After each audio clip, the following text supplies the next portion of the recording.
We will be with you momentarily. Thank you. Yep. Thank you, Lou. And hey, Kat, I see you in there. I see some of our regulars popping in. We're going to be talking about a lot of things tonight. Trump indictments are still a thing. And Crypto did such an awesome job. If you listen to the show tonight, if not, you need to go to my profile and watch it. It's pinned to the top. But he did a great job talking about what the updates were, the latest in the Trump indictments. Because while all this craziness is going on in the world, Trump's still being indicted, and those cases are still ongoing. So, we had to go and check in and give us something else to talk about that we talked about. And we'll talk about that. Of course, we're going to definitely talk about the speaker fight, get all the updates on what's going on over there, and we'll talk about some development in the war in Israel as well. So we're going to be talking about a lot of stuff tonight, and we're going to have a good discussion, be giving out a lot of some mics, and maybe we'll get some special pop-ins. We will see. But I appreciate you all joining us. And yeah, so stand by a second while the audience comes on. Fill up the stage.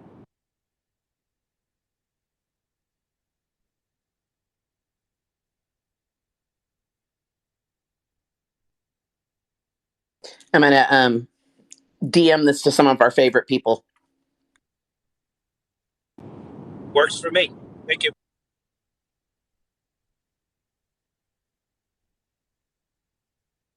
This one has us.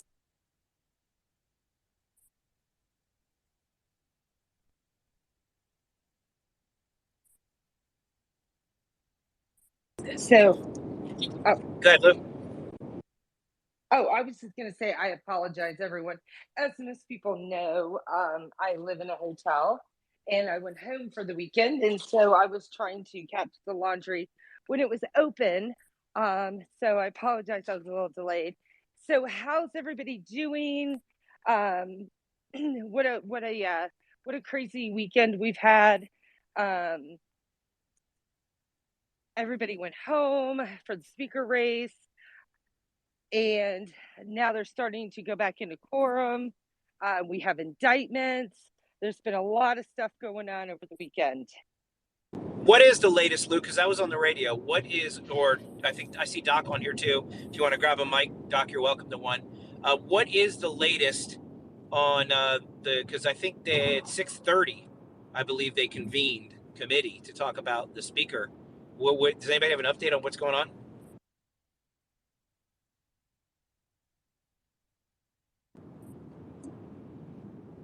So speak at once. No, I don't know. I don't know. I know that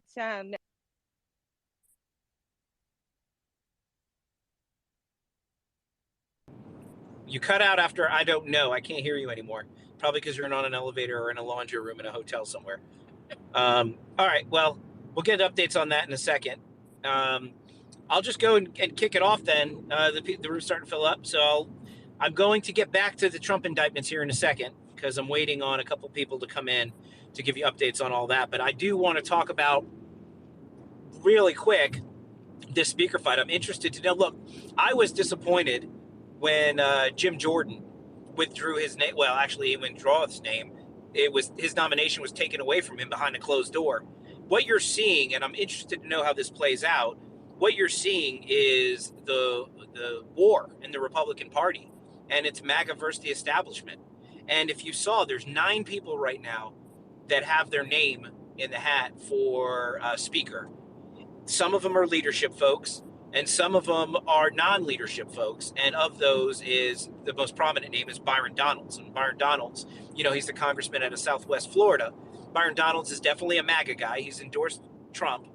But Byron Donalds is a very popular congressman. He's a really nice guy. The crowds love him. He connects with his voters. And of course, people want to highlight some stupid drug charge from 10 years ago or 20 years ago and make it seem as if it's somehow a disqualifier. I don't love it how Republicans are not allowed to ever break any laws or do any drugs, but Barack Obama can do cocaine. But it's fine. Byron Donalds is what I think the future of the Republican Party to be. I think Jim Jordan would have been the best speaker.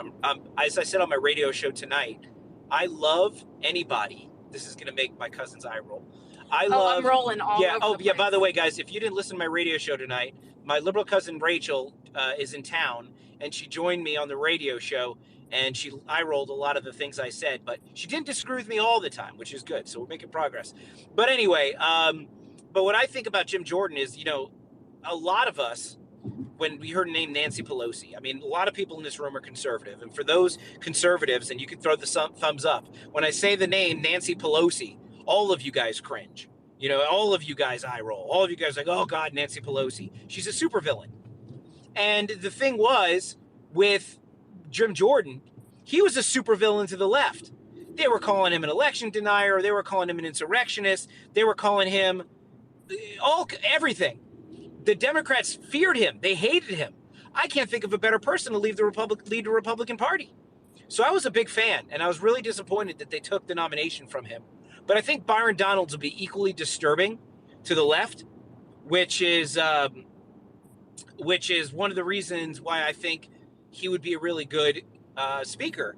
Now, the issue is the establishment wants an establishment person. They want somebody with leadership. And as you saw, Emmer put his name in. Trump won't endorse that. And so this is the conflict. What you have is Trump, who is going to be the Republican nominee, like it or not. He's going to be the Republican nominee. And, it's those people who are never Trumpers, those people who are always Trumpers, and those who have to figure out whether or not they're going to support him. And that's the split in the party. But I can tell you right now, that Is that your hanky voice? No, that's that MNF real voice. You know what I'm talking about? The lizard man on the airplane.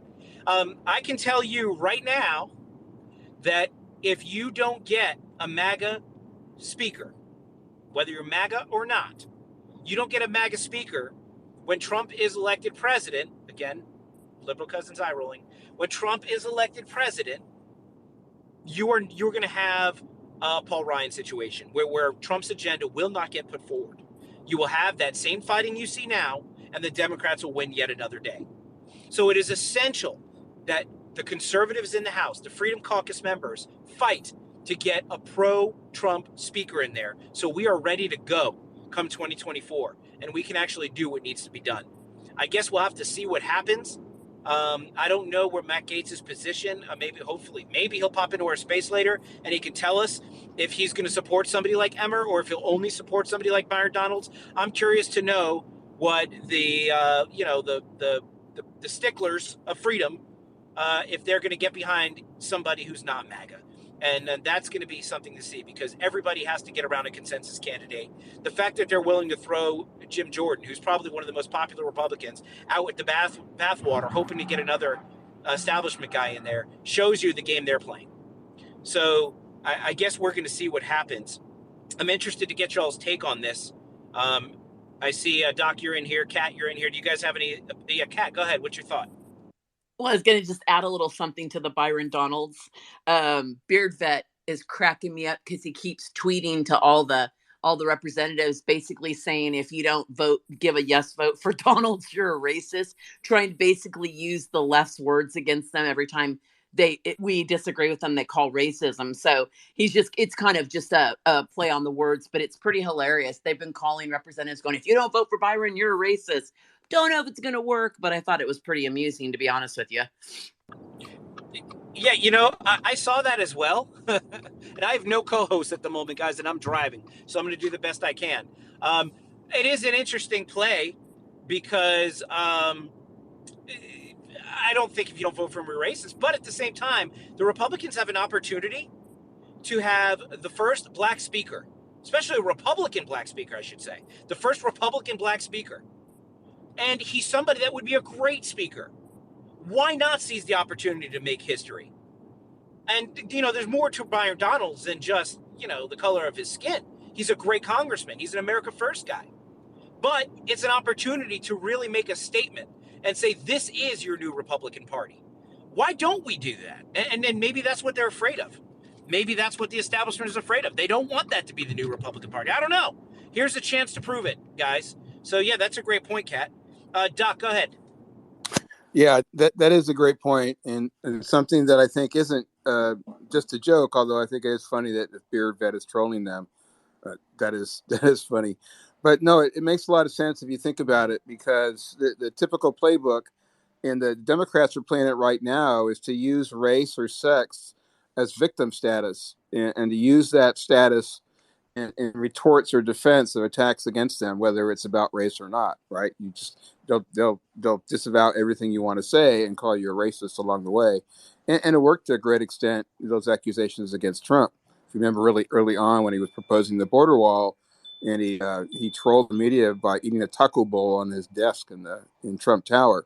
They used that anti-Hispanic troll against him for a long time. So the Democrats now have a black speaker after having a white speaker.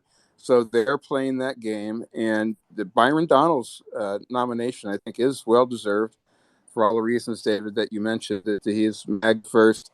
He's a great communicator. He can walk into a variety of different communities that other Republicans are going to have a difficult time, whether that's because of race or his drug status, which isn't necessarily a bad thing with younger voters. And he's just very smooth and polished. Married, has a great support base down there in Florida with the other Florida congressmen. Although I do not think that Jim Jordan's done. I really don't. I think that Byron Donalds, for all the reasons we just mentioned, for all the reasons why he would be good for MAGA, would be good for Trump, is the reason why he will not get the support. I think that we haven't seen any indication yet. You were asking about what's the latest. I've been paying attention closely. I've been in spaces and been up on panels where Matt Gaetz and several other congressmen have come up, and it's sort of nothing's happening right now. We're not hearing what's going on in the caucus, which is typical for the way things progressed last week. You're not hearing what's going on in the caucus.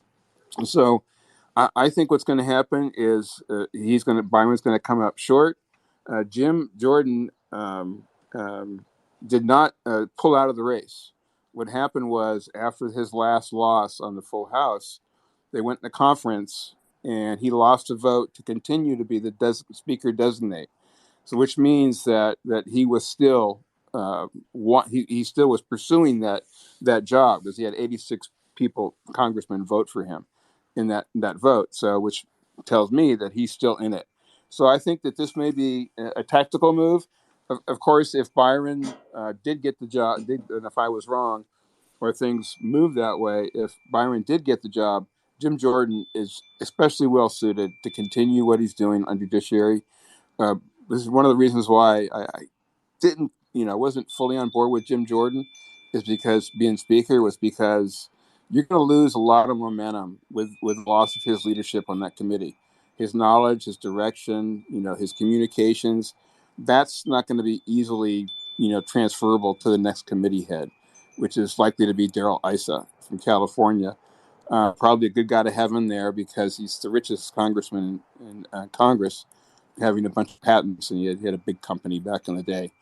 And I don't think he would be worried about, pissing anybody off with money. Tom Emmers is someone that I predicted would come up 2 weeks ago, only because of his position in leadership. He was the number three or four man in the party leadership in the House, and I heard today, he's got the seventh largest or richest PAC in the House. So he's got a lot of money to buy a lot of favors. So I think it's probably going to be Byron Donalds and Emmers coming out in terms of the leading vote getters. I'm hoping they get to the floor tomorrow. But I still think there's a decent chance that Jim Jordan would be back in the race at some point as sort of a consensus candidate, because I don't think any of the MAGA guys are going to get any more votes than Jim Jordan did. Yeah, that's an interesting point. And it almost, if it is Emmers and Donalds as like the two that rise to the top, that is really, I mean, that's what I always joke. It's like Star Wars. It's the establishment strikes back. I mean, really, what better example? I mean, here you have leadership and people cut from the leadership cloth, and people that have never been in leadership. And that's the thing. That's why Jim Jordan, though, he chaired a committee, and probably one of the most effective committees. So he does have leadership type experience. He's never been, he's not, quote, in leadership. But at the same time, look, I don't know. Do you think Steve Scalise left. Do you think Steve Scalise's name will come back up, or do you think he's done? I doubt it. I mean, he's sick. You know, he's got a certain kind of blood cancer. They're not calling it leukemia, but he's not well. So I see a lot of thumbs down. I mean, if people like him, that's great. I don't think he's going to find new support, but it could be. I don't even know if he's throwing his hat in the ring again. So. Yeah, I think the only person that's going to be able to be elected speaker is somebody that can bridge MAGA and the establishment. I don't think any of the establishment guys are going to get enough votes, not after the Kevin McCarthy deal. Kevin McCarthy, in my opinion, ruined it for the establishment because he was the guy that was supposed to be able to bridge MAGA and the establishment, even though he's always been a serial never Trumper. I mean, there's video I've played on my show tonight of him basically saying that he couldn't endorse Trump. But, eventually he would. But, I mean, Kevin McCarthy was supposed to be the bridge, and he ruined it. So I don't think those holdouts who took 11 ballots to get McCarthy as speaker will ever support an establishment candidate again. So who else is out there other than Jim Jordan, other than Byron Donalds, that could potentially bridge the establishment and... It's going to be like a backbencher. It's going to be someone that doesn't really have national prominence, that's got the trust on both sides. Probably someone who's quiet and, will just be a steward for the next year, until 2024. I've heard a couple names floated, but I didn't recognize them. And because of that, I just can't remember who they were. Yeah, there was like 9 names, and I didn't know a lot of them. But yeah, the Emmers obviously stood out because of what Trump said today. I mean, Trump said he would not support him. He would not endorse him. So, I mean, I don't know how you have anybody I don't see how any of the Freedom Caucus guys, especially Matt Gaetz, I don't imagine he would support anybody that Trump said, Byron Donalds as well. I don't think, or Corey Mills is another one. These are people who endorse Trump. I don't see them supporting anybody that Trump won't endorse for speaker. So that's certainly something that's going to have to be dealt with. So yeah, I guess we'll see. I see we have some other hands. And Savvy, welcome to the room. I love seeing you in here. I think it was Red Cat.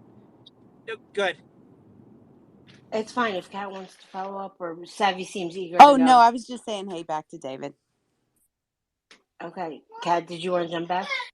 I just wanted to let Doc know, no way was that a thumbs down on what you were saying about Scalise. He's a no-go in my book. 100%. No way. But I've been saying, I did a tweet about Corey Mills over the weekend saying, hey, Corey Mills for speaker, just because now he didn't do what he did, rescuing people for political clout, but we all know he has a lot of political clout because of that. And I just threw it out there like, hey, Corey Mills, because he is a Trump guy also. And he's well-spoken, but I don't know if he'd have the vote. So that's the problem there, obviously. He's a total star. Yeah, I support Corey Mills for speaker all day long. He's a freshman congressman. I don't know that, a lot of people would. I don't know that people would. I mean, I think he'd be a great speaker. If you've heard Corey Mills in our spaces, but if you've also heard him speak on the campaign trails, he's one of the smartest people I've ever met in politics. The guy knows geopolitics better than anybody. I mean, he would be a great Secretary of State, to be honest with you. And so maybe that's where Corey Mills should be. I mean, Speaker of the House would be perfect for him as well. But you know what? He's an America First MAGA guy. And I think that's the thing. We need somebody like that, but the establishment's not going to get behind people that are too MAGA. We've seen it, but they're going to have to. And I'm wondering if Trump's going to take a more active role in saying, look, this is who I'm going to support. We'll see, I guess, how his non-endorsement of Emmers goes. If his non-endorsement of Emmers is a deal breaker, well, then Trump becomes very important as far as who he's endorsing, because if nobody can get elected as speaker without his endorsement, well, that tells you a lot. So why don't we go back to Trump as speaker? I kind of still like that idea. But let me go to Brett. Do you still have a comment, or Savvy, do you want to take over? Yeah, of course, always.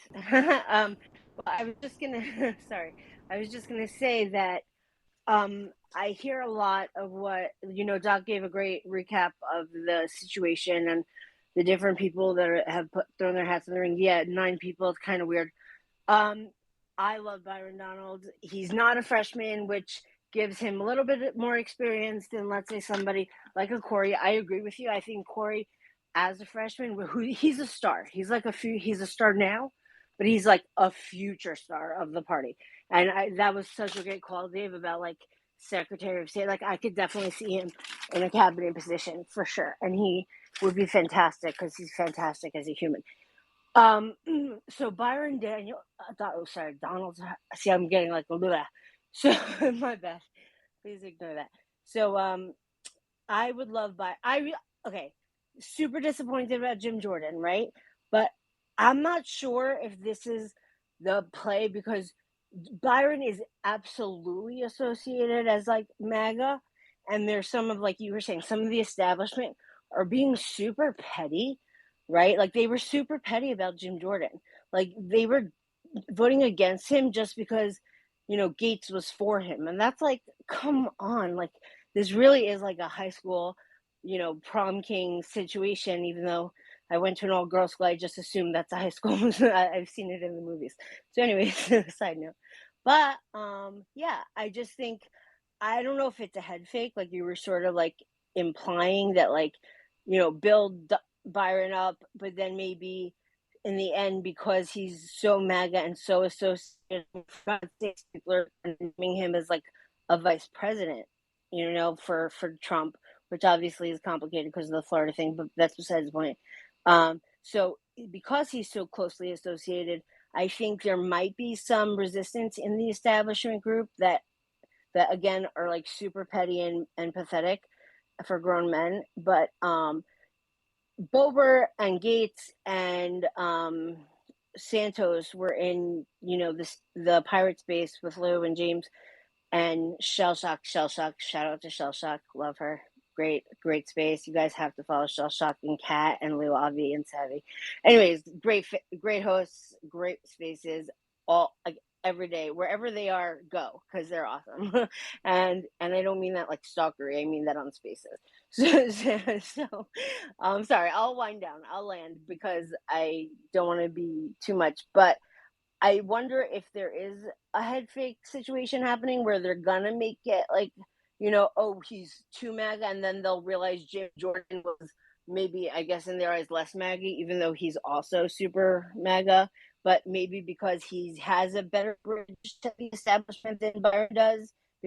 But don't forget, Byron's the one who helped McCarthy, who like bailed out McCarthy was trying to bail him out with the CR. So like, he has relationships. He's been making moves on the DL, and so I don't know. I'd love to see Byron.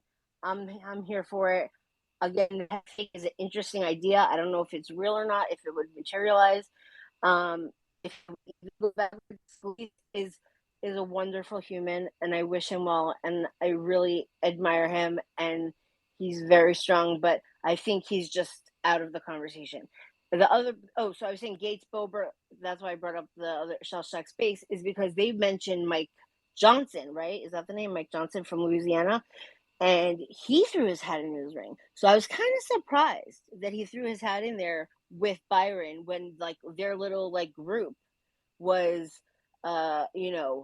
talking in the space about how great Mike would be, but also Byron, and then they both throw their names in. So I don't know what that was about, if there was like communication and they both just did it. I don't know. I know Byron was handing out letters, like hand delivering letters to every member of Congress, like his staff, like a list of his priorities, which again was proactive, super, it shows like, initiative, which I admire, and I think we want in a speaker leadership. I'll shut up. I'll land the plane. I just heard from Sweet Pea that Muser, whoever that is, I didn't even know his name, never heard of him, has dropped out of the speaker race because Sweet Pea is great with the updates. I'll land here. I'll park. And I'll stop rambling for now. Thanks, Fred.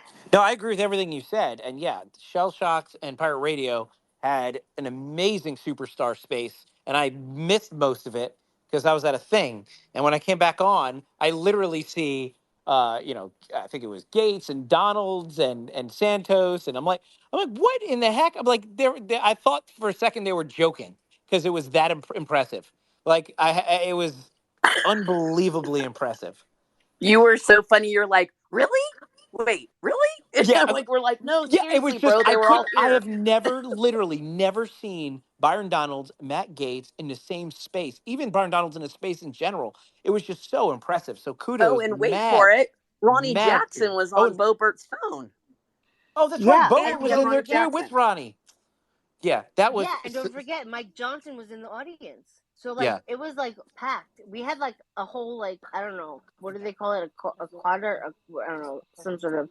Can I just say one more thing, Kat? What Kat said earlier, about Beard Vet trolling. It was fucking hilarious because it's using the left's. Sorry, I cursed. Using the left's, whatever weapons against, turning it on Republicans. He didn't mean it, right? He's saying it facetiously and to troll. I just wanted to clarify because I thought some people mistook it as oh, they aren't really racist, but no, that's not that wasn't the point. He's mocking the left by doing it to the right. So I thought it was hilarious to all the tweets. Sorry, just wanted to back Well, Kat. speaking of Beard Vet, I mean, you brought it up. I'm going to go ahead and plug it because Beard Vet, yes, he is hilarious and he has good content, but he also has great coffee, good beard oils, good tumblers, and great products. So you got to go to beardvet.com and you can get all of those things. And if you use promo code David, you get 10% off. And who doesn't like 10% off on great coffee? We all need our coffee. All of my energy is thanks to Beard Vet. So make sure you go and get yourself some today. A portion of their proceeds goes to benefit veterans organizations as well. So you're taking care of a company that takes care of veterans. Who doesn't love that? So yes, Beard Vet is fantastic. You need to go check them out. They support a lot of great radio shows. They're good people and they deserve it. So I just want to drop that in there real quick. All right, let's go to some of the hands, and I want to welcome Kat as co-host. Welcome to the co-host position. Feel free to jump in on this conversation anytime you want. Thank you so much for Thank accepting you. it. Monica is traveling at the moment, so she hasn't been able to join us. So we need all the help we can get up here. All right. I think Lou, you have your hand up. You're a co-host, and I'm going to go to Savvy. You know what? You can go to Savvy because she waited for Red, and I put my hand up after her. So I'll defer to her, and then I'll jump in. Thanks for having me, everybody. Retweet the space and quote tweet it. But no, how are you, David, Kat, Lou? So good to see you, Doc, everybody. All the gang's all here. But if you noticed, because I know on Friday, and I forget who it was, but she was on freaking point. She was posting all of the scorecards for everyone who had thrown their hat into the ring for speaker, and anyone other than Byron had a C or below. Now, one thing we do need to remember, again, Ultra MAGA will not pull the 218 votes needed. And we all need to remember that. I am 100%. I would choose Corey Mills, number 100. Byron Dawes would be my second. Corey isn't putting his hat in the ring, so Team Byron. But I'm not necessarily 100% convinced that he will be our next speaker because he is a Trump-endorsed America First congressman. And going into this, first of all, people, don't be reactionary because it took 7 days for McCarthy, I think, and 15 votes, guys. So don't lose your minds. Don't blame Maddie Gates for disrupting. I think this was a great move. This has exposed so many rhinos to their constituents who wouldn't listen to them when they said they wanted Jordan. And I know Trash did a really good breakdown of many reasons why that are coming out that we had those 20 holdouts. But whoever it is that finally gets...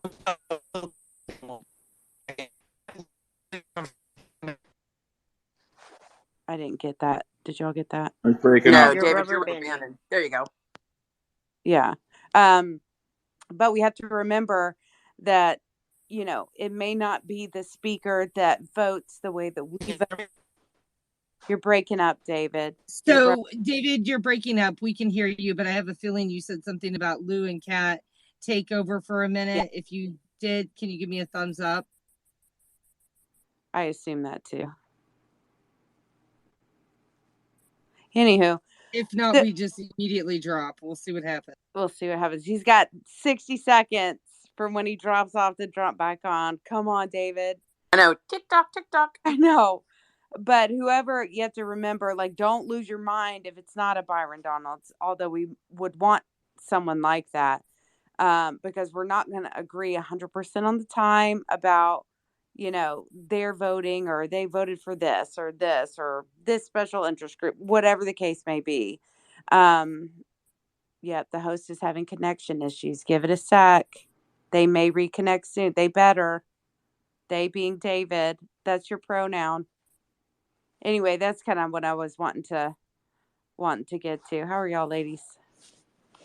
That's exactly what I was trying to say, Savvy. Thank you. You're way more articulate than me and precise, because that's what I was trying to say. Is it might be a head fake with Byron, because I don't think he doesn't have the bridge to the establishment, so they might go back to Jordan and be like, all right, fine, we'll take Jordan. Oh, But it ain't. So Jordan. real quick, we may drop. If we drop as soon as David's done, we'll crank back up. Hopefully we do not drop. Yeah, I got that same message too. I'm like, come on, reconnect, don't drop. I hate. Oh.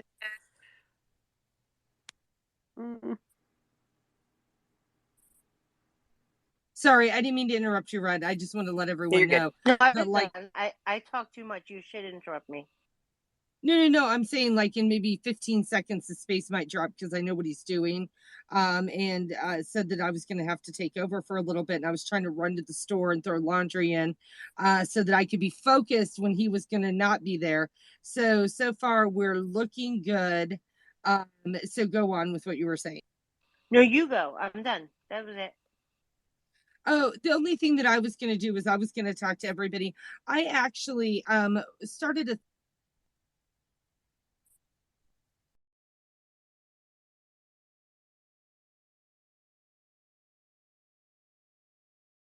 Hey, George, can you hear us?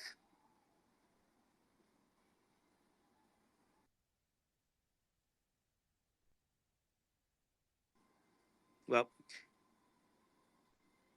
we're having good times tonight. Let's see. I'm going to add a few more speakers. Hey, David. Sorry about that. I'm here. Okay. Oh, you're good. David? Yes, sir. Good. Can you hear me? Sorry about that. I just got out of conference. I do not have a lot of time because I have some commitments I have to tend to, family stuff. So I did earlier, in between the vote, jump in and spoke in another room since you were not up. It was Phenon's room. So if anybody wants to tag her You're and let her know that forgiven. No, we support everybody. It's okay. If you want to let her know, I would love to be able to take care of this and everybody get it. But here's the deal. Here's where we are. We just left conference. I want to give you guys a couple of questions that were posed and the reaction we got from all of the panelists. And I want to clear up some misunderstandings that have been circulating about some candidates. I'm not advocating for them. I just want to clear up what happened in there. You guys always ask, oh, this is closed door, it's BS. So let me give you guys a little insight that I don't believe I don't believe by me explaining to you guys, I am breaching the confidence of that room, because these are general questions that I think the public will know eventually. So one question that was posed by one of my colleagues, and I'll keep the identity of the colleagues posing the questions, private, for the sake of trust, right? It was asked that if they were elected speaker, would the J6 tapes be released? Every last one of them said yes, without a but or a if or a because. It was just yes, yes, yes, yes, yes, which is very promising. And it was wildly made known that we will hold you accountable to that, because that is a big footing to ease a lot of the stuff that are happening with over 160 men and women in the J6 trials. So that's number one. That's done. Speaker will make everything available. Number two, on the front of weaponization of government, everybody gave solid answers that the reality is that as soon as the speaker comes in, they have to take in and rein in the federal government and Joe Biden's weaponization of the government. I think we got a wholehearted understanding of where everybody stood. Number three, only one member put out a comprehensive timeline of where we would be on appropriations. And a few others alluded, but they didn't give us a written down timeline. And the member who did put that out there, and again, I'm not advocating for anybody. I'm keeping my powder dry because I think it's a smart thing to do when you have too many people, right? You don't want to piss anyone off, or essentially the potential next speaker could be any one of them. So here's something that was interesting. So Rep Mike Johnson from Louisiana's fourth district put forward a timeline of as soon as he becomes speaker, what would he do? Granted that the speaker's election is tomorrow and we can swear in the speaker tomorrow, we will this week work on the energy and water appropriations bill. The week of the 30th, which is next week, we will work on the legislative branch, interior and environment, and the THUD, the THUD. And then on the week of the 6th, which is the following week, we would work on FSGG and CJS. And a week of the 13th, we would work on labor, HHS, alongside with ag, giving the Senate 4 days to our deadline to work the very last appropriation. Now, if the Senate just changes its calendar and works in tandem with us, this can be accomplished. Tight? Is it wishful thinking? Sure. Would I be supportive in case of this amazing timeline put forward by my colleague, if other candidates would commit to it? Would I be in favor of potentially giving the Senate an extension? So let's say we put out a 7-day CR in good faith so that the Senate can go ahead and get this done in a timely manner. I'm for that, but no more long-term CRs, no more extensive CRs. I'm done, and I think it was made very clear. Now, not everybody made that commitment. Some candidates said that they would analyze the viability of not having to put a CR or a long-term CR. So we all know where that goes. But I'm just putting it out there. There are timelines. I believe also that Kevin Hern put out some sort of a deadline of a timeline, not as detailed, more so without any date commitments, which is something that, not what we were looking for. But that being said, they did great. Winners of the evening in my book, based on the answers that were given in there, and obviously I won't be able to remember each and last every answer, unfortunately. That's just, the nature of the beast. But in my humble opinion, the 3 top performers, based on their readiness, preparedness, and their scope of the future and the foreseeable agenda, I would say probably 4 winners, up there. It would be Congressman Bergman from Michigan, Congressman Johnson from Louisiana, Congressman Emmer from Minnesota, and Congressman Donalds from Florida. They gave the more prepared, concise answers that would lead to real transformative leadership. Now, I want to bring up something that's been circulating on the internet about one of my colleagues, which is Congressman Tom Emmer. Congressman Emmer's video that's been circulating about him talking about the Electoral College has been taken out of context. We all saw a very edited and clipped version of that video. There is an entire video out there, and also this is a decades-old video. But tonight he clarified what he meant. Now I'm giving him the courtesy of believing him, and I think we all should. We all know that people elevate and change on opinions, and they elevate on the issues. So we can't hold back decade-old long opinions, because if you look back on every single politician, they've evolved on issues, and they do change certain positions throughout time as they gain experience and exposure to this world. So his intentions in explaining that, and may have fallen short of elaborating, he was proposing that we adopt a nationwide standard of the Nebraska-Maine electorate division, where if the president wins that congressional district, he keeps those electoral colleges. If he wins the state popular vote, he keeps the 2 Senate electoral colleges. That's the electoral votes. That's what he was alluding to when he said popular vote. It wasn't popular vote nationwide. It was based on within congressional districts. And he also made the case, had we had that system in play, Donald Trump, even with everything that transpired in 2020, would have been victorious, because it would have been insurmountable at that point to overcome the ability he had with the victories in states and in congressional districts that he shouldn't have won. So that being said, that was his clarification. I think you should all take it at face value and give him the benefit of the doubt. I am not advocating for anybody. I know who I'm voting for. I'm keeping that powder dry. I will be more public about my support when it matters, which is when we come down to the final two. I think that's where everybody's going to want to know where everybody stands, and I will give you guys the courtesy of sharing my vote then. That being said, if you guys have any questions, I have about another 20 minutes with you guys here. So I'd like to make the best of that time and let you guys ask specifics, questions, and jog my mind so I can go ahead and give you the best answers to the best of my recollection. Thank you, Congressman. And I'll go first. Oh, wait, Lou has her hand up. Wait, hold on. Let me ask him a question, Lou, and then I'll go to you. I promise. I was hoping, because we hear about, what happens behind closed doors, and we hear about this conference and stuff. Can you describe what that scene looks like? Like, what is it? Is it all the congressmen sitting together shouting at each other like old school parliament? Or is it kind of boring? Like, set up what it looks like when all these people who, want to be speaker. Like, what is that process like for us who don't get to see it? So there is a big long table at the front. There's a podium where the conference chair speaks from. I'm going to draw this for you guys, okay? You walk in a room, it's theater style setting. If you all know what that means, it's rows of chairs. Up front, there's a long table with mics for all the candidates to sit in front of them and do their, have their conversations, town hall style. To the left of the room, if you're facing it, there is a podium with the conference chair. And to the right of the room, there's a podium if any candidate wishes to address their questions standing up, not sitting down.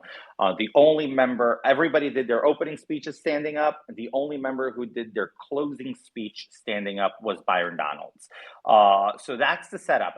It's theater style. We're listening. And then there's on the left and right side of the room, there's a microphone for members to stand up and ask their questions. We're given 1 minute for our questions, and each and every candidate is given 30 seconds for a reply to that question. Every candidate answers every question asked by the conference. I want to say there were about 150 people in the room out of the conference at all times.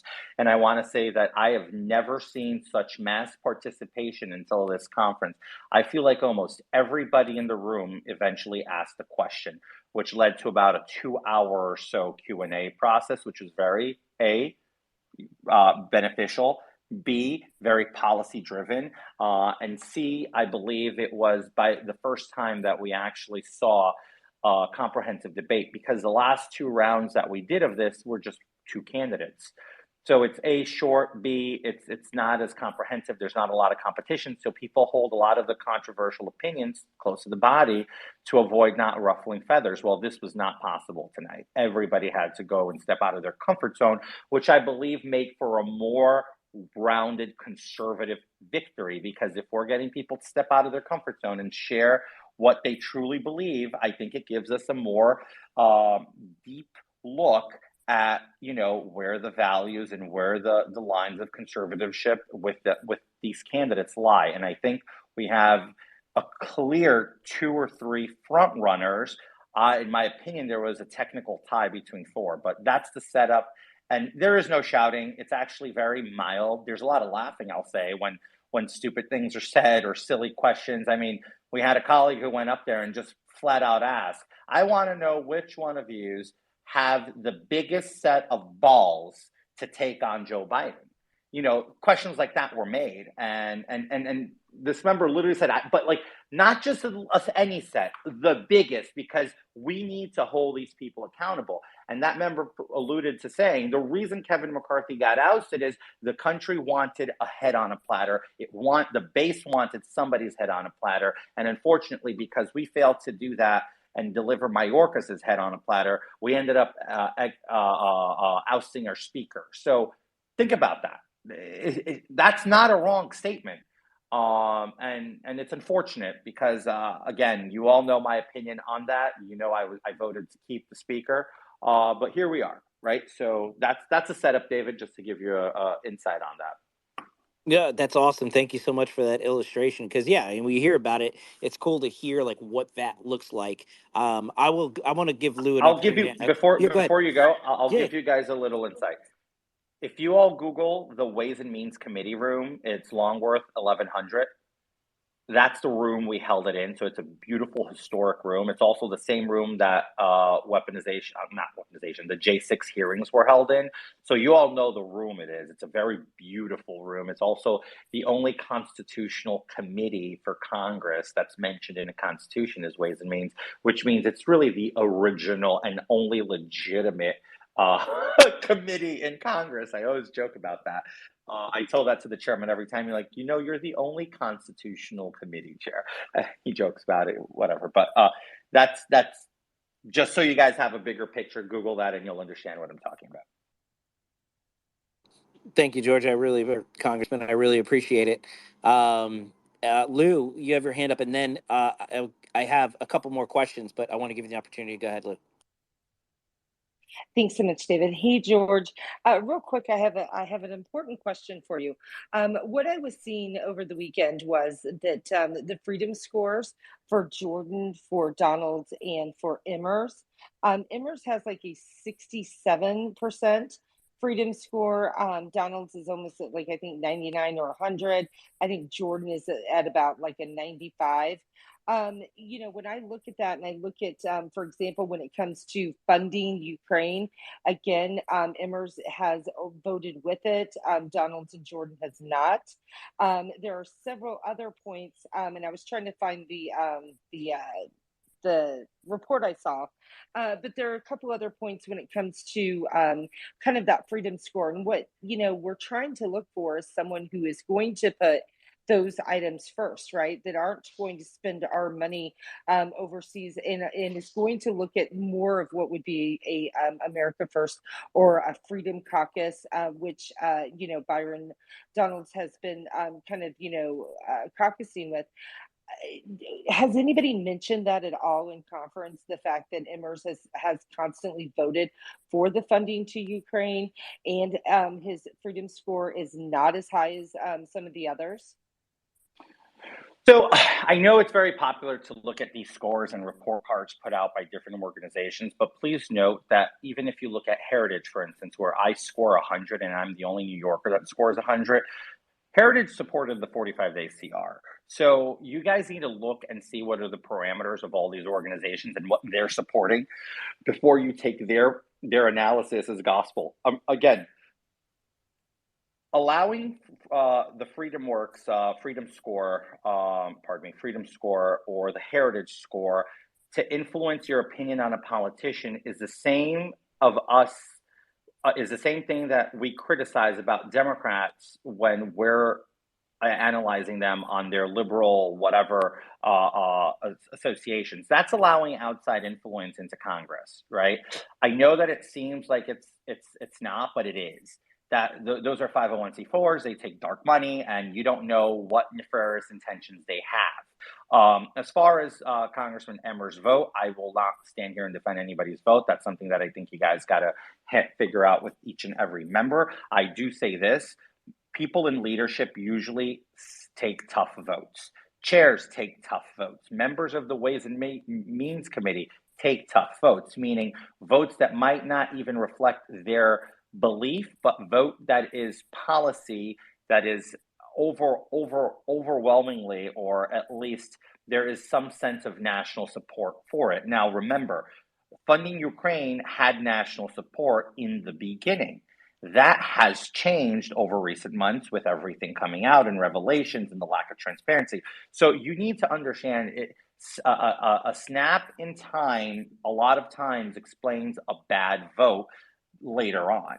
So these are all things. Leadership needs to vote the conscience and the consensus of the entire conference. So remember, we all represent different congressional districts with different mandates, different constituencies. Even though they might be Republican, there are different shades of Republicans. A New York Republican will never hold a candle to the foot of potentially an Alabama Republican when you look at it that way, right? And even though here I am, right? I think I can hold a candle to a lot of the Alabama and Kentucky Republicans.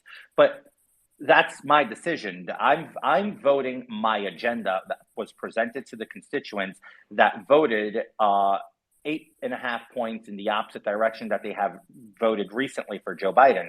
So I flipped the seat. That was Joe Biden plus 8, and I flipped it by 16.5 points, winning it by 8.5. So that's different. But I campaigned with this agenda. I haven't changed my agenda one bit.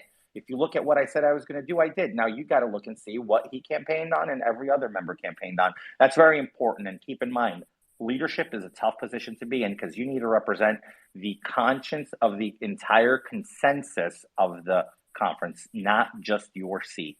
So that's all I can say for that. But again, we don't need to agree on that. I'm not defending anybody's vote record here. I'm just giving you an explanation as to a few ways that you can look at that same information when you're dissecting it. Thanks, George. You're welcome. All right, I don't want to hog the space because I know Chad and Ben have questions for you. If you have time after they're done asking their questions, I have another question for you, Congressman. But go ahead, Chad. Go ahead.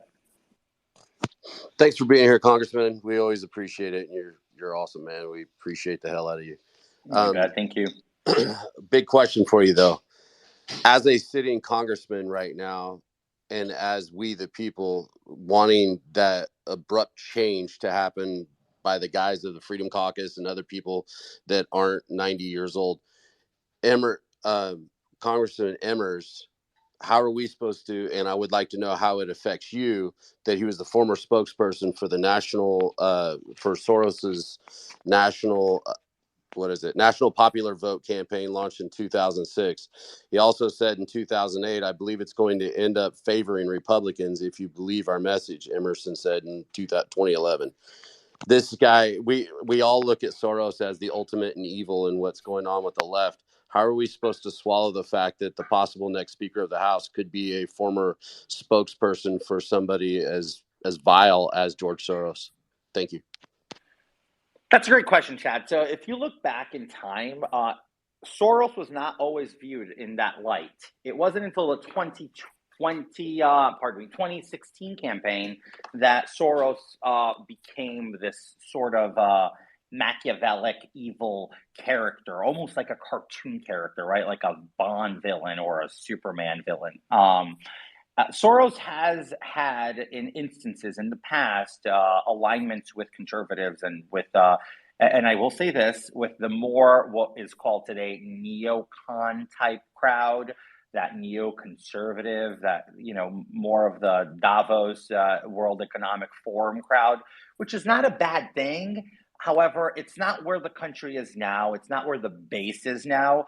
And again, I don't want to sit here and chastise my colleagues for past comments over a decade ago even, because this is also the same party that is very supportive of the Walk Away campaign from Brandon Straka, which embraces bringing Democrats over to the right. People change. People evolve. I don't want that to be a permanent stance that we take, because then we are not welcoming people into our party if we want to be purists. Because if we're going to be all honest about this, Donald Trump was not elected by purist Republicans. Donald Trump received a crap ton of college bros who just voted for him for the sheer fact that, he had that Billy Bush interview and said the famous grab him by what or whatever. Like, it was not just Republicans. He converted people who never even got involved in politics, myself included, who I was a Republican, I was a loudmouth, I did stuff here and there. I think the first time I was committed to a presidential campaign was Pierre Delecto. But I never really was as involved until 2015. So that being said, I think we should stop penny-anting so much about something that a potential next speaker candidate might have been involved with in the past, and kind of judge him over the last decade. I would look at his priorities in Congress, the more recent ones. And I also say this, without Tom Emmer, there would be no majority. Tom Emmer went to every district, mine included. Tom Emmer took flyers on candidates that should have never received probably a realistic penny of funding, like Mike Lawler. So I'm just putting it that way. Like, anybody who saw opportunity in Mike Lawler's race had to be a visionary, because he was out registered like 6-1 in NY17, and he was going up against the DCCC chair, who's Sean Patrick Maloney, a powerhouse. And Emmer saw the foresight. He saw the vision. Same thing in NY4 with Anthony D'Esposito. Look, these are guys who are making my life miserable, but I'll give them credit. They carved out paths to victory. Emmer believed in it and invested heavily in those races. That's all I'm saying. I'm not defending anybody. I'm not standing up or endorsing. I'm just showing you guys a different side of the argument that can be made. So if we have that subpoena power, if Jim Jordan can start wreaking havoc, if James Comer can be showing us $200,000 checks from Joe Biden's brother to him, all of that was made possible thanks to the work in the NRCC of Tom Emmer. I'm just giving you guys facts. Again, not endorsing anybody. Do not confuse me giving you answers with an endorsement. Can I follow up with it? Yeah, go ahead. It wouldn't be you, Chad, if you didn't follow. Thanks, George. I appreciate that. Would you consider him part of the establishment that we are all so very sketched on right now? Because I'm looking at all the gradings he has, and he's in the 60s in all of them, no matter where you're looking at. The Soros thing, I'm sorry, that's a pass that's hard, because I understand Soros's past and where it's at. So I'm just trying to, he's obviously the establishment's pony, as to the Freedom Caucus's pony being Byron Donalds, from what we're seeing on the outside, not being in that meeting. Is that a fair assumption, that that's kind of where they're fitting into a box if we were to put them in one? No, that's not a fair assumption, and I'll tell you why. What determines establishment means cutting deals, right? Oh, you cut deals, you're establishment. That's really what it comes down to. And again, not a knock at Byron, but Byron has been part of a lot of negotiations in the background. He said that this evening. He has done a phenomenal job trying to bring the moderates, the vulnerables, the super right-wingers together. I mean, Matt Gaetz called it the Byron CR when the CR was presented on the House floor. So think about this. That CR that was voted down by the more by the more conservative wing of the Freedom Caucus that Byron had proposed was a Byron CR. So by definition, that would categorize him as establishment. But I don't believe he's establishment. I believe that we need to stop thinking about establishment, because at the end of the day, here's a reality check. We're all establishment because we're here. We come in as non-establishment, but when we get here, we're part of the establishment because we're part of the establishment governance of the Republican Party. Does that mean that we vote with this mentality of flock voting and step lock with bad policies that we don't agree with? No. But in every single opportunity and level you look at, there are remnants of establishment on all of our voting records, because eventually there is stuff that we will agree with that comes from the quote unquote establishment. So just think about that, okay? Before you guys get really excited. I understand that these scores are pretty cool and whatnot, but remember, there is an external influence that goes into that. There are agendas. We don't even know if these organizations really have the best interest of our conservatives, or if they are built literally to stow and create, to cast doubt and create chaos amongst the Republican base, because you're looking at these numbers like, this is a conservative organization. They're giving this member garbage ratings. He must be a rhino. And that creates opportunity for Democrats to capitalize on that and go and primary out Republicans that can win seats and keep gavels and subpoena powers and oversight over Democrats in the White House and the Senate. And an example of that was Joe Kent in Washington, when every poll had indicated he had no shot at winning that seat and ousting Jamie Herrera Butler. So just think about that. I'm trying to be very pragmatic here and even keeled, so that everybody understands that at one point everybody becomes what we all deem establishment. Thank you. You're welcome. David, maybe two more questions if they're quick, because I got to run. All right, then this is what I'm going to do. I'm not going to take your time, and I will give James the next question, and then I think that's probably all going to be. I know I see you, Parson. He only has 2 minutes, so I don't know if he'll get past James. If he does, I can give you the mic, Parson. George, thank you so much. If I don't get to talk to you after James's question, thank you so much for giving us the time to come into this space. You And a bet. lot of us were No. really interested to know what was happening up there. And please keep us posted. And thanks so much for always being a great addition to all of our spaces. I appreciate you so much. All right, let me give it over You to bet. let me give it over to James. Hey, thanks so much. I'll be quick. I'm always quick. Ask my wife, George. I just want to say this. Two things that I think that you need to take back to them as much as you're bringing it to us. Number one, if Tom Emmer gets voted in as Speaker of the House, you're going to have a hell of a PR fight against the base out here all over the place for a very long time, and it's going to probably do a disservice to the conference over the long haul, because you're going to have to spend so much time explaining to so many people so many things. That's just the facts. And then George Soros, by the way, I've known about him since Clinton gave him citizenship. And there's a lot of people of the older persuasion that understand he's been an enemy of the United States since day one. Clinton gave him sanctuary because there was, 3-4 countries that wanted his ass for him tanking their economy. So he's always been a nefarious guy, and a lot of people have a long memory on that. That's a good point. I appreciate you bringing that up. And again, very, very valid points there. But yeah, no, sorry that your wife endures you being so quick. That being said, David, let's go. I got 2 more minutes, so up until 9:40. I'll go fast so I can. I just got 2 questions. I'll give them to you both at the same time. What are the chances that we are going to get a speaker?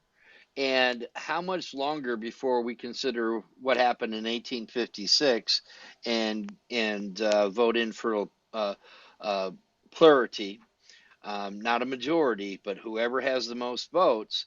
And I'm for that now, simply because I was for it before. If Jim Jordan wouldn't have bailed, that would have been the other night when I was in James's space. That was the question I wanted to present, because at this point, I have to say, I feel like people need to be held accountable for their actions. So if they want to vote in Jeffries as Speaker of the House, then let's give them the opportunity so they can go back and rep that to why they didn't get behind Jordan.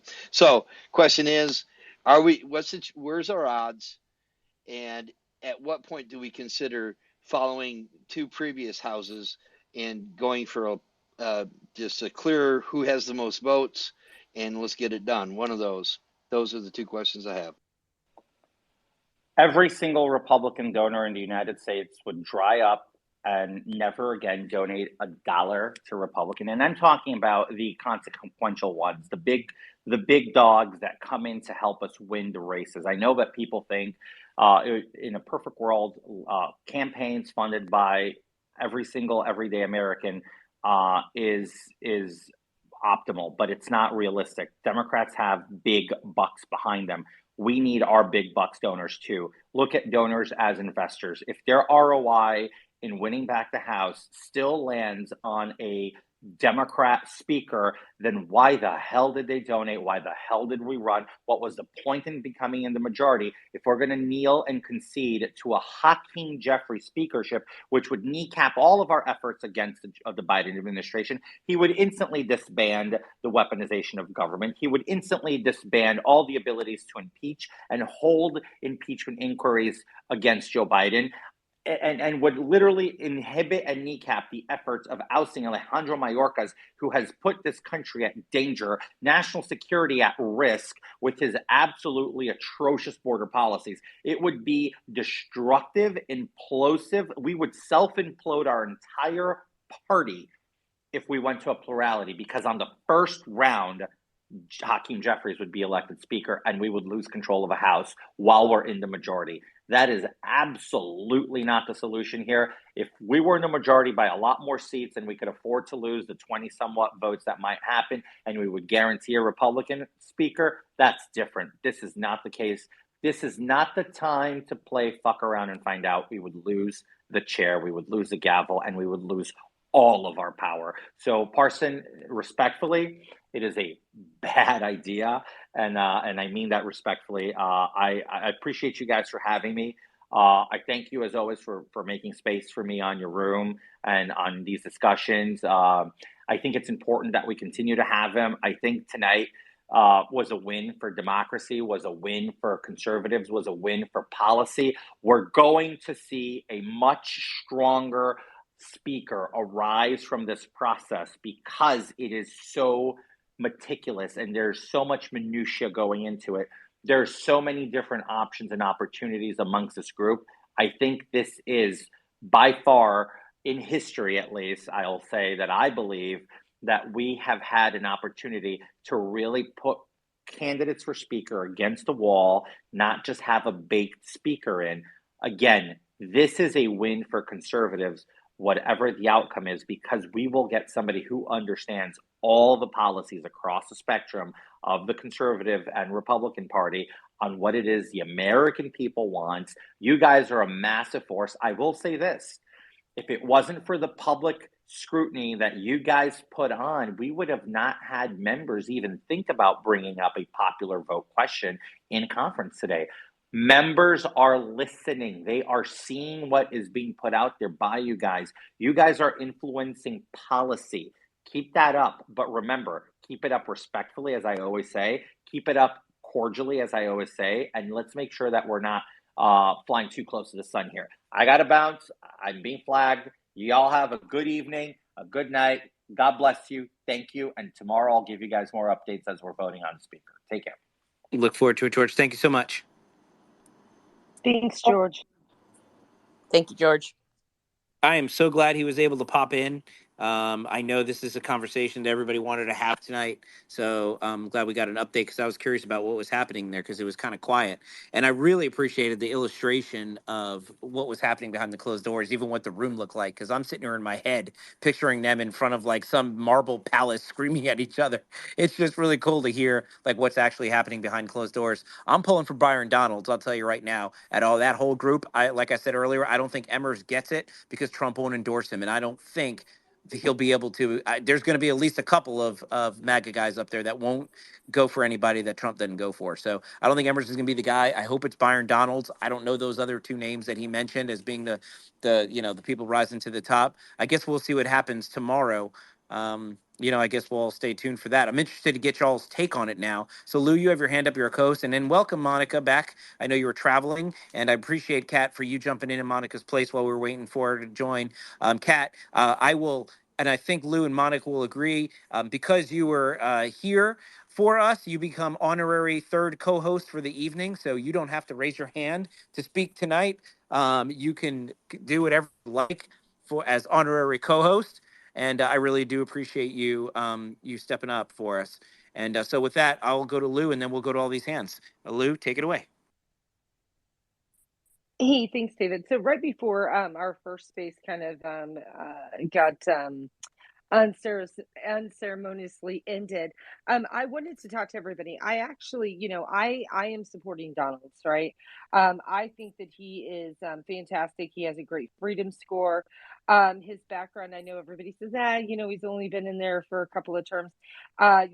He's just over the hump of being a freshman. But in a way, I think that that's a benefit. And so I started thinking about it this weekend. And if you look in the nest, the very first post I put in, I kind of laid out my case for why I felt like Donalds was a great pick. And then it started making me think, like, had we ever had a Black or an African American Speaker of the House before? And I found this story about Joseph Rainey, who ended up being in the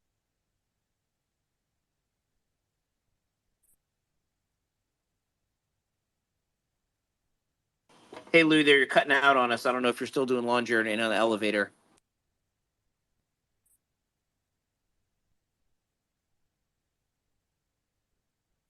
She might be completely gone at this point. Oh. Yeah, she might be. It's just Lou. You guys can't hear Lou, right? It's not just me? No. No, I can't hear her either. Okay, cool. Yeah, before that was happening, I couldn't hear y'all, and I thought nobody was talking, and I'm sitting here just running my mouth. My mic kept muting, unmuting, and the space died. So probably because I didn't put anything about the war somewhere somewhere. Maybe the space won't die because of it. I don't know. But either way, we'll wait for Lou to come back on.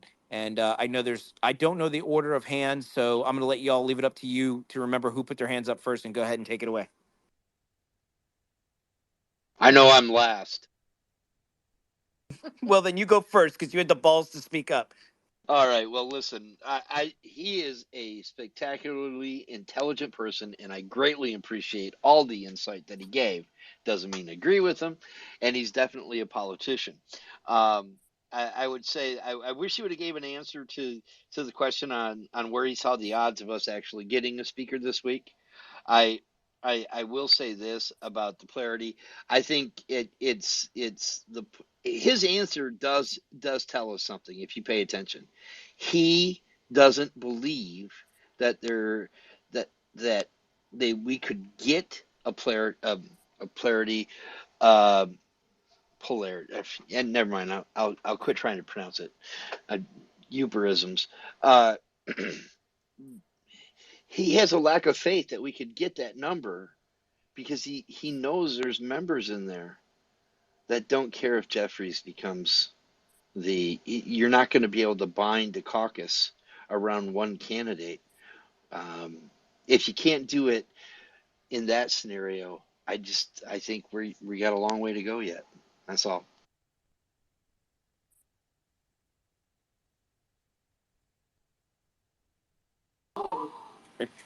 Thanks. Lou, your hand's back up. Go ahead. So did you guys hear anything I said? Because I was talking for like 5 minutes until somebody in the audience said, nobody can hear you and other people are talking. We couldn't hear a word you said, Lou. Okay, so real quick, I want to say I want to shout out to my buddy Cypher. I see you down there. I actually created a thread this weekend in my support of Byron Donalds. Okay, why I think that he is the best choice. I will tell you this much. Basically, everybody says, "Oh, well, you know, he's only been in for 2 terms." Actually, I like that. I like the fact that he's past the freshman hump, right? So somebody can say, "Oh, you know, he doesn't know what's going on. He's a freshman," but in fact, he's not. Right? He's in his 2nd term, and 2. He doesn't. That means he doesn't owe anything to anybody. The committees that he sits on: energy, banking, finance, cryptocurrencies, online presence. These are the new things for the kind of the new Republican Party to try to tackle. Right? These are things that a lot of the folks that are maybe being nominated now, that are in their 60s, late 60s, they're not always aware of everything that's going on. And as part of that kind of research and thinking about it, I thought to myself, I'm just wondering, have we ever had a Black Speaker of the House or anything like that, or close, or ever nominated? And so I actually went back and found out that in 1876, in May of 1876, Joseph Hayne Rainey from South Carolina was in fact Speaker pro tem. And so it was after the Reconstruction, and he came in to be Speaker pro tem. And I started to research his story, and so I have the thread in the nest, as I said. It was very interesting. There are so many similarities to that Reconstruction period to today. It is just amazing. Like, for example, oh look, this county had 2,000 more votes than people registered to vote. Things like that. It just was very amazing. And so I just wanted to share that with everyone, because I think sometimes the more we think things change, the more they stay the same.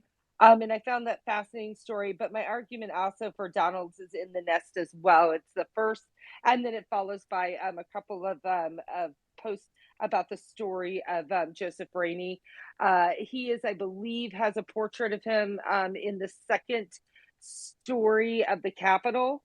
So it's kind of cool. Anyways, I wanted to kind of share that everyone could see it. And I don't know who was next in hand, since I went, deaf for a moment and mute, and I don't know. So Monica, do you know? Yeah, it's Ben.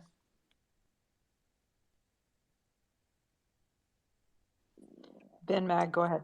Wait, what was that? Sorry, I thought I heard my name for a sec. Yeah, you're next. Oh, sorry. I wasn't paying attention for a sec. My brain farted.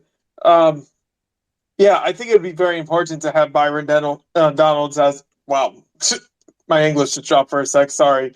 I think it would be very important to have Byron Donalds as our next speaker because it would not only influence the Republicans to get together on somebody that's a person of color, but there is a potential um, effect on influencing African Americans to vote for Republicans because they're going to see that Republicans are back behind a African American as a speaker, and if he does become a speaker, somebody that is in a powerful position that can make him think, "Hey, this guy is in a powerful position. I want to be in a powerful position like that." Whether it's being a business person, a music producer for a large company, or anything, the African American community, from my experience in college of having black roommates who tell me this all the time, is that they are inspired by African Americans that are in positions of influence and power.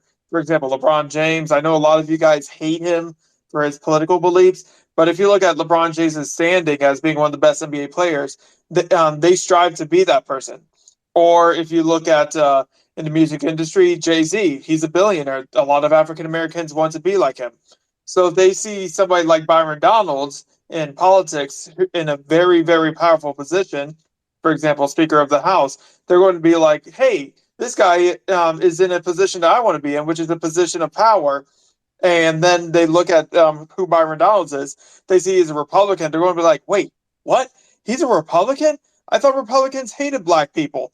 And then they do a little bit of research here and there. Then they realize that it's the Republican Party that represents who they are as African Americans. Because if you talk to an African American without mentioning Democrats or Republicans, 95% of the time, most likely, they are conservative in their hearts and in their values. But politically, they vote Democrat because the Democrats took over the narrative. So the Republicans have a chance to change the narrative, to destroy that narrative, and show the African American community, as well as the minority community around the country, that Republicans are the true representatives of who they are.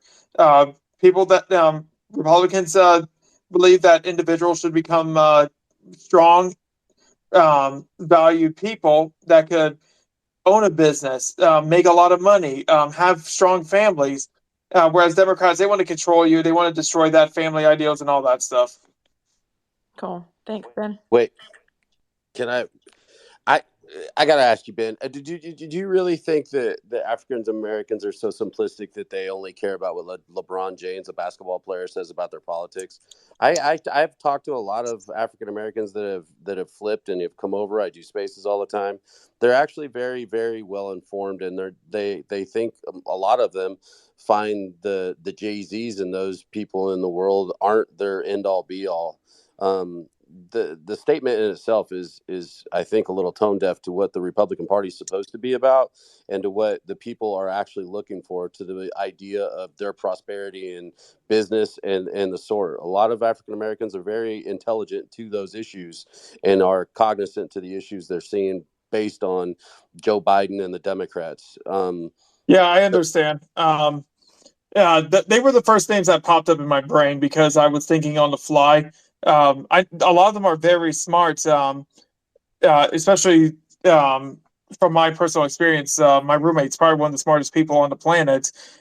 He's told me multiple times that it feels like that these African Americans, they are wanting to have a better life and they know what to do.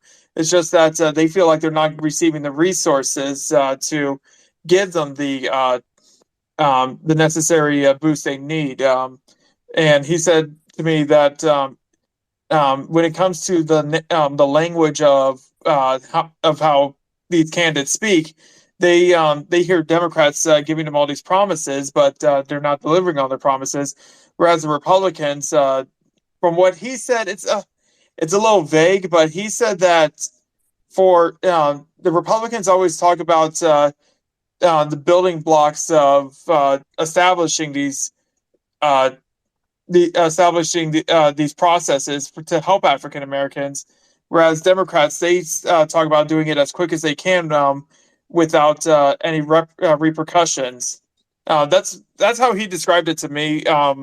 Although this conversation was, I don't know, like almost a couple of years ago. I haven't talked with him in a few months about it, but he did tell me that we're seeing more and more, little by little, African Americans switching parties and voting for Republicans. In fact, here in the state of Ohio, we were able to influence the election in a very urban area of Columbus. Columbus, the capital city, is very heavily Democrat. We managed to get an African American woman who is a Republican into the state Senate office, which is freaking amazing. And if we can do it in that area, we could do it in Cleveland, we could do it in Dayton, we could do it in Cincinnati. It's just we need to find the right people to lead lead by example to get into that position. Thanks, Ben. Tenfold, go ahead. Good evening. So we're still talking about the speaker, and it's really, I'm blown away that Congress is burning our time, keeping this going.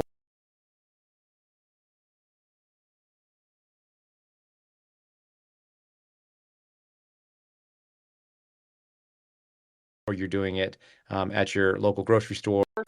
And then it follows by a couple Position help here in the state of Washington.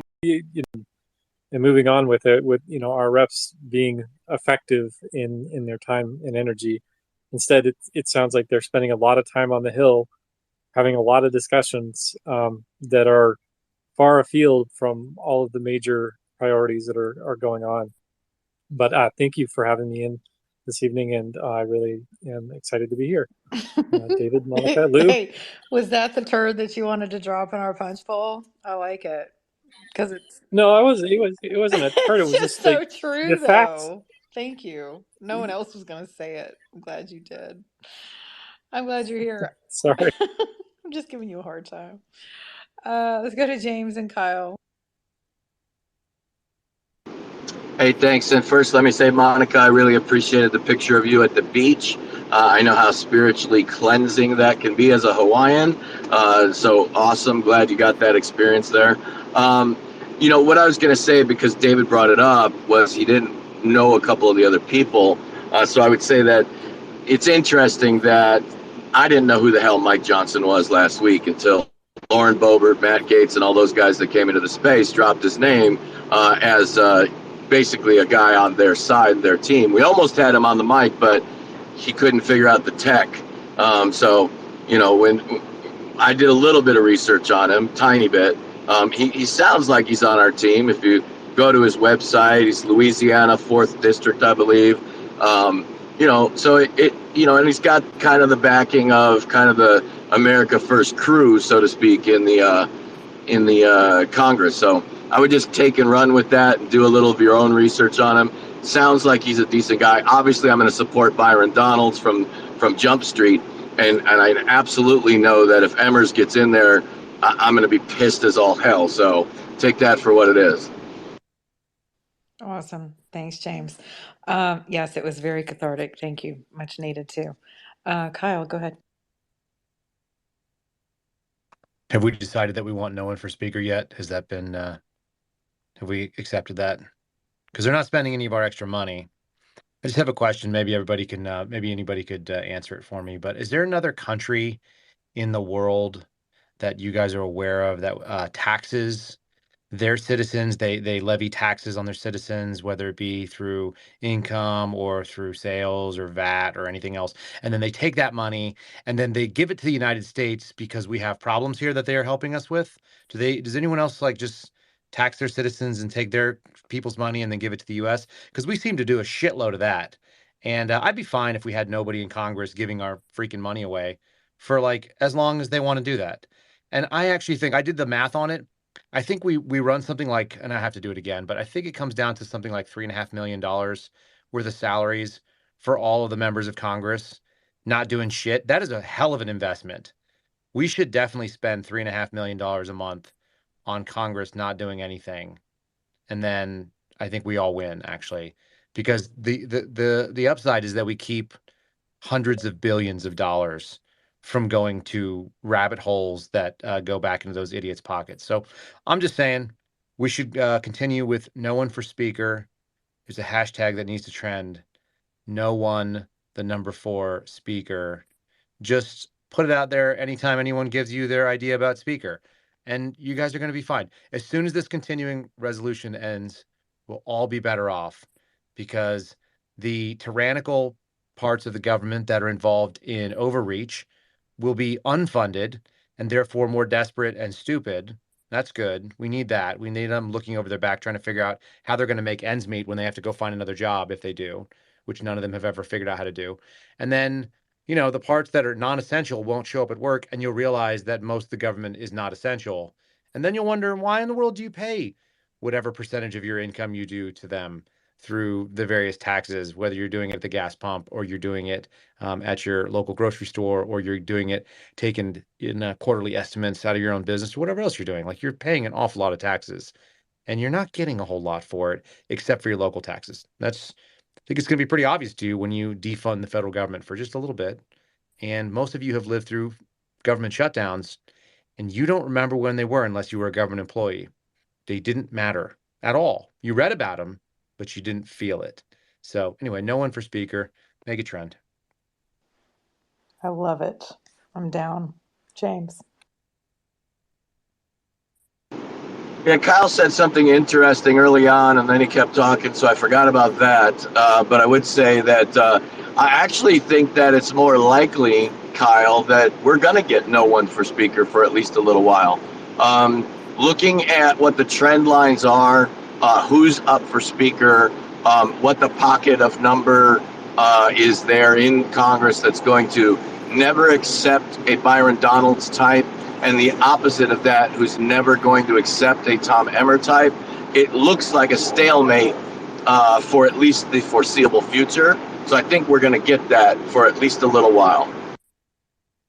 That means we all win, just saying. Okay, so there's no one in the speaker position with their hand up. Kat, do you have anything you'd like to contribute? I have my hand up. I have my hand up in my head. I did not see your hand up, but go ahead. No, I'm joking.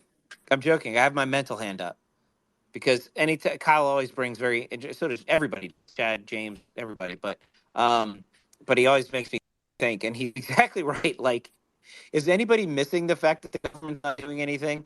So it's an interesting perspective, and who knows? We'll see. But if we get a speaker that's actually good, maybe the government can do things that are valuable.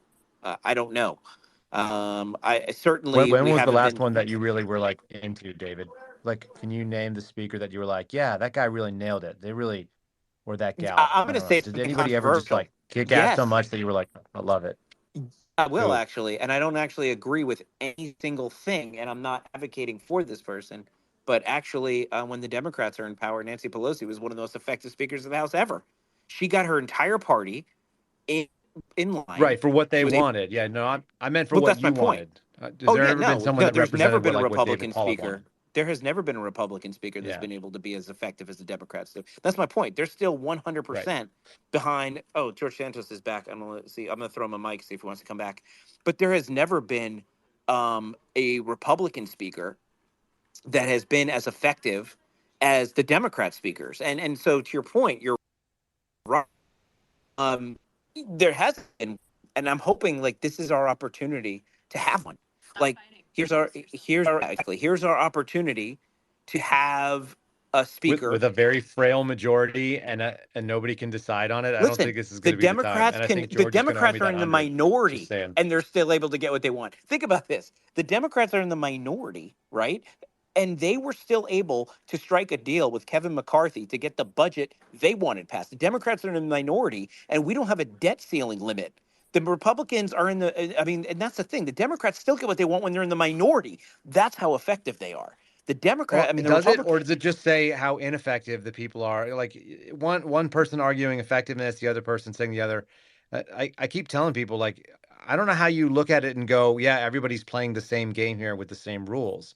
It appears pretty clear. And the analogy is like the checkers and chess analogy, but like the Democrats are playing demolition derby. Like all they need to do is spend all the money, break all the shit, and ruin all the things, and then they're in good shape because they're literally not advocating for anything of benefit to anybody. And not even like I don't even know who in their own party is thinking like, yeah, this is really helping me. What I really like is to devalue my savings, my dollars. There's such a small percentage of people that benefit from the crappy policies they have. So it's all just religious, ideological based lunacy. And so I don't even think they like most of the people that would vote for those policies, if you broke it down to them, this is why my wife is a conservative at this point. We just talked about money one time. And I was like, how much of your money should the government get? And she was like, everybody should pay the same percentage. And I was like, oh, like a flat tax? Like you're the most right wing person in this room right now. How do you feel about that? And her mind was blown. She was a lifelong Democrat who was like raised in Brooklyn, New York. She had no concept of it because I don't think a lot of these people know anything. Did I just run George off? I just ran No, George no, off. he's down there. Well, he was. I don't think Oh, he could speak. I threw him a mic, but he's in and I out. He think probably I just think he wanted knew. I think he knew. I said he was going to owe me that 100 that we were talking about, and I think I scared him off. to. He owes me 100 too. Um, Does he? Yeah. no, I'm just kidding. But might as well tell him it. But No, no, you should definitely bet Congress people that they won't accomplish what like let's put their money where their mouth is. Like I think George is fun because he comes out and he engages, and I think you got to give somebody credit for at least doing that, which is more than many of them can do. no, Um, I respect the hell out of what George. I love having George in these spaces, and I Congressman think it's Minich does it therapeutic too, and for him to be Congressman fair, Gates. David. What's that? I think it's therapy for him. It's a therapy for all of us because then we get to yell at somebody. And what I love about him is he sits there and takes it. Like you don't have to Yeah. agree with him. He'll sit there and defend his positions. He doesn't expect people to be honky dory with him, and that's what I love about it. And I Well, he's getting appreciate when. paid and there's no speaker, so he's winning, man. Like who doesn't want like 175K a year plus whatever benefits they get flying all over the place in order to do nothing for anybody? Like that's not a bad gig. Well, to be honest Uh, with you, but now I'll give you the and I'll use the English minor words. The juxtaposition to that is Corey Mills doesn't take any money actually from his position. He donates every dime of his salary to charities, to veteran or first responder organizations. He had more money before he went into Congress, similar to Donald Trump. And he's completely, unbelievably frustrated with what's going on in Washington because he just wants to get shit done. He wants to bring Americans home from Israel, and this right, Washington but is so dysfunctional. that's the wrong job, my friend. Like everybody knows that. Like he just needs to read the Constitution and realize that that's not a job where you go get shit done. It Yeah, was I think never he's designed to learning get shit that, done. and he It's knows the it's Constitution. intentionally not supposed to get anything done. It's actually doing its best work right now with no speaker. Brandon, I just want to throw this at you. You missed it earlier. I'm representing the position, no one for speaker. The longer we have no speaker of the House, the longer they can't spend our money. And we also had the open question, which you missed. But do you know any country that taxes their citizens and then gives foreign aid to the United States for all the problems that we have to help us out? That's now you're caught up. Thank you. Appreciate it. The answer is no. And I appreciate you getting me caught up on that. Thank you. I'm questioning, it's a space with Kyle and David. Is anybody able to get a word in tonight? We're just talking to each other like pretty aggressively since I showed up a few minutes ago. I think that you guys are actually mistaken. I always throw this out there and nobody ever tells me who gives aid to the United States. The Chinese actually do. They just use it to spy on us and do like nefarious shit. But they actually do offer things like educational capabilities and they build things that they put spyware in and stuff like that. So the Chinese actually do tax their citizens and then use it aggressively, but it's like sort of like soft espionage. So I'm not entirely accurate when I say that nobody else does, but it's worth And, noting. and Brandon, it's worth noting that before Kyle and I started talking on the Kyle and David show, there was no hands up. So there was a lull in hands. And then so Kyle and I had such an inspiring conversation. And now we have 3 hands and speaker requests. I mean, and that's the power of us never shutting up, is that we'll talk long enough until somebody finds something interesting in what we have to say, and then they'll offer an opinion on it. So that worked out. But since you're here, it's a perfect time for us to talk about dun da da da WakaCon. It's coming up on November 10th through 12th at the Airport Hilton at West Palm Beach. Hey, listen, I've been hooking you up all over the place on my show. I did a great one tonight. Crypto and I were both piggybacking off of each other. Every space possible, we go and promote this event because I'm going to be there. And for everybody listening in here, I'm going to be there. Lou's going to be there. Monica's going to be there. We're going to convince Kyle to be there. Chad's going to be there. Kat's going to be there. All the people you love listening to in these spaces are going to be at WalkaCon, along with Carrie Lake, along with Laura Trump, along with the Schlaps, along with a lot of the nation's leading conservative comedians. There is going to be so many great people at this event. It's going to be so much fun, not a stuffy political event. And that's why we're all excited to go there. And you want to go too. And if you want to go and save 10% or more, if Brandon decides to do a last minute sale like he did last week, it's known to happen. But if you want to save 10%, you got to use promo code Lou and you save 10%, LOU, and you save 10%. You could Is it use other LEW? you could, LEW, Blue? you could, if you're going to do LEW, just use David because LEW won't work. But if you want to use LOU, you can use LOU, and then you'll get 10% off. And who can't save 10% in Bidenomics? I've said it before. That being said, listen, Friday there's an extravaganza. There's going to be great speakers, that, like I said, including Laura Trump, including the Schlaps, including many others. Then on Saturday morning, there's a free rally. Giuliani. So, what's that? I know David always forgets to mention Rudy Giuliani. Rudy Oh, Rudy Giuliani. Giuliani. Oh my God, I've completely He forgot. hates New York and he hates America's mayor. It's just what happens. David's And just that guy. David, Yes. he tweeted out about it tonight. He said he has a walkaway story to share and he wants everyone to come to WalkaCon so they can hear it. Exactly, Rudy Giuliani. I don't know how I keep forgetting that. Yes, Rudy Giuliani will be there as well. Then on Saturday there is a free rally, so you don't even have to buy a ticket. You just come to West Palm Beach, go do sightseeing, see Mar-a-Lago, lay on the beach in the sun, enjoy yourself, and then come scream for America and freedom with us for free. And then Saturday night there is a roast of Brandon Strzok. And who goes to political events and gets to see comedians roast people? That's what's so unique about WalkaCon. But it doesn't end there. On Sunday, you also have a brunch with Carrie Lake and a book signing. Lots of things going on all weekend long. Guests are being added and speakers are being added by the day. So you don't want to miss a once in a lifetime opportunity to have an affordable political event with all of your favorite people. So absolutely November 10th through 12th. And it's a holiday weekend, so you can take the day to travel as well. So go down to West Palm Beach, November 10th through 12th, Airport Hilton. There's discounted rooms available. You have to go to walkawayanniversary.com, put in promo code Lou, LOU, and go get yourself a ticket and come hang out with us and Brandon and have yourself a great time. Brandon, did I leave anything out? No, you did a terrific job as always, but I have to just make a couple brief announcements to do a little housekeeping. Fortunately, but unfortunately, we have sold out of tickets to not tickets, excuse me, rooms at the Hilton. So we have sold out of rooms at the Airport Hilton. We do still have rooms available at the Holiday Inn, which is a very brief ride.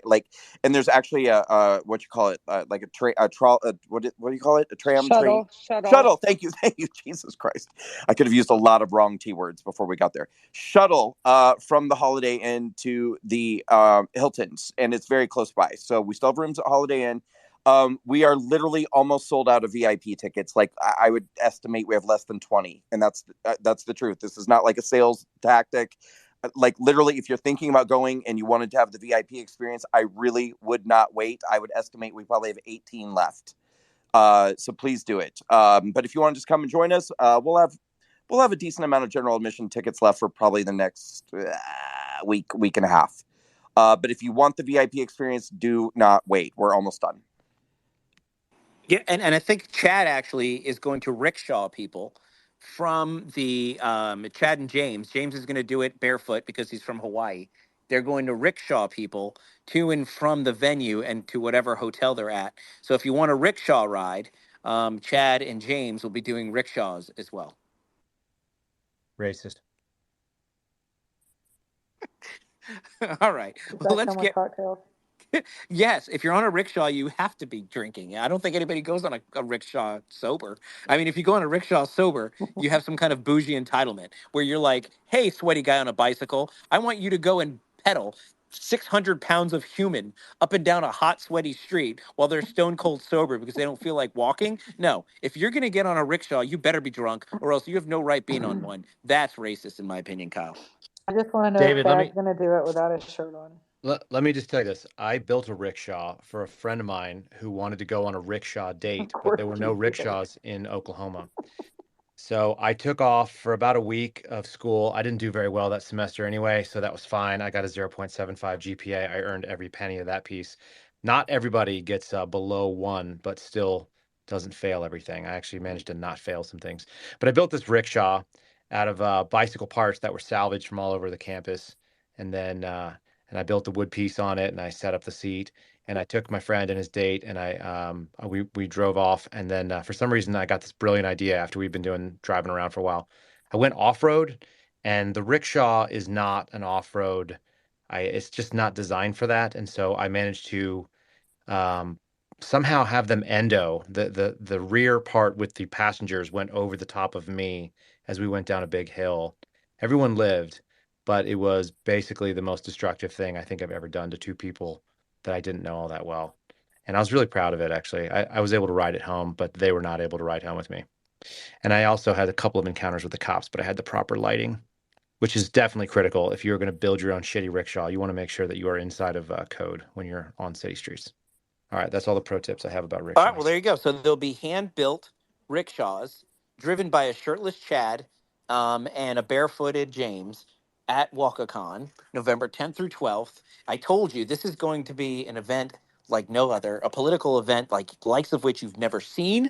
And the cool thing about this political event is it's not all Republicans. It's just people who walked away from the Democrat plantation and had the courage to do things independently, independent minded, and just say, you know what, Democrats don't own us anymore, which is why it's so much fun because you get all kinds of people there, people who like to do things and think outside the box. And it's going to be a big party. It's going to be a lot of fun. I'm going to be there. You're going to be there. And you better hurry up and get your VIP tickets, because if you've ever been to one of these political events and tried to buy VIP tickets so you can rub elbows, you know, with the highfalutins, you're going to spend thousands of dollars, and you're not going to spend thousands of dollars at WalkaCon. I believe it's like $500 for the whole weekend, which is ridiculous. If you want I to thought it go was and meet, $11 if you use.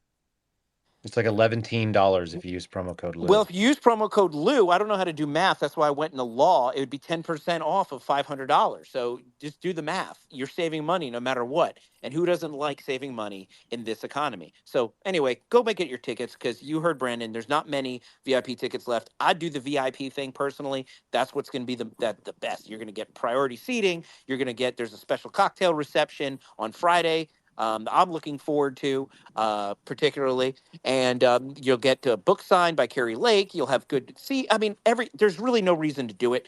Guys, you've spent $500 to go and buy like a case of water, a gallon of milk, and a dozen eggs. Just don't drink water or eat eggs for your week, and then you could afford to go to WalkaCon. VIP, okay? So go get your tickets and go have a lot of fun with all of us. Now, back to our regularly scheduled programming. We have three hands. Oh, remember, promo code Lou, L-O-U. We have all of the. Oh, I'm not going to go on that Oh my tangent. I'm sorry. God, David. Yes. This is like the world's longest and arduous live read ever. Okay, Really? go ahead. Well, then shit, I can keep going. Have you gone to beardvet.com and bought your guys yourself some coffee? 10% off. All the proceeds go to a portion of the proceeds go to benefit veteran organizations. So why don't you want to take care of a coffee that takes care of our vets? It gives you great energy, tastes great, it's sourced from great places, and I always drink my Beard Vet coffee, which is why I get my energy. So go to beardvet.com, use promo code David, get 10% off your next order of Beard Vet coffee. Okay, back to the regularly scheduled space. Jim Pfaff has just joined the room. Jim Pfaff has lots of things to say. I'm sure he wants to weigh in on the speaker fight. I know we have hands from Parson, Todd, and Tinfoil. So let's go straight to the hands. I don't know what order I'm going in, so whoever unmutes and starts talking first gets to go. Take it away.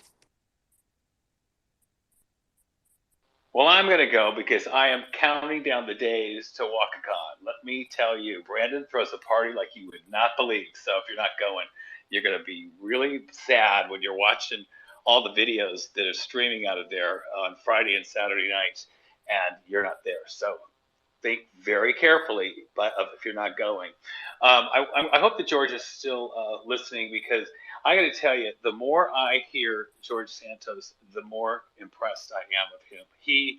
I really appreciate the time he gives to us, but also I really appreciate how he is so respectful of being discreet and not violating any trusts in Congress, and really kind of towing that line. I think that's very impressive also. And I think he gave us a little kind of a prelude of things to expect. I am all about, I'm on team no speaker myself also, but I would love to see Byron in. If not him, Mike Johnson, I think would be a good second choice. But I think we have to prepare ourselves that we have a lot of never Trumpers in there, and that they're not going to be voting for Byron just because of that. So we should expect that that's not going to happen. I hope it does. But the one thing I want to caution everybody is, there's a good chance that we're not going to get the speaker we want. And I think rather than everybody just have a meltdown and a hissy fit, right off the bat, just sort of let's give the person, whoever it is, a chance, and let's just see how it goes, because we're not going to have a whole lot to say about it in the very early stages. So that's kind of my advice to everybody, is kind of give that person some time and let's see what happens. But I'm all for no speaker for a while. No money spent on Ukraine is a good day. Thanks. Cool. David, you still doing hands, or do we just want to let people, fight over it? It's tinfoil. Thank you. I appreciate it.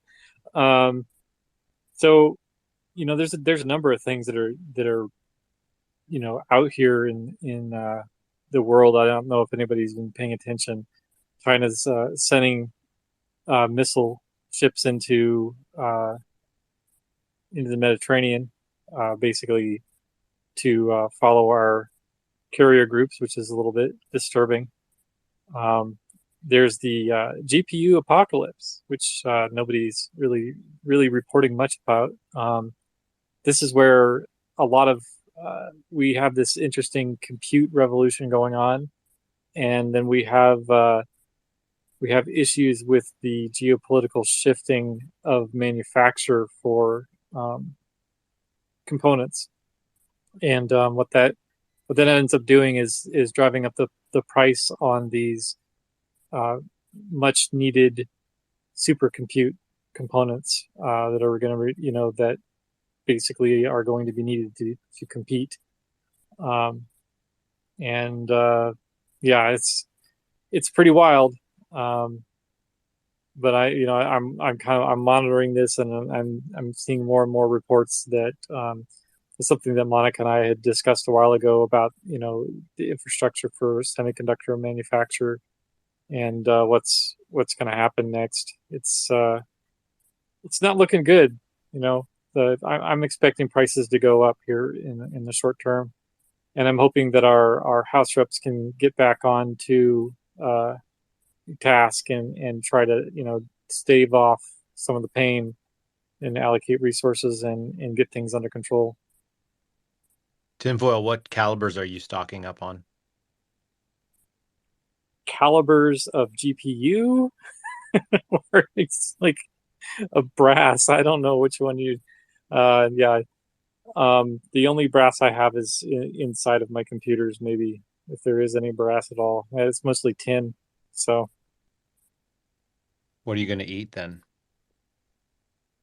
I live in the country, so I will eat the turkeys that run across the yard. He's going to eat his neighbors, Kyle. Are you going to catch the turkeys with your fingers? What is the plan there? Oh, I have bows and arrows. I'm really good with archery, and plus it's quiet, and if you have loud boomsticks, it draws attention. That's true. All right, you're not planning on eating the vaccinated. That's probably good. That's not safe. Kyle. Tin is like our Katniss, only he's tinness. Hey, Trash. Speaking of things that cannibalize other things. Oh, boy. Okay. Thank you, Tin. Yes, I agree with you. I'm with Kyle. Hashtag no speaker. Who gives a damn? And I'm with Tin. No one for speaker. If you're going to do the hashtag, you got to that too. That too. Thank you so much for the correction there, sir. And yes, 10, we do have other things to be concerned about. Parson, and then Jim. We got Chad down here. We should let him go. Well, thank you, Parson. You go ahead and go first. Well, Chad's good to listen to, so long as I won't interrupt him. Lord have mercy. Well, if you want to yield to Chad, by all means, let's yield to Chad. His hand was up before mine. Chad, where's your hand? Is it underneath? Never mind. Kyle confused me on calibers. I started looking at gun porn, so I forgot. Sorry. Go ahead, Parson. Oh man, see now how he's playing me. All right, I'm going to be real short because I 100% agree with Lou. But my reasoning on Donald's is really based on the space you guys ran with James R. last week. The man was real. He wasn't protecting himself. He wasn't holding back. He wasn't playing. He did have fun with the group. You got a sense of who he was. Now, at the same time, all the reasons that we like him is the reasons why they're not going to vote for him. We'll try to use the race issue in our favor here and say, hey, we need a black speaker. What are you doing? What's wrong with you people? And call them all racist. But I don't think it's going to work because I don't think they care. And that's why I agree with Kyle as well. Excellent. Everybody agrees with Kyle, per usual. I like it. Chad, are you coming back or are we skipping you? Oh no, I also agree that anybody that votes for Byron Donalds is a racist. That's all. Thank you. Does or doesn't? If they do not vote for Byron Donalds, they are a racist, sir. Yeah, copy that. Also, at WalkaCon, are you going to grow out a mustache for potential mustache rides after your rickshaw tours? No Shave November. I do it on the genitalia face. Got it. I was curious. Thanks. I want to see video of him walking around with his hand on his forehead, guys. That's what I want to see. It's been glued on there for a long time. He had one of those. Did you ever see Honey, I Shrunk the Kids with the arrow that had super glue? It's basically the same situation that Russ got into. Oh boy. You haven't seen that movie in a long time, Monica. It's been a minute, Kyle. I'm still trying to get past your whether or not Chad is going to be offering particular rides. So I asked a pretty appropriate question. He went downstairs. I can't be responsible for that. You all the time, Kyle. You try to catch me, and I go deeper. That's the only way you can go against Kyle Seraphin. He's too quick. He is very quick. He's like a double-edged sword. Okay, so we have two amazing hands, Jim and Trash. You two fight it out. I'm going first. Kidding. Playing with Trash there. That was a mistake. Hey. You shouldn't cede that territory. Yeah, that's true. So speaker race. I wish I'd heard what George said. I wasn't able to be there, but hey, let me give you a recap real quick, Jim. I'll give you literally a 30-second recap. You ready? Cool. Mm-hmm. You ready for it? All right. Yeah, go ahead. George said that they had what he considers the most active conference yet, where everybody was engaged, everybody was asking really good questions. There was a lot of involvement. He thinks 4 people rose to the top. Of those 2 that I remember is Emmers and Donaldson. Yeah, Donalds. And I don't know who the other 2 were, and I don't even care because I like Donalds. But there was 4 that he thought were rising to the top. He says he thinks that this is going to give them the best possible speaker because the process is really working. He felt confident in it. He said no matter what, every single person that put their name up there said that they would release the January 6th tape. So that's coming out. And he says to be continued. Maybe he'll come back tonight. We will see. But that's sort of what you're missing, the 30-second period. And now back to you. Yeah. People I'm talking to, I mean, I think that's consistent to what I've heard. The 2 guys that I like personally, one of them I've known for a lot of years, are Byron Donalds and Gary Palmer. I don't think Gary has a chance, but Gary's interesting. I've known Gary for every bit of a little more than 2 decades now, back when he was running the Alabama Family Policy Council, connected to Focus on the Family. Got close to him while I was working at Focus on the Family then, and we've remained friends. I actually was, when he was running the first time in a primary, he was trying to get past a guy, and I talked to a few organizations to see if they could get involved or not be involved, actually, with one of his opponents who really didn't add up. So Gary's a good guy, actually, very competent and capable. Byron, who probably has by far the better chance, but maybe still no chance, is I think is an intriguing choice and I kind of tend to him, although I'd be very happy if Gary did as well, because he's pretty solid. This is, I think ultimately it's possible that I'm going to be curious to see what people in the conference really are thinking and feeling. But I have a sense that Emmer has about as much chance as Scalise had. And I think what they're going to figure out is that they should have just sucked it up and gone with Jim Jordan, because I think they're going to run right on back to the same place, likely. Now, they should have been running a bunch of votes of Jim just to kind of get the same effect as McCarthy back in January. And we'd have this all done as of last week or over the weekend and be moving forward. By the way, I'm not opposed to the no speaker thing. I don't think the Congress being in session is ever very good for any of us.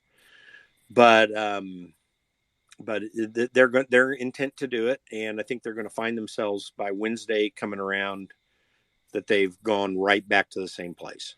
I think the biggest issue that has to be resolved now for us, things like the J6 tapes and similar issues are really important, but it's going to come down to what are we going to do about the spending bills?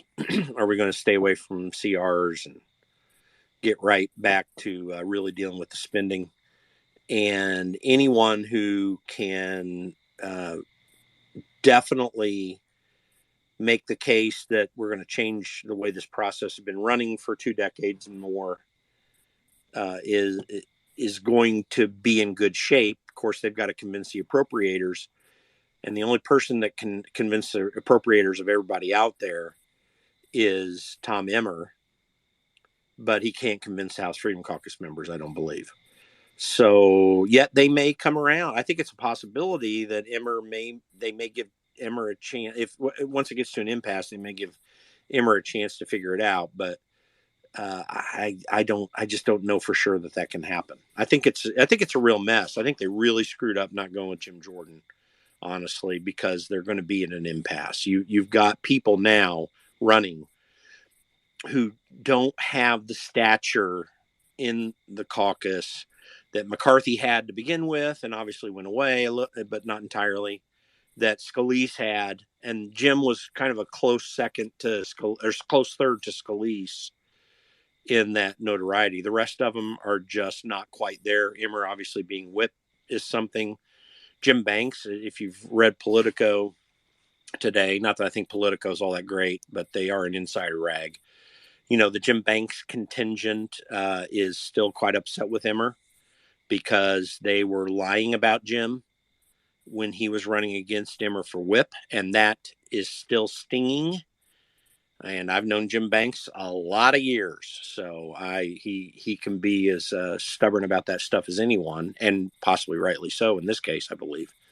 So, look for this to be a mess through Wednesday, maybe even all week long.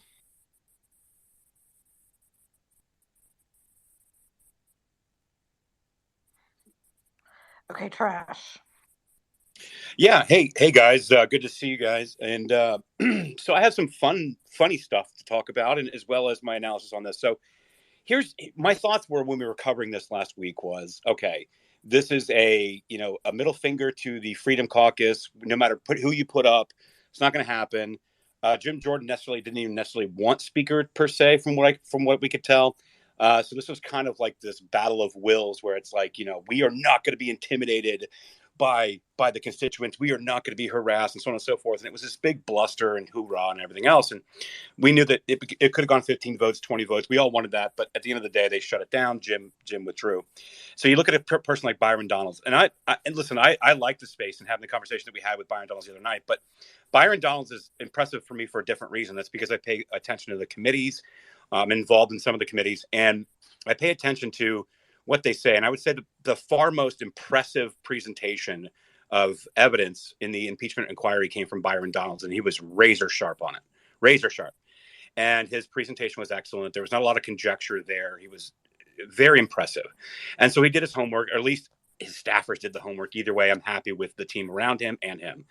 Obviously, it's probably going to be in a similar situation as Jim Jordan, and they're not going to want a Freedom Caucus person in there, as we've seen recently with some of the developments of fundraising between McHenry and his favor towards China, as we saw with Gallagher's committee on the select subcommittee on the CCP, uncovered kind of how Patrick McHenry slow walked a lot of things regarding to investigations and or policy towards China, obviously in bed, and we saw some of the fundraising mechanisms between McCarthy and McHenry and all these other folks. So there's kind of a battle of wills at this point. And then you look at the holdouts. So we were kind of looking at the holdouts. We said, okay, who are some primary challengers? And just learned today that it's possible, from what I'm hearing, that Kay Granger was actually doing a lot of the whipping against Jim Jordan. Now, we know Kay Granger, obviously another swamp monster down in Texas, and has a couple primary challengers coming up. But it seems like this was a uniparty stand against Freedom Caucus, American First, populist type support. And I think they played that for what it was worth, but I think they all lost political capital. I think they all recognize now that people are actually pretty angry with them and are now mounting challenges. And it's going to be difficult for these challengers. Let's keep it real. These are top fundraisers that are these holdouts. They're top fundraisers. They're top fundraisers for a reason. It's going to be very difficult. They've got war chests to use. And so moving forward into the primaries, I think it's going to be interesting. So now we're looking at a fact of you've got a Tom Emmer who doesn't seem to be, obviously he's a never Trumper, whatever you want to call him. Jim has spoke highly of Tom Emmer, so I've reserved judgment. I did look at his record. I wasn't great about it, but again, who spoke highly of him? What's that? Jim who spoke highly of Emmer? You, sir. No, I don't speak highly of Tom Emmer. I don't. Okay, I misunderstood you then on these last spaces. That's fine. No, I'm just saying I was just only giving a sense of where he stands, not my support of him. I don't support him. Yeah, gotcha. My apologies. So, but what I'm saying is I still want to entertain it, equally. My apologies, Jim. I misunderstood. So I don't know that a Byron Donalds gets through, even though I'd really want him to. I would love a Freedom Caucus member to get through. Mike Johnson, if you guys remember, is heavily recommended by Boebert, Gates, Santos, even Donalds, I think even mentioned it. Most of the Congress people that were on that space, Ronnie Jackson, they like Mike Johnson. Now, I've looked into Mike, probably that might be a good settlement, whatever it may be. But moving forward, it really is a matter of what the Uniparty wants versus what, Freedom Caucus wants and how we can find it. I think that there's going to be a compromise. My point was this. I think there's going to be a compromise in the speaker race where now they can dial down the temperature going so heavy against Freedom Caucus members like a Jim Jordan and kind of now start to say, okay, you know what? We didn't want Jim Jordan for whatever reason. We grandstanded all week. That backfired and blew up in our face in many instances. Let's come back to the table. We can seriously talk about a Byron Donalds or maybe a Tom Emmer, whatever it may be. I looked at Kevin Hern. I'm really concerned about Hern, especially his stock trading prowess. And so there's a lot of these people that I have concerns about. I think there's going to be a more agreeable type process moving forward. And you're not going to see so much grandstanding. And one last humorous thing that I saw that has been confirmed by Idaho Tribune is this. So apparently, Mike Simpson from Idaho, one of the holdouts, came out and he made a strange statement, said, quote, "I'm very disappointed we don't have a woman in the speaker's race. I mean, I thought about going transgender and just doing it myself." So that's Mike Simpson out of Idaho. It was confirmed by Idaho Tribune that he did make those comments. Now, did he say it in jest? I don't know. Maybe it was a bad culture war joke. I don't know. But like the dude out here without a challenger in Idaho saying that stuff. So I just wanted to put that out there because I thought it was hilarious. I'm like, wow, dude, like you really don't have a finger on the pulse of what's going on right now and how much people don't like you for holding out the way you did. So I guess he's doubling down. So we'll see how this all shakes out. But thanks, guys. Good stuff. Chad? Yeah, so Trash, you're mostly correct. I mean, they don't want a House Freedom Caucus person. They really are upset about January. They're more upset about Gates a couple weeks ago, but they really are upset with Freedom Caucus. That was a bit of the Jim Jordan problem, although Jim had kind of cut the baby in half, so to speak, in recent years which helped him get on the judiciary. But this is a war against the House Freedom Caucus. And yes, Kay Granger was leading that charge, at least for the appropriators. Not that she needed to do a lot of convincing with those guys, the Steve Womacks of the world. By the way, Simpson probably did say that in jest. Simpson is just a flat out jerk. He was always at war with my friend Raul Labrador, the current Attorney General of Idaho, but was a member of Congress back then. And Raul was one of the best representatives we ever had up there. He was a good guy. Tried to run for governor unsuccessfully and has stuck around in Idaho. But Simpson is a real problem. He's one of, like Kay Granger and Womack and some of the other guys that were behind the appropriations move. They're who they are, and they do love the swamp, and they love the power they have on appropriations. Simpson is that way too, but he's also just an irascible person who is honestly no fun to be around and is very frustrating to a lot of people, not just conservatives. So, but that story's probably accurate. He probably was saying it in jest, and he's always got something against the conservative wing of the caucus, without a doubt. But this dynamic is all about appropriations. The way that they do continuing resolutions and omnibuses, as I've said before, gives them a lot of power if they're on the appropriations committee, because spending is not fought out on the floor with amendments. Your representative has very little say, unless they're on appropriations or they're in leadership. They have very little say over what goes in those spending bills, whether it means what should be prioritized or what should be taken out. And they love having that power. They intimidate other members who, have situations in their district, whether they're big spenders or not, that if those appropriations are pulled out, then they've got a political issue to deal with. So that is the dynamic. It is, the thing that the House Freedom Caucus members want, and that other conservatives like Gates, who aren't House Freedom Caucus members, want, is the changes in spending. And I think that's the battle that needs to be had here. Can I talk about Simpson a little bit here? Because I actually know the guy. Go ahead. Well, he's in the 2nd District in Idaho, which is basically Bonneville County and Bannock County. It is the most, how do I say this? For those that are Mormon, don't be offended by this.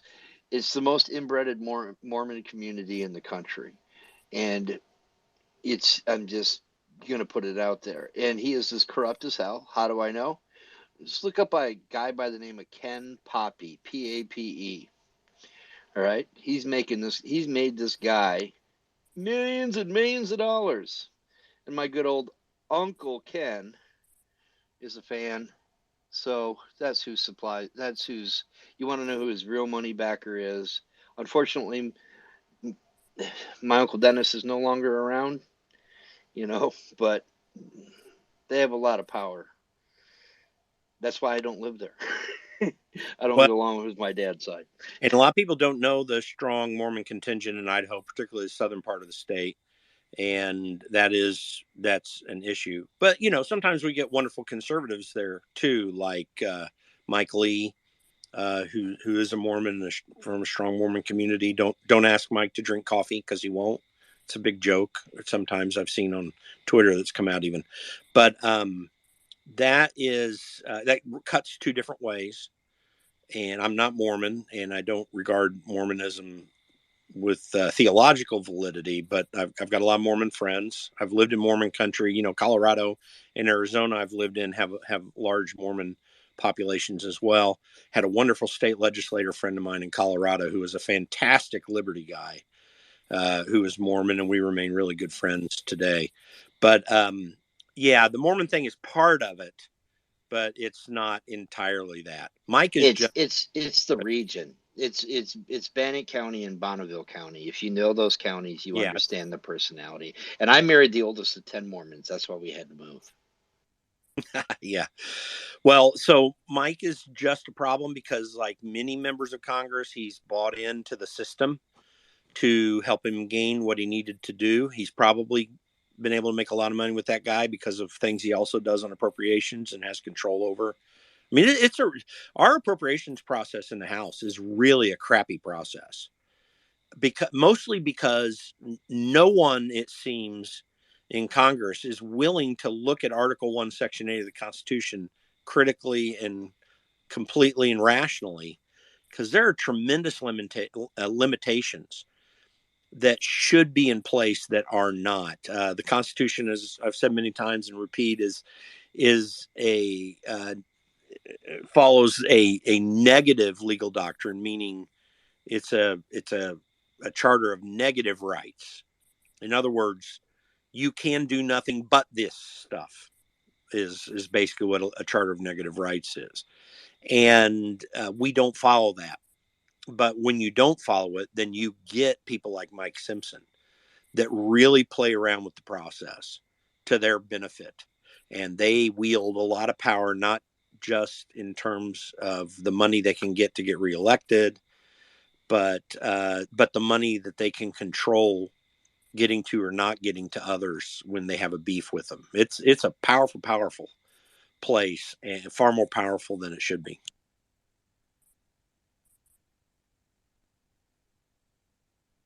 Chad, that was your cue. Well, I didn't know. Point of information. And since Jim's here, are you aware that Womack is in Matt Couch's district and Don Bacon is in Beard Vet's district? I'm just balling here. Tell me how much fun those would be. Be fun. Womack is another guy that, wow, she's whatever. But yeah, there's some wild people in that committee. I mean, I had a fellow chief of staff of mine years back when I was on the Hill, just salivating over the appropriations process. Just loved it so much and was kind of taunting me with the almost I don't know, emotional regard they had for being able to do stuff. And it's a really, really crazy, absurd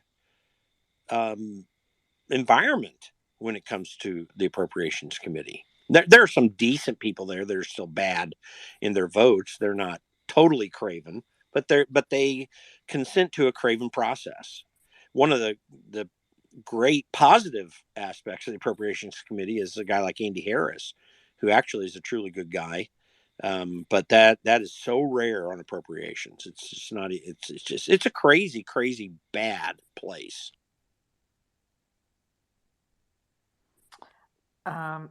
Thanks, Jim. So are we going to go to Kelly or Michael?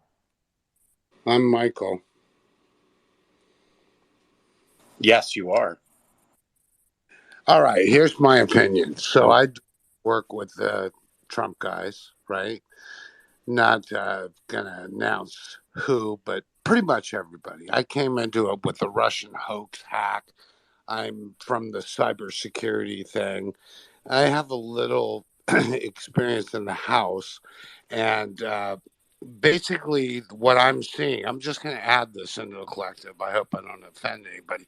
But a lot of people think the House makes laws. They do not. They spend money, and then they vote on if the money should be spent. Is everybody with me? Yeah, no, that's the premise of what we're talking about. Yeah. So the founder of the Tea Party, or one of them, Michael Johns, good friend of mine, Roger Stone, I worked on his case. I did not win. First case I've ever lost in my life, where I did the cyber for the Roger Stone trial, right? We lost, and Roger calls me in the middle of the night, and he says, Michael, give me a pardon. I said, what? He said, give me a pardon. And I could tell he's going to have a heart attack on the phone. So I got him a pardon. It took me 7 days, okay? I made a site called MAGA Petition because Jack Passo's site was bottlenecked. He could only get to 75,000 with his petition.org thing, right? He was screwed. He wasn't going to make it to the 100,000, okay? The White House was bottlenecked at 25,000. You think only 25,000 people love Roger Stone that are Republican conservatives? I don't think so. So what I did is I started MAGA Petition. We're on Tucker 17 times. We're on Handy 7 times. Okay. It literally got 4.5 million signatures. Okay. And then what do you know? I get a call from the Oval Office. I said, is it done? He goes, it's done. You see, I don't know Trump. I've never met him. But they called me. I go, "But how the fuck am I going to get you a pardon? I work for everybody, that works for Trump, whatever. But he goes, MacGyver, get it? He goes, MacGyver, your problem solver, get it done. Click. I got it done, and I'm proud I did. Who's Donald Trump? Let's go to the whiteboard. Donald Trump, Donald Trump. Who does Donald Trump love? He loves America. He loves American people. He loves Donald Trump. Hey, nice package for me. Where does he live? Twitter at that time. So I got all the people that were retweeted 10, 15 times by him, and I created let's say, I ginned up support, change the weather, making it what Trump always wanted to do, which no one does, no president does an election cycle, right? But Trump did because I said he would. And I'm a tech I don't know what you would call me, but I worked in the Roger Stone trial. I deposed F. Lee Bailey and folded him like a bitch in 3 questions. And I got the videotape. He gave it to me. We remained friends for life, okay, until his untimely death. And I worked for a bunch of other people, too, that you've all heard of. Here's the deal. Matt Gaetz is one of them, and I love Matt Gaetz. Matt Gaetz did nothing but pull the panties off of the entire supposed non-rhino support, and we'll all cry for Jesus. He marches to Georgia with his wooden cross. I don't think so. I'm not buying anything everybody says. This makes me want to cry because my brothers and sisters in the conservative movement are sitting here weeping, and we're playing Monday Night Football over the speaker when it's a big BS puppet show for us. And at least Matt had the cojones to say, I'm going to oust the speaker with 8 dudes. So the Freedom Caucus, which was the remnants of the Tea Party, if you talk to Michael Johns, right, at least, they're all crying while he gets tried down in Georgia. I will say this. For me, it's all about Trump. He's the only guy that will buck the system. And when they say drain the swamps, the snakes are hissing for Matt Gaetz as well. And you guys know the breakdowns of all these new guys, this guy, that guy. All we have is their campaign promises, campaign for speaker, that is, right? So I love you guys. I've listened to you all talk, very knowledgeable, and happy. Follow me at Real Michael Guy, and you might see a little humor, like I told RFKJ, Robert Kennedy Jr. He said something pretty wacky about Trump, blaming the lockdown on him. And I said, what are you, on the shit again? So I can talk off color sometimes, but I am very knowledgeable about these things. I do believe that McCarthy was slow walking the impeachment of Joe Biden, which is more than fair. And I yield back. Michael, you crack me up, dude. I love you, brother. It's the first time I've seen you in this space, I think, but it's the first time you've spoken, I think. But welcome, and I followed you back here, and you're always welcome, man. I appreciate it. You're entertaining and informative, so I always love that. So, on Stu Peters, that's a joke, by the way. What's that? I said, catch me on Stu Peters. I went on and I was like, oh my God, I'm a racist, So I'm not a racist. Well, if you don't vote for Byron Donalds, you are. So just make sure you do that. Well, I think Byron's a good guy. No, Byron's a great dude. Actually, a quick story. I met Byron, not name dropping. I'm just telling you, I had the opportunity to meet him and hear him speak. And not only does people love him because he just connects with people, and he's authentic. He's not like a phony politician. People just love him. But more than that, he gets it. He's a normal human being, and he's a cool dude. And having him as the Speaker of the House, I think America would have somebody that's just normal as Speaker of the House. And for that, I love the opportunity to have him. We'll see what happens. But thanks so much for... Yeah, go ahead. I think a lawyer can say between... So you'd say, all right, Michael, switch your position. Now you're defending this guy. You're not defending George Floyd. You're defending Chauvin, say, right? And so I would say, in support of your argument, it would ease. We have to ask ourselves, chips and dips at the Super Bowl party, that's great, but at some of these funerals, highly out of scope with what we need. And right now, if we were to take your word and say, hey, everybody just rally, shut up, rally behind this guy. We can't have a leak in the House when the boat is going to war in the Middle East. They will get their proxy war in Syria, and the shiny coin to chase is our beloved Israel. Well, no more funding for Ukraine. How about your beloved Israel? Would you pay for that? And by the way, you're going to pay 4 times now, because we're going to hit Iran, we're going to hit Syria, we're going to hit Ukraine, and now there's a lot more funding for my Burisma-loving boys, PP, right? So I do think that it would turn the optics in a positive direction to settle any rattly part on the vehicle right now, and to just get this part of it over with. What if we do go back to the plastic Kenny shoe salesman of wrong desanctimonious, whatever they call him? I call him the bait and switch cabinet. We saw this coming 5 years ago. Bottom line is, he's not the right guy for us. But we are screwed without a House that is ready to impeach Joe Biden, period. And that cuts off the purse strings for all those wars, and the wars do not happen. So that's my piece, and I say, everybody give him a chance. You know, your candidate, you want to run him. It certainly would set history, right? That's it. Thanks, Michael. Appreciate you. All right. So God bless. I have a question for my panel here right now, because it is for me at least, it's an odd Monday night. And I'm wondering, y'all want to keep going, or should I go to these last 2 hands and I'm going to go to bed early tonight? Y'all choose. It's up to you. Monica's thumbsing up because she was traveling. But David, yeah. don't ask us left coasters what we want to do, because it's only 8 p.m. Like, I'm ready to go. Like, I've had dinner, I'm settled in, I've got a high noon alcoholic seltzer. Like, I don't know what you're talking about. Like, I'm ready. That's true. I forget. That's why your spaces go. What I love about your spaces, Trash, is it could be like I could be leaving the bar at 2 a.m. and be like, shit, I just need a space to get me home. And then there's a trash space on. I'm like, yes. And then I can listen to it, and there's like 10,000 people in it, and you guys are talking about shit I can't understand, especially after 2 Right. a.m. And it entertains me so much. And that's what I love about having you on the West Coast. I will say this, in the words of a great American, Forrest Gump, I'm sorry. Okay.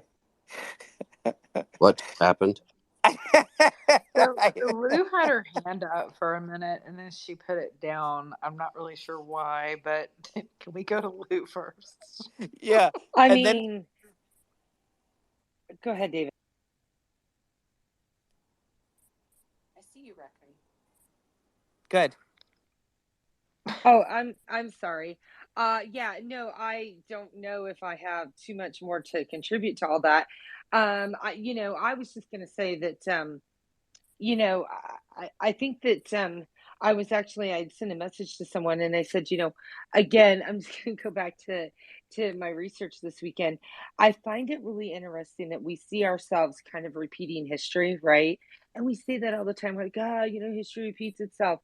But it's very interesting, and I kind of want to go back and start to research that Reconstruction period, where we had sort of that emergence of the Republican Party, where we were showing that while the Union soldiers, gosh, I can't even talk now, soldiers were still down in the South, that there was sort of a difference in the makeup of representatives. And as soon as they left, everything changed. And kind of just that same thing of where, for example, they were talking about South Carolina. There were districts where like 2,000 more people voted than were registered, and that there was cheating in the voting with paper ballots, right? And so I just find that all really fascinating.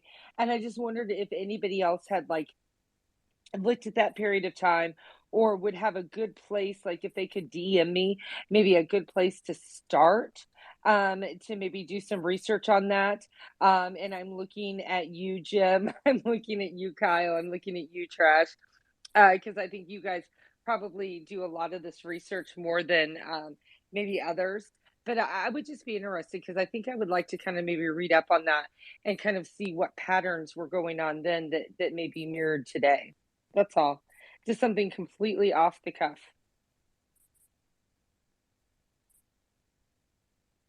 But we have hands.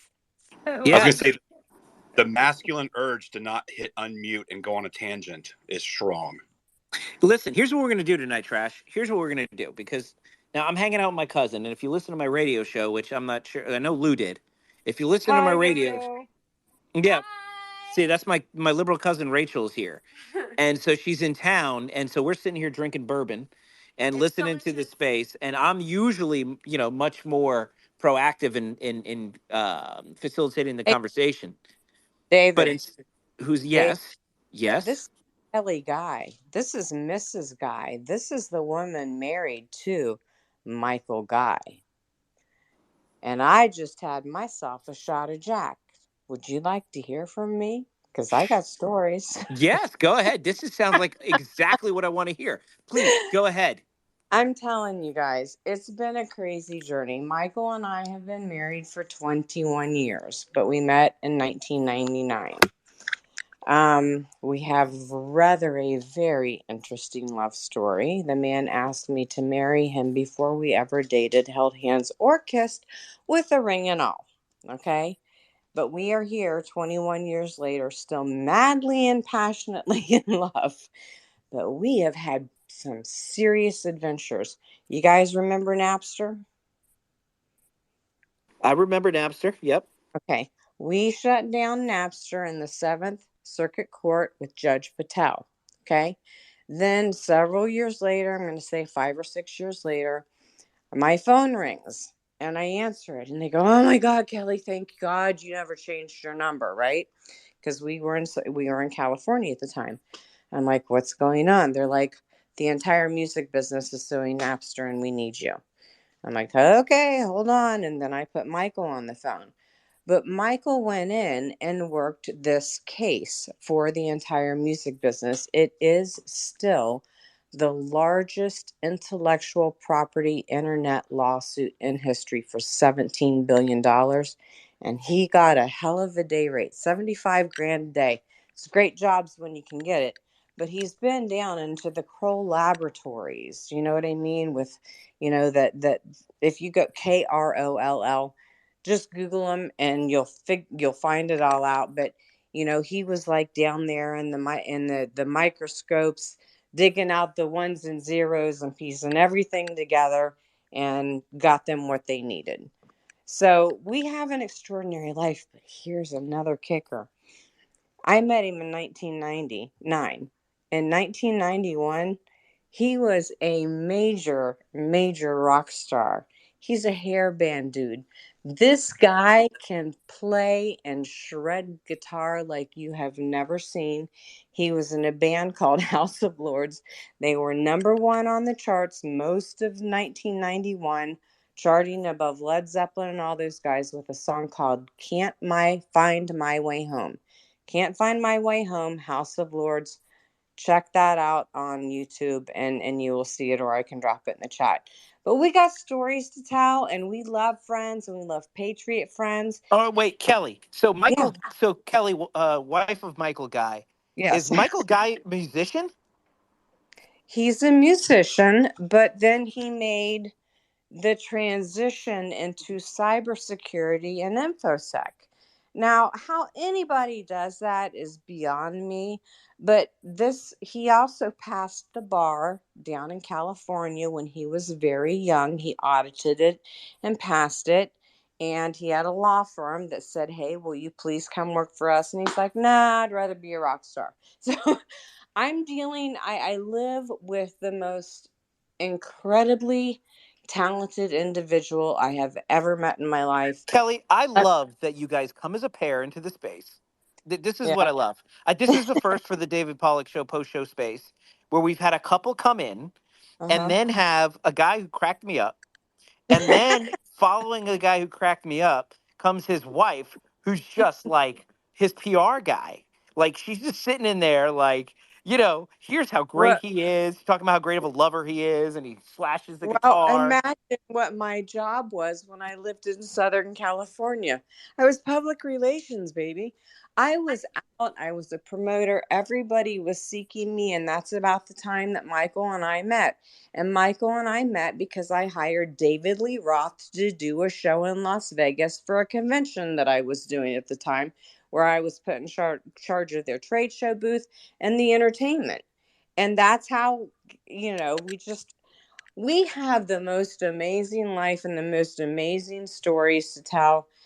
It's not even one book, it's too many Listen, books. I'm a subscriber of the YouTube channel. You tell me when that launches, or the reality show, or the Sonny and Cher two disc album. I know Chad's a big fan already, right, Chad? I'm trying to figure out where their merch site is. I need a T-shirt with Michael on the back and Kelly on the front. Well, Yo, we haven't Chad, cracked I it want one that too. far yet. Listen, I want one that says promo code Lou. Can you do that T-shirt with the back that says promo code Lou for me? Can you do that for me? I'm sure that we can, but we haven't gotten any of that built yet because we just are dipping our toe into spaces.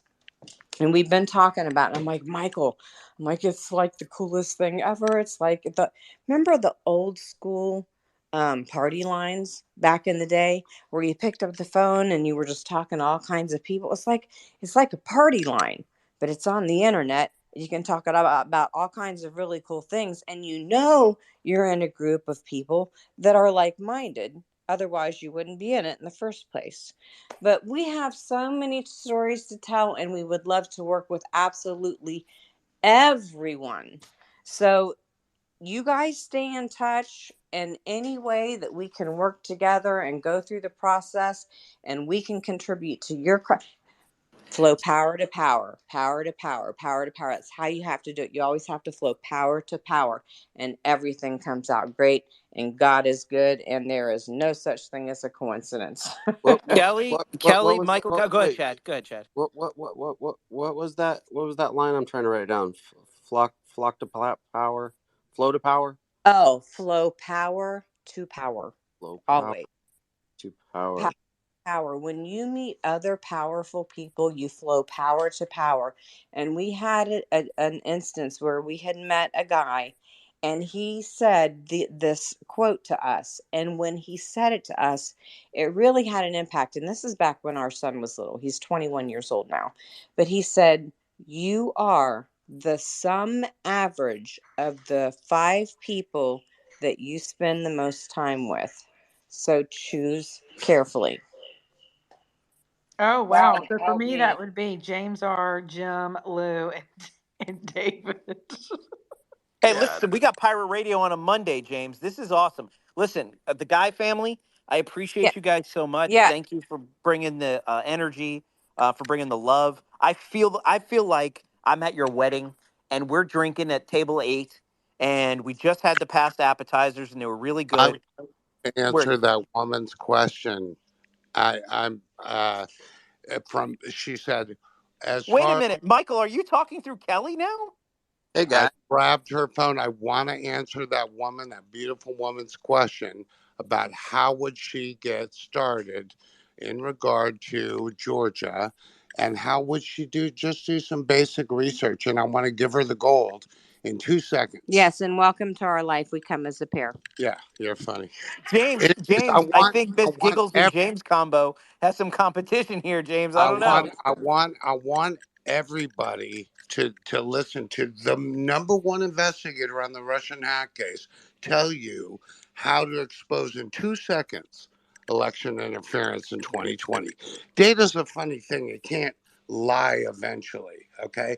So go to Google Trends when you get a chance and type something in like let's go back in time, because data is a time machine, and let's go back to 2020 and let's type in Trump rally today.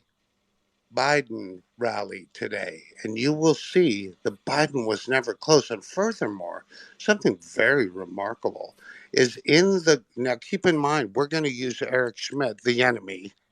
We'll use the enemy's data to impeach them. And Sidney Powell is a friend of mine. I can't say anything else than that. You know what I mean? But the bottom line is go there and you will see the curve. You know Sydney's page, how it has a little spike in the middle of the night and the heater vent and the Chinese crawling through the water here? Bullshit. Forget all that. Just go to basic vanilla data and Google will provide it for you. Multi-billion-dollar conglomerates use this tool to predict their budget. Okay, so they can't lie about the stock market and they can't lie about this. Just go to trends. What is Google Trends? Google Trends is a measure of what America was searching for, what the world was searching for.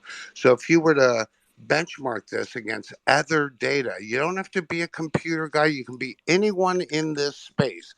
And you go to trends.google.com, TRENDS.google.com, and you type in Trump hat, Hillary hat, Trump rally, Hillary. You always do the Democrat first if you want the Democrat to come out in blue and the right to come out in red. But if you see those compelling graphs, you will know what a lie we are living. We're living Russian hoax 2.0. And by the way, you know, the letter, the dossier, everything was fabricated. How did they seduce the entire FBI to be complicit? CrowdStrike. There's a Google offering where the FBI got paid billions of dollars with Eric Schmidt to go in and get a fake contract. And by the way, do you guys know how they do these things against Trump, how they've indicted him 5 times?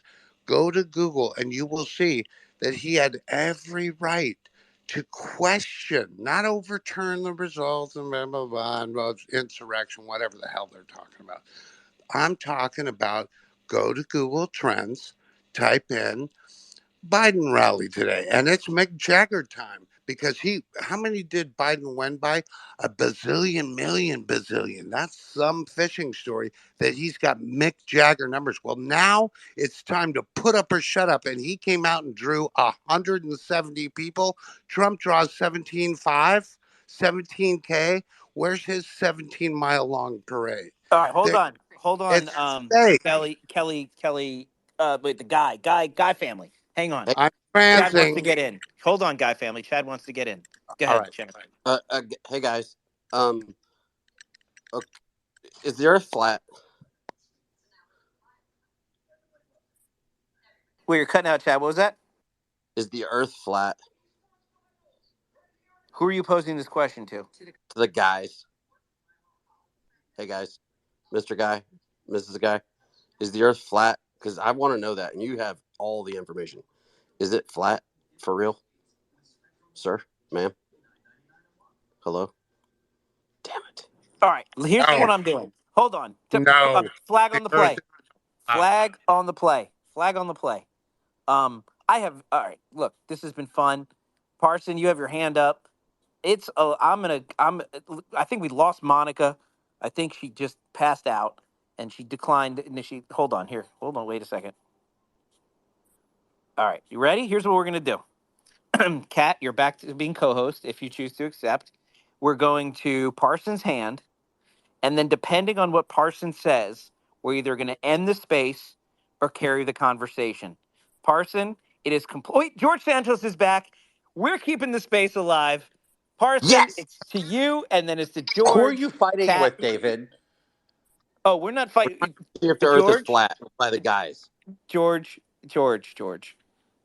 We've had, so here's what we're doing. We were carrying the space, keeping it open just for you because we knew you wanted to come back. We knew you wanted the spotlight. We knew you wanted a place to tell us all the brilliant things that are happening in Washington, D.C., and we kept it open just for you.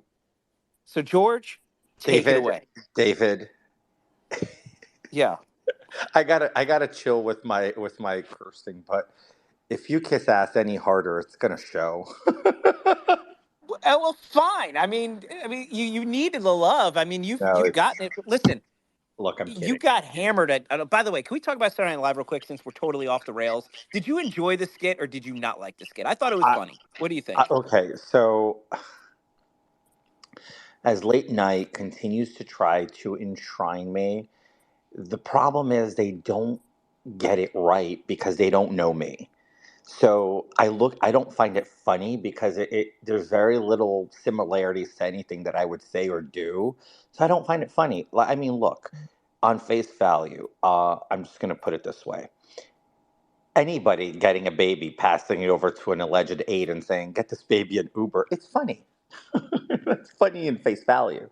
But to do it as parody of someone, it's just poorly done. I mean, in my opinion, I think they don't understand um, uh, you know, how they don't know me, but that's whatever. I don't care. I'm not here to talk about that.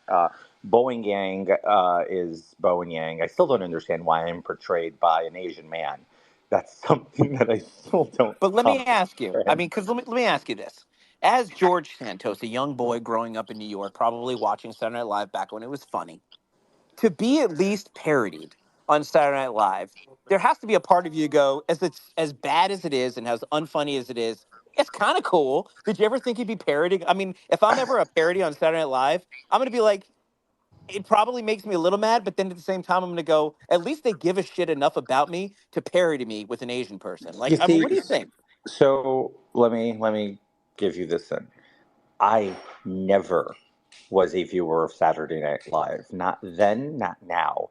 Which, to just to give it to you this way, I never found them funny. Neither did my parents. My dad told me the other day, he's like, I never found these guys funny. They were never entertaining.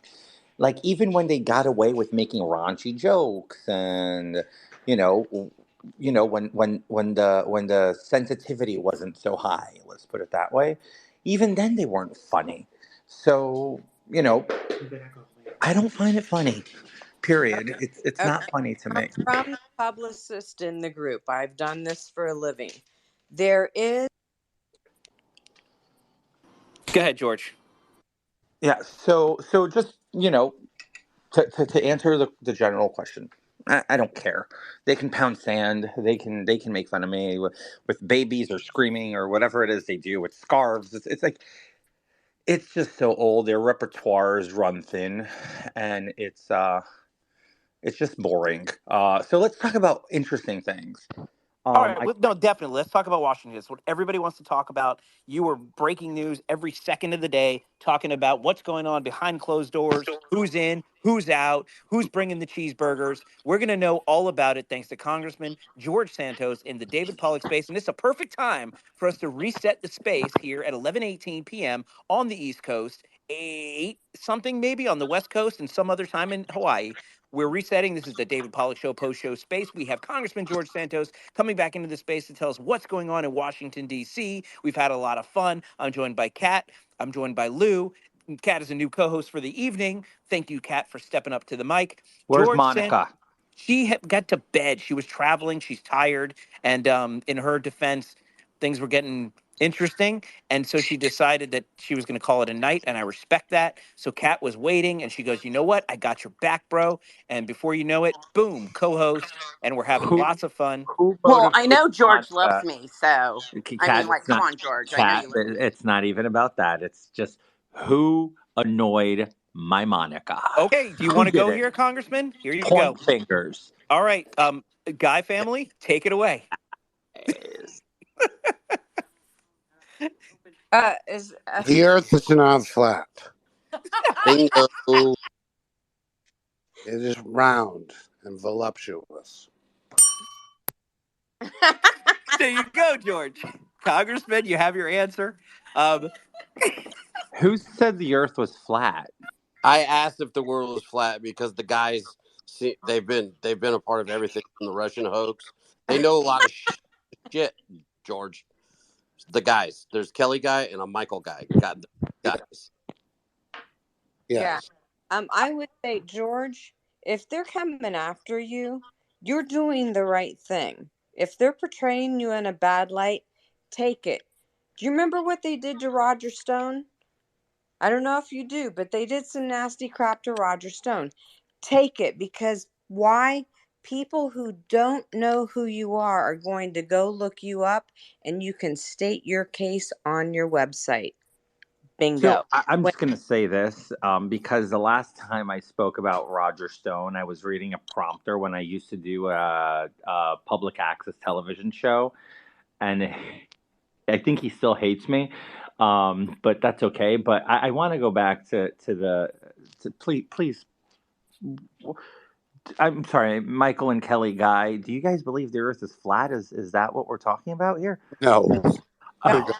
Okay, because that's the impression I had. Sorry about that. I can't do this. I mean, I swear to God. No, I was just making sure. Now. Because usually, look, I was gonna make the joke I generally do. Whenever somebody tells me the Earth is flat, I say, "Would you walk me to the ledge so I can see it for myself?" And then I offer to push them over. So Much like the Penn and Teller joke about "Are you afraid of death?" And they say, "Does the year 1932 terrify you?" And they say, "Hell no." He says, "Why? You were dead." So that's Holy all right. Shit. So, all right, the Guy family. I'm yielding back to George. George Santos. That's anyway. All right. Monica had to go to bed, and now you understand. Okay, yeah. I'm afraid that I'm gonna get there soon too. Just no, you're good. You're good. You're good. All right, Guy family. Because no. It has nothing to do with Guy family. Just no, relax. don't be nice to the Guy family. They're entertaining us, George. Oh no. I'm just saying. I have a long day tomorrow. I mean, at bare minimum, we're looking at a couple of rounds of ballots. And you will stay in this space until a speaker is. All right, George, go ahead. Okay. Look, I'll stay in this space when the white smoke comes out of the rotunda. How about that? Oh, do they do that? Yeah. Can we do that? No. Dude, I made that joke like a month ago. You guys, are they going to go to the black smoke next, George?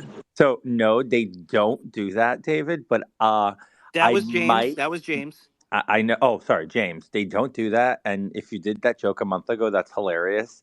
But I will say this: I may or may have not bought a fog machine, and I may or may have not already started looking at the access to the rotunda so we can film it when the fucking speaker's elected. So you don't love it. On your ass, George. Do it. So oh my God, do it. I just gotta Seriously, be careful dude. to not be accused of doing something that can, get me arrested. So obviously a little humor is always funny and whatnot, but you can do whatever you want in the Capitol building. You could pull a fire alarm during a speaker vote. No. I gave a whole tutorial on that. No. It was epic. Boys and girls, if you need to revisit the seriousness of a fire alarm, I suggest you go on @Rep George Santos and review the tutorial. It's very imperative that you know how that works. So no such thing as pulling alarms. But anyway, all right, give us an update, Rep Santos. Here's an update. There's no happened, update, please. There's no update from when I last spoke to you. As far as earlier this evening when I just had come out. Oh, did they add a Giuliani to WakaCon? I'm looking at your nest here. I'm sorry. You got to come to WakaCon. George, come. No, I'm not.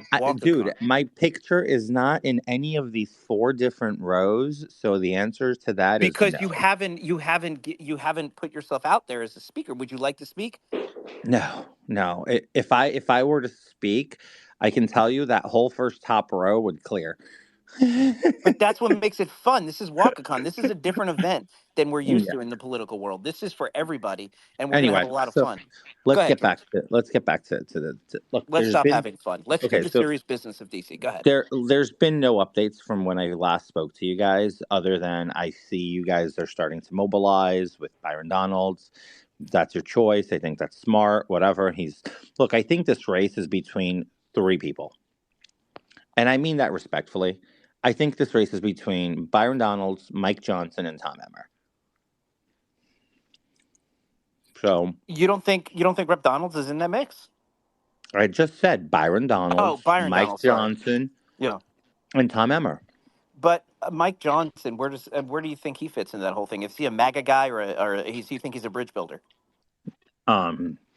He's a bridge builder. He's a Trump supporter. Because Emmers is clearly the establishment guy, right? Donalds is clearly the MAGA guy. So do you think Johnson? I'm going to repeat what I said earlier to you guys because I don't think it went through your thick skull, David. It went through mine. They're all establishment. We are all establishment because we are here. We are working within the confines of this building.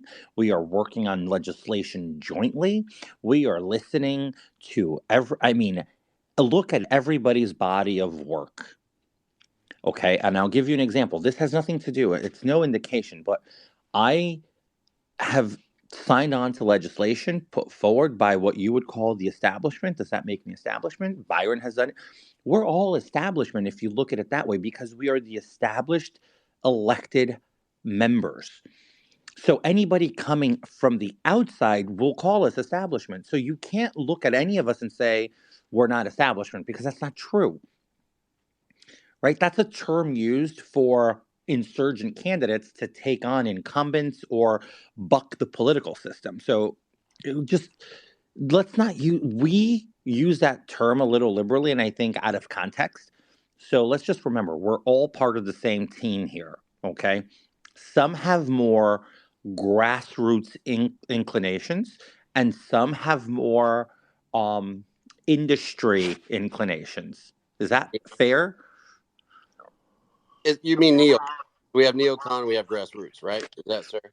Well, and then there's neocons. It's totally different, right? You have the K Street Republicans, you have the grassroots Republicans, you have the neocon Republicans. So there's three types of Republicans, if you want to call it that way, okay? But they're all establishment. They're all part of the same goddamn establishment. They're all part of the dog and pony show. That's what I try to say all the time. Y'all can disagree with me. I'm not the end all be all of not even the housekeeper decision in my house to clean, my bathroom and do my bed. So I don't even get to pick that. So quite frankly, my spouse decides all of that stuff if we're going to go on vacation and where and all of that stuff. So my point being here is I just want to make sure that once this is done, we need to unite as a conference so we can beat the Democrats. That's why I'm asking everybody to advocate, but understanding that at the end of this race, whoever is the speaker, we need to all unite. So we can't make too many deep wounds and create bad blood because then we won't be able to unite and we won't be able to be effective against the Dems. That's all I'm asking for. I want y'all to get excited, activate, do what you believe in, do what your heart tells you to. But remember that at the end of this process, we need to automatically flip the page, stick like glue, and move forward. I agree with you, and that's what we all want. And I think the issue is there seems to be this divide in the Republican Party. And in that party, in that divide, you have people who want to unite, and then you have people that are willing to almost burn it down if Trump has anything to do with it. You've seen that with McConnell in the Senate, where he's willing to lose his leadership position if it means that Trump's people are not elected to the Senate. And from us on Main Street, we're seeing the same thing in the Republican Party, where you have what we view as the establishment. I know you view it a little bit differently. Everybody up there is establishment. But from the way we see it is you have people like Kevin McCarthy, who've always been sort of only lukewarm to Trump and affiliated with him out of necessity, versus people that are actually loyal, not just to Trump, but the idea of America first, the idea of MAGA, the thing that we're all getting behind. And that's the fact that Washington doesn't determine, what's best for America. America does. And that's what we're describing as the establishment, the same old that changes nothing. Democrat wins or Republican wins, taxes go up, deficit goes up, nothing ever changes. And we're looking for a change candidate. We're looking for a change speaker. And we're calling that anti-establishment. So we might be talking about different things, but what we're looking for is somebody that's going to have the courage, or like you said earlier, the biggest set of balls to stand up and say, you know what, we're going to do things differently in Washington, D.C. We're not going to. Oh, that wasn't me. That was one of my colleagues said that. for the record. I didn't make that assertion. It's someone else Either said way, that. Now, the point you made earlier about what somebody said, that's what yeah, America is looking for. What Main context Street is context matter. true. Okay, so Content. Okay. somebody else Yeah. is talking about somebody else's balls. Either Yeah. way, Oh God. what they want, what we want in Washington, D.C., is somebody who has the courage to stand up to the status quo, because the status quo, and this is why people love Trump, and it's not because that, of his tweets, which are hilarious, but it's because what Trump did is he went to Washington, D.C., and he shocked the world. He shocked the Okay, political hold on, establishment. David. Yeah. I'm a Trumper. Oh, of But course I'm you gonna are. stop you right there. Yeah. He intended to shock the world and then surrounded himself by Elaine Chao, Betsy DeVos, and I can go on and on and on. So there was an illusion of shock, of bucking the system and draining the swamp, but in reality, that never happened. That's Love true. the man, That's love true. what he stands for, but let's not bullshit. And he was the chief in spending. Actually, he spent more, and I get it. There was COVID and whatnot, but he added more to the national debt than Obama did in 8 years. Just think about it this way: in 2013, 20 years ago, the national debt of the United States of America was $13 trillion. Even with $6 trillion on COVID, we added $14 trillion in 20 years. I love Trump. I am supporting Trump, but Trump really needs to come in this time around and really drain the swamp, because he's not going to get a third chance at it.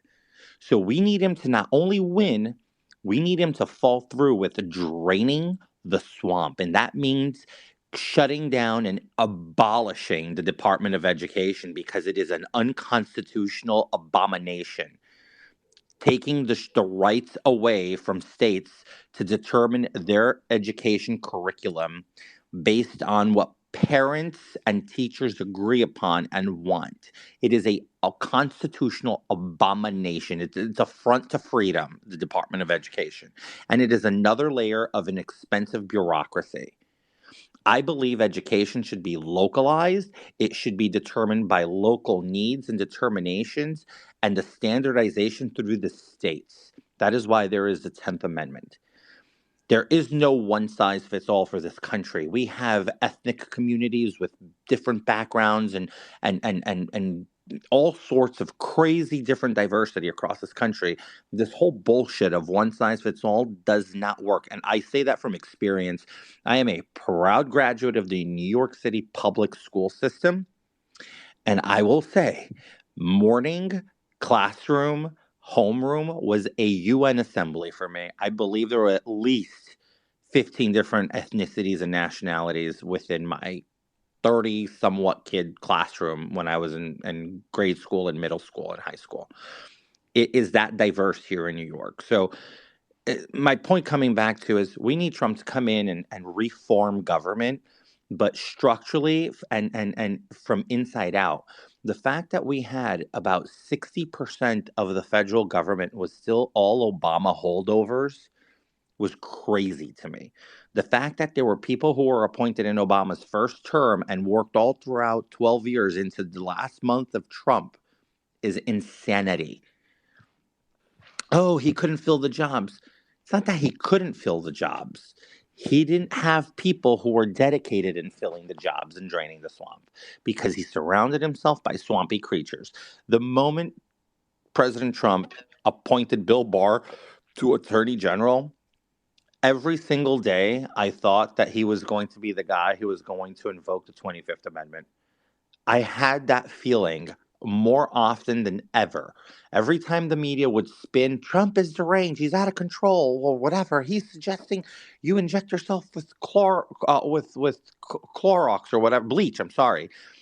I kept thinking, the media is creating the talking point to give Bill Barr the ability to throw in the 25th Amendment. I swear to God, I thought that's where we were going to go down.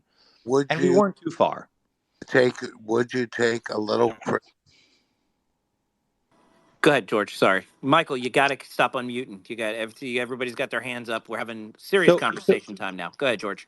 so my point here, not power. I was reading the space. My point here is we can have this awesome America First MAGA thing. Look, I ran a MAGA campaign, obviously a little toned down with certain points of the agenda, but I ran a pretty America First campaign, pro-life, pro-guns, pro-liberties, lower taxes, no inflation, all of that stuff, right? And and I embrace Trump. I never once walked away from Trump, because if I walk away from Trump, I walk away from the reason that I am in office. I walk away from the reason I actually got this motivated. And I tell the people, there's two people in this entire world that I owe to getting this motivated to running for office. A, Donald Trump for making me care. B, AOC for making me see it was possible. So think about that, right? Look at the difference of people. But that being said, I think it's important that everybody understand that we're never all going to agree. If you agree with me 70% of the time, you're my supporter. If you agree with me 100% of the time, I'll give you my shrink's number. You need help. That's just how it rolls. We're never going to be 100% on the same page. No human being thinks identically alike. And if you say you do, you're lying to yourself and to the other person. So be truthful, honest, and straightforward, and understand we're all different. I sometimes have more similarities with policy with some of the most liberal people in my district. My biggest critics sometimes make fantastic points on certain policies that I think my party fails to identify that is necessary, especially on social policies. So, look, the world's not perfect. We're not perfect. We do have a benefit in this process to elect a transformative speaker based on the pressures of needing to coalesce support from 217 members of all different walks. Just think about that. Think about that, guys. That's very important to think about. No, you make excellent points, George, as always. And oh God, no, I'm not allowed to say that to you because I'm kissing your ass. So now I'm gonna be like, yeah, I'm whatever, kidding. whatever, Come on. Congressman. Whatever. Okay. But You want to go to some hands? Alpha's yes. had his hand Wait. raised. Before you start co-hosting my space, Okay. let me just say something, and that is, I think you're 100% right about what you said about Trump. I think Trump made the big mistake, and because he's a newer Republican, and I think he made the mistake that a lot of people make, and that's, oh, Democrats will work with us. Oh, I have to be moderate. Oh, I have to kind of appease. And he got to Washington, D.C., thinking that he would get along with people and make deals. He said it. He's like, oh, I'll work with Democrats on the infrastructure. But what he didn't realize is there is no compromise with the left. They don't want to compromise with us. Kevin McCarthy just learned the hard lesson that there is no You can compromise with them, and then 100% of them will vote to boot you.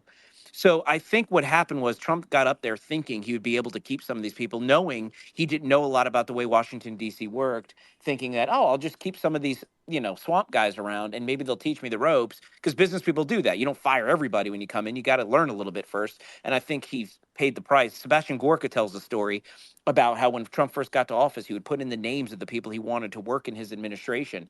And one day, it was like they were slow walking it. And one day Gorka walked up to one of the guys and was like, hey, what's going on with these picks? And he goes, you're not getting them. They're not going to release them to you. What Trump was up against from the very beginning was a resistance that I don't even think he understood. And of course, he understands it now. I do think a second term would hopefully think be about less what swampy. you're saying, David. Think Sure. about what you're saying. Trump was facing a resistance from who? From McConnell, from that fucking The establishment that we call the establishment. Yeah, okay, and it's not only establishment; it's a little deeper than that. But Trump faced stiff opposition on confirmations. Do you remember what they did to Ronnie fucking Jackson? Somebody who I absolutely love. But do you remember what the moment he announced he was going to be his pick for the veteran I don't even remember what was the position. God damn it! It had to do with veterans. Why is it escaping me? Does anybody remember? The VA. Yes, thank you. That's right. For the VA, when he was being nominated for head of the VA, the media automatically smeared this man in a magnitude that I hadn't seen it before. Now, this is a man who served our country honorably. He was the physician for Bush, Obama, and Trump. This is a man who served 3 presidents honorably, served 3 tours in Afghanistan and Iraq, both, or whatever the mix is there. I mean, I know the man well. He's somebody I regard very high in my life. It's somebody who's been there for me since day one and has never left my side. I absolutely adore Ronnie and his entire family. I mean, and most people get really like shocked at like the affinity I have with him. They're like, how the hell did that come to be? It's a long story, not the point here, but that man should have never faced the opposition he faced. But do you remember why he faced the opposition? It was because he came out on the front in the Rose Garden and gave a press conference and said that Trump was 100% healthy with his cognitive ability and had taken a test and had passed with flying colors. And he said he believed him to be one of the brightest presidents of his lifetime. Think about that. Because he said something nice about Donald Trump and the media wanted him to say something else, this man was smeared beyond belief. What did he do? He said, fuck you, and went and ran for Congress, and now he represents Texas. And you know what? The establishment could have just let him get that position appointment. He would have, done his shtick. Once the Trump presidency was over, he would have gone away into the wind and probably would be retired by now. But no, they fucking poked the bear. Now you have a man who will die in his congressional seat, thank God, and he will be a menace. He's a staunch conservative, and he'll be an absolute detrimental menace to the Democrats for as long as he can. So, you know what? Thanks, Dems, for being stupid. Thanks, Mitch, for being an asshole. Now, I believe that both Mitch McConnell and Elaine Chao should never hold a position of public trust ever again. But I bet you, like the sun's going to rise and the moon's going to set, or whatever way you want to put that, like as guarantee that day will come and night will come, that Elaine Chao will be holding a position of public trust if anyone but Trump gets elected. She will be right back there in the mix of the cabinet because Mitch McConnell always wins.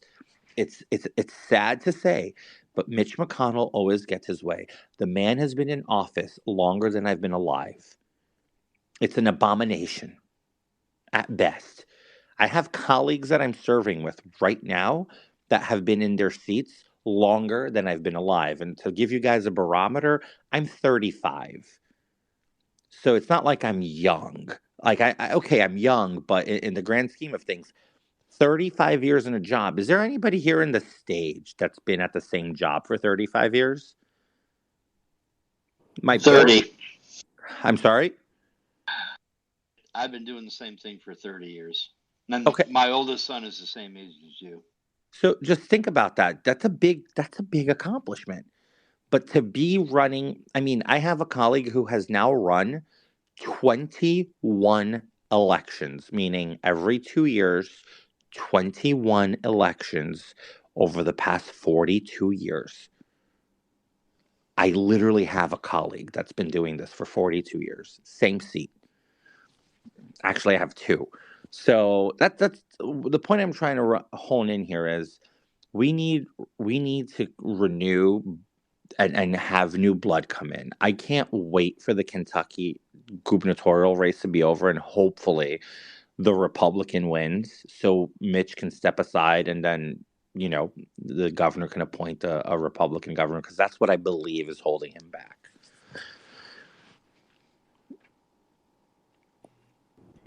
David, may I speak? Thanks. Who said that? Yeah, and Jessica, we have other hands up before you. Just hang out just a second. I'm sorry. Thanks, George. I was the only one that had a hand before everybody raised theirs, and plus I am 2 hours past my bedtime. I got an early day like George, and I appreciate George being up here. Can I go real quick? I just wanted Yes, to bring some Parson. good. I just want to Yeah. bring some good news. Go ahead, Parson. Especially if you guys can delay a budget for about another 2 months. Keep your eye on Avika, George. I don't care what they're telling you inside the house, and most people in here who know me know that. Yeah, I have Russians that come to me for about intel about what's going on over there. Okay, and I'm going to tell you, it's coming apart at the seams. Don't send those people one more penny. You're throwing it away. It's almost over. Are you talking about Ukraine? Is that what you said? Yeah, Russia and Ukraine. And I wish I had a glass of Jack tonight, but my wife drank it all. Look, I'll say this. I think the whole thing is coming off at the seams from the Kremlin side. Because, I mean, guys, if Russia was anywhere near the same Russia Reagan feared and clearly drew out as our enemy, make no mistake, Vladimir Putin is a piece of shit. And I am not a fan, and that's okay, Parson. You might like Vladimir Putin. That's all for you. Hey, been to Moscow, no Russians, have great friends who are Russians, and they agree with me. Vladimir Putin is part of the problem. And whether you agree or not, we can put the war aside, and I'll go about this. Vladimir Putin instigated a bunch of emerging economies to come together and form the BRICS nation. When that happened back in 2015, if I'm not mistaken, I actually wrote an entire op-ed for a little tiny local newspaper. I'll find it and I'll give it to David and then he can put it up, saying how this was the beginning of the end for the dollar if we slept at the wheel. And at the time, the president of Brazil was Dilma Rousseff, and she was adamant of making sure that the BRICS agreement went not only as far as forming an alliance between the largest merging markets and the largest merging economies, which at the time were Brazil, China, India, and South Africa, along with Russia. Nobody saw the implications. Today, we're facing an expansion within the BRICS alliance, and it's now encompassing countries like Singapore. So think about that. Think about the insanity that we're living. The dollar is facing imminent extinction, which if that were to happen, that would turn the U.S. from being the shiny city on a hill, the beacon of hope, into a hellhole. Our entire shtick revolves around the United States dollar being the international currency, the bearing standard. So when I talk Putin being an anti-American piece of shit, not just from this war in Ukraine. I'm talking about how he's undermined our government and our country for decades. Now let's get to the current state of Ukraine, of Russia. The Russia I know, the Russia I read about, the Russia we all were versed on fearing because of its competition with technology and the arms race, something's not adding up. Because if we wanted to invade Canada and the whole world gave Canada money with the tech we have, we would take Canada over within a day or two. It's just the reality of the facts. We're technologically more advanced. And I'm not saying that's a thing. I'm just putting it out there as an example, right? I don't understand how Russia, even though, look, the Ukrainian resistance is scrappy at best, even with all of our support, even with all of our backing for Ukraine, with all the stuff we gave them, their resistance and their organization is scrappy at very, very best.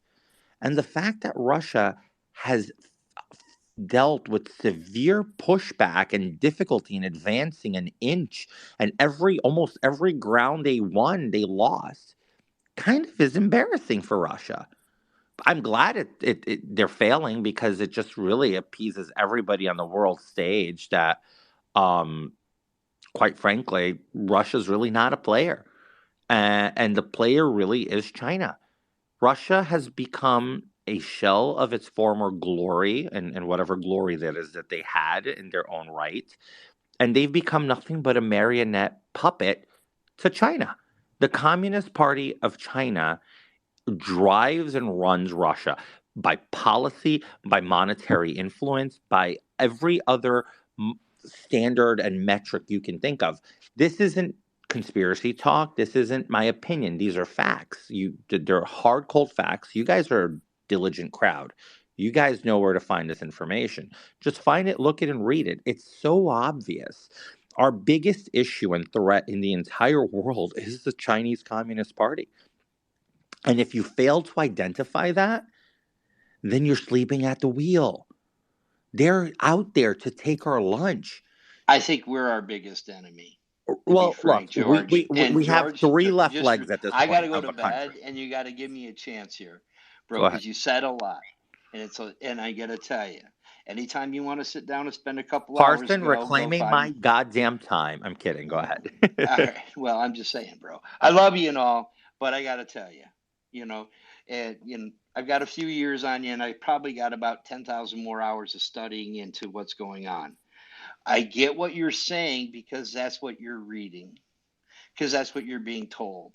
But I'm seeing reality.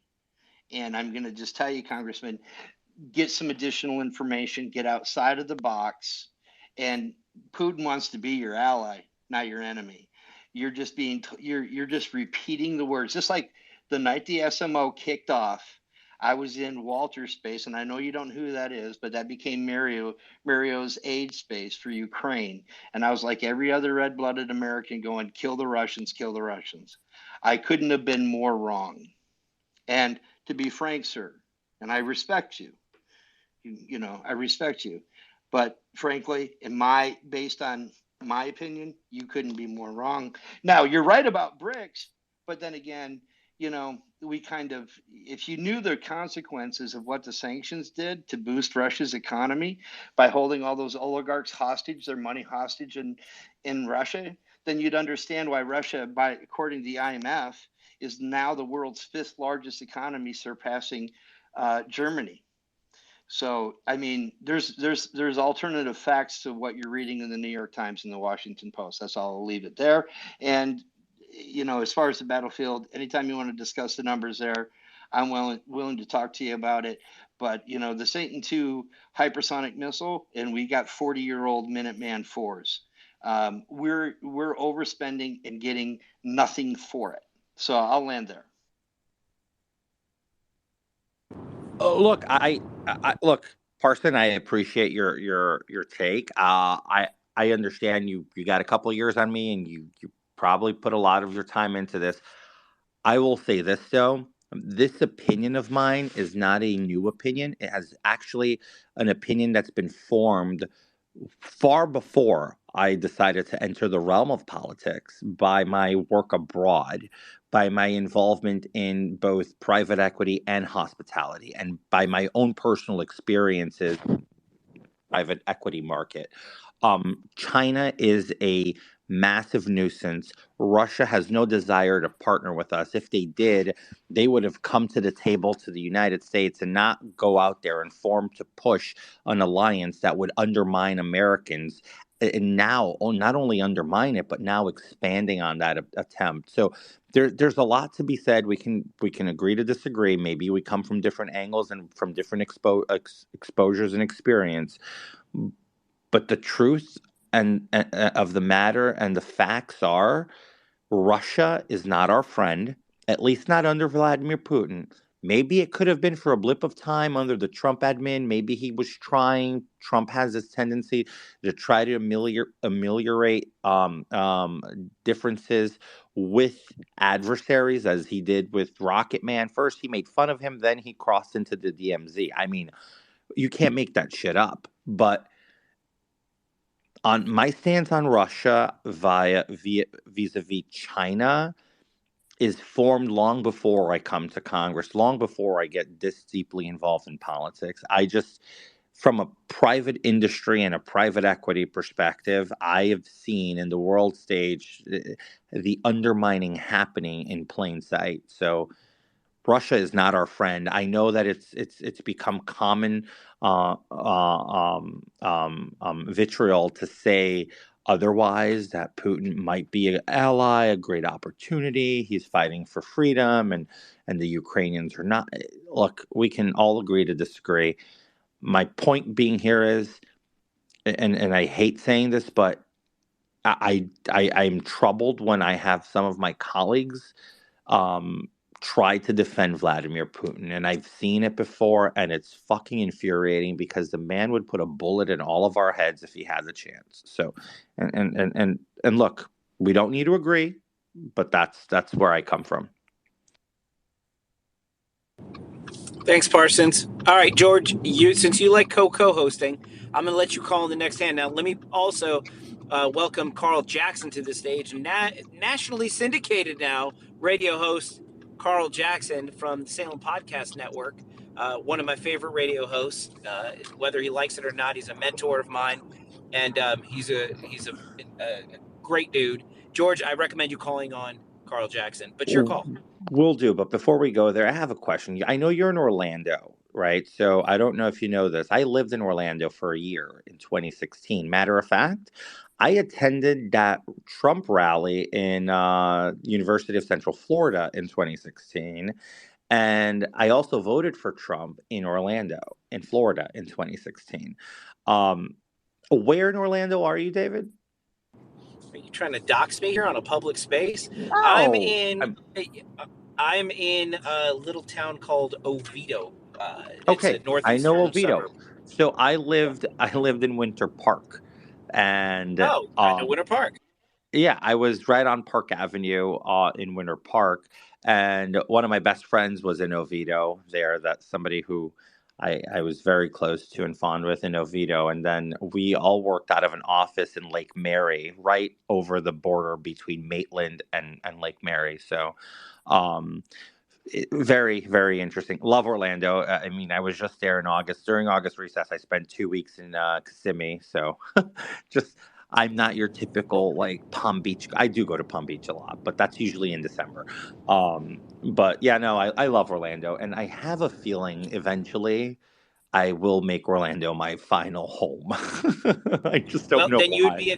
you'll be in Congressman Mills' district, depending on where in Orlando you are. He has Seminole County and then a portion of Volusia, and he has his district office. Well, one of his main district offices there in Lake Mary. You see, I used to like Stephanie Murphy, even though she was a Democrat, because she was a sensible Democrat. And it's always good to have somebody on the other side that can convey a message that's not fucking Ilhan Omar or Rashida Tlaib's message. So, you know, it was a great loss for the Dems, great pickup for us. So I'm not here to cry, their losses, but I'm just putting that out there. And let's get back to the hands. And Red was up first, then Alpha. Carl, no offense, but I just want to call it in the order I saw it. Maybe if you saw it differently, David, you can override me. It's your I think stage. Alpha was before me, and so was Carl. But Oh, okay. So let me correct that. You're right. No, he had the order right. It was Red, Alpha, and then me. I'm good with that. See, George, it's not as easy as you think it is, right? You think you can just jump in here and do this? You see how challenging it is, right? Whatever, David. I mean, you're driving, so clearly you don't want to get in a car crash or a DUI. So I'll handle it for you. Go ahead, Red. Well, the truth is, George and I both have a lot of hosting and modding experience from our clubhouse days. Yeah. No, David thinks that I'm a newbie at this. George, he can trust go pound me. sand. I've been facing the same thing ever since I joined Spaces. They think I've never been in one, and it's like they don't know about you, me, and Chris Ruby. That's why. Exactly. Okay, well, you were in here early. I mean, you were in and out earlier, but we talked. So maybe I missed it. I also stepped out a little bit, but we talked about maybe Byron maybe kind of being like a head fake because of the MAGA attachment to him, because he's so close to Trump that he's so like it's like word association almost with him already, that he the fact that he's being considered as a potential vice president, that maybe it's more of like a head fake, that he's not going to get the 217 because he's so MAGA, even though I would love for him to. He's awesome, he's amazing, don't get me wrong. That would be amazing. I've always believed that the first gay president would be a Republican, the first black woman would be a Republican. I just believe that we have a lot more diversity, and not that it matters because I don't care about that stuff, but I'm just saying because they talk about it being historic, that's only why I mention it. But otherwise it's has nothing to do with anything skin color. But anyways, my point is, since he's so closely But tied hold to on, Red. MAGA, Before you make this point, I will say this, but it would not hurt to steal Hakeem's thunder now, would it? I'd be cool with that. I'd be super cool with that. That would be pretty nice. And yeah, that's kind of the point, is I want to get there first. And I've always believed we would, you know what I mean? Like Rick Grinnell, like he should be something way more, you know? Anyways, sorry, we're getting sidetracked. We could do this all night, George, you know that. So my point is, do you think it could possibly be a head fake that maybe they're gonna try to go with a more MAGA candidate, and then those holdouts, those like I guess establishment whatever group would be like, yeah, maybe we are better off with Jordan, and then go back to Jordan. What do you think of that? No, Or Jordan's is out of the there, race, period. So I but know like, that we have this fantasy world, and I'm not making fun of you, Red. I'm just saying I think I even know. I sometimes fall victim of the fantasy what ifs, and it's look, Jordan's out. That dead beat killed. He decided to do it. He thought it was the right thing. I actually briefly spoke to him today. I said, "You really out?" He's like, "I'm out." He's like, "I'm out." I said, "You sure?" But he's like, "I'm out." I'm like, "All right, got it." Look, I'll say this. Can any one of you imagine if you go back to your respective jobs and if you're being put through a judgment of your peers for the entire company? I'm talking here the world, but for the entire company that you work for, right? Whatever work environment you have, and you are rejected 3 consecutive times. That hurts. I don't think people understand how hurtful it is because you're really putting your heart on the table there. Yeah, And you're putting yourself out there. It's almost you're like a relationship. Like, you know, you're it like, it's pick pretty me, pick fucking me. painful. Yeah, it's like the girl waiting to be picked for the dance and nobody picks her because she's slightly a little overweight or whatever. Maybe she has a little lazy eye and everyone's like, "Yeah, I'm gonna pat." It sucks. It sucks because that person deserves your support. Like you're like we're on the same team. So to see that kind of reaction, it hurts. Okay, and look, you all keep saying this, and I'm going to keep telling you, you're all dead wrong on Byron. He is not too MAGA.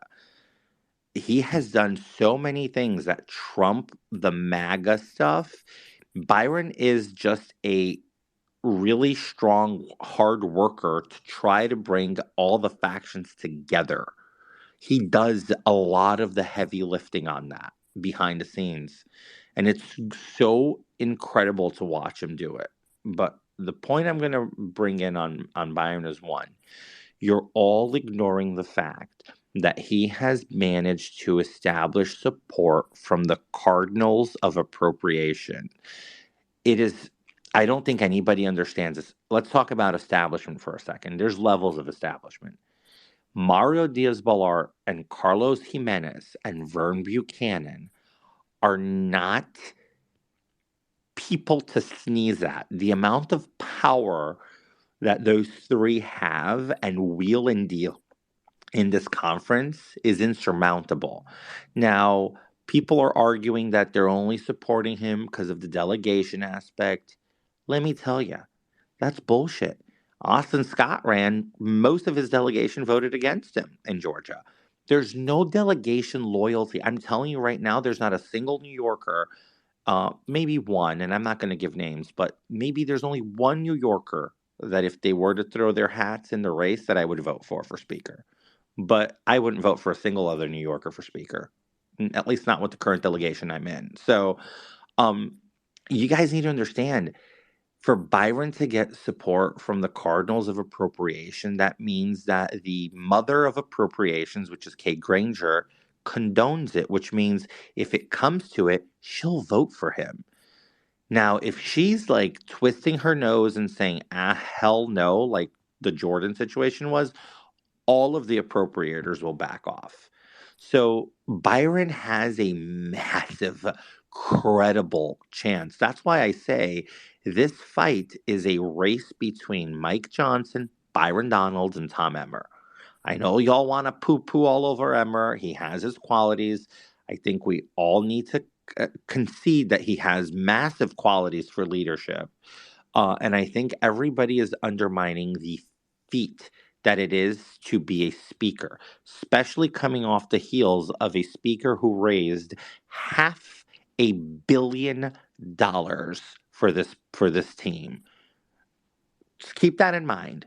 Hate the man, don't hate his abilities to fight for his team, because that's what Kevin McCarthy was. The biggest champion for the Republican Party when it came down to supporting the team. You might not like his policies, you might twist your nose here and there, but don't undermine the man's credibility and ability to fight for the team. So that's George, kind of my pushback there. George, you said something that I think is so spot on to what the issue is. And you said he raised a lot of money for the team. He went to bat for his team.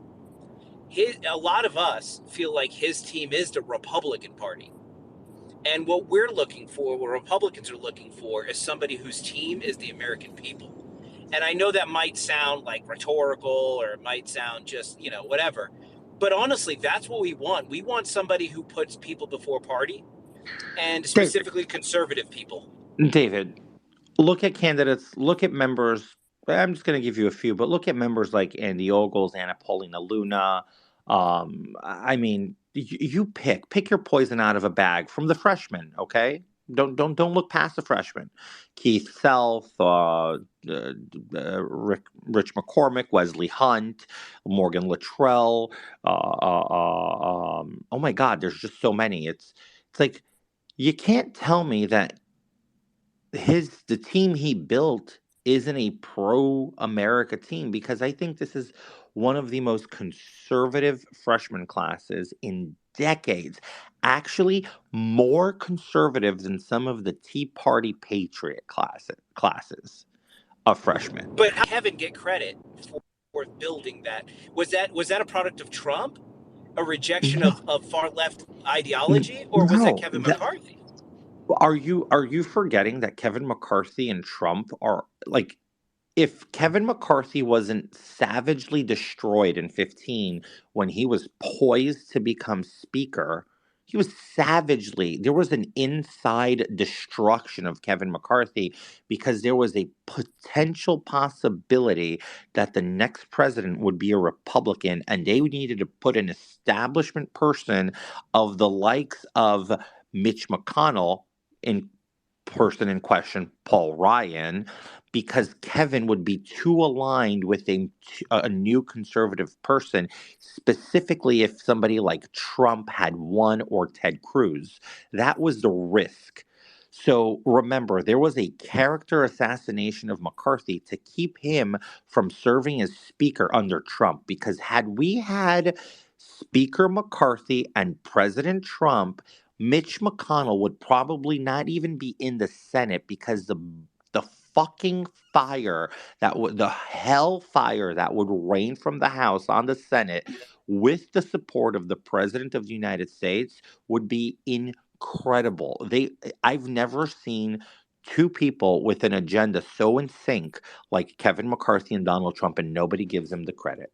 Nobody gives him the credit. He built a team with Trump's obvious policies and with the backing of Trump, because Trump created a new generation of leadership and people who are inspired to serve the country, not themselves. However, without Kevin's ability to fight for the team that is pro-America, there would be no team to be this pro-America. You would be elected. It would be Paul Ryan electing more of the Paul Ryans of the world, more of the Den Crenshaws, more of the Adam Kinzinger, more of the Liz Cheneys. This is what you would see more of, but you see less of that, and you see more of the freedom-fighting, intense people coming into Congress. I mean, just look at this freshman class, David. Kevin McCarthy raised $500 million to make it possible.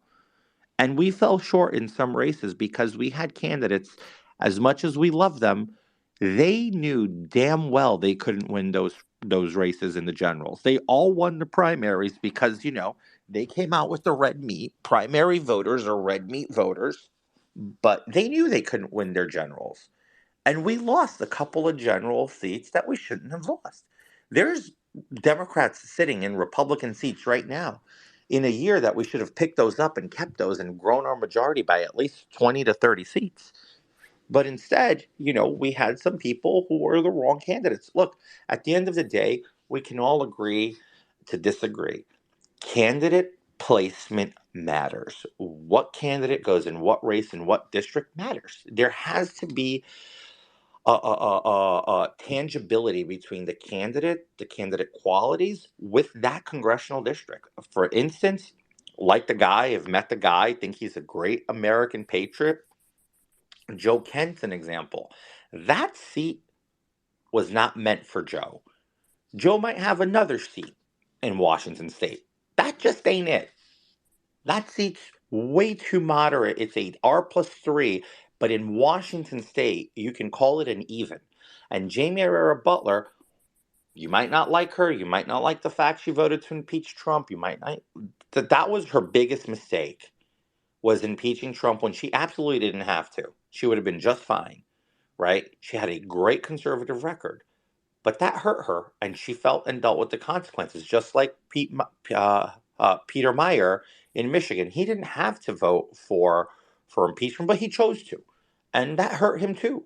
And then the Democrats also wheeled and dealed in that primary, right? So don't forget, candidates matter. Kevin McCarthy raised the money. I think people don't understand the ability that Hakeem Jeffries with Nancy Pelosi's backing is going to have. They are going to outraise us. And if they outraise us, we are fucked. We took out a guy because of a couple of flaws, because we made perfect the enemy of good. That's The truth is, Speaker of the House is a fundraising position. It's not I necessarily. said this today in conference. Are you guys aware that the biggest job you have is chief fundraiser? That is literally their job.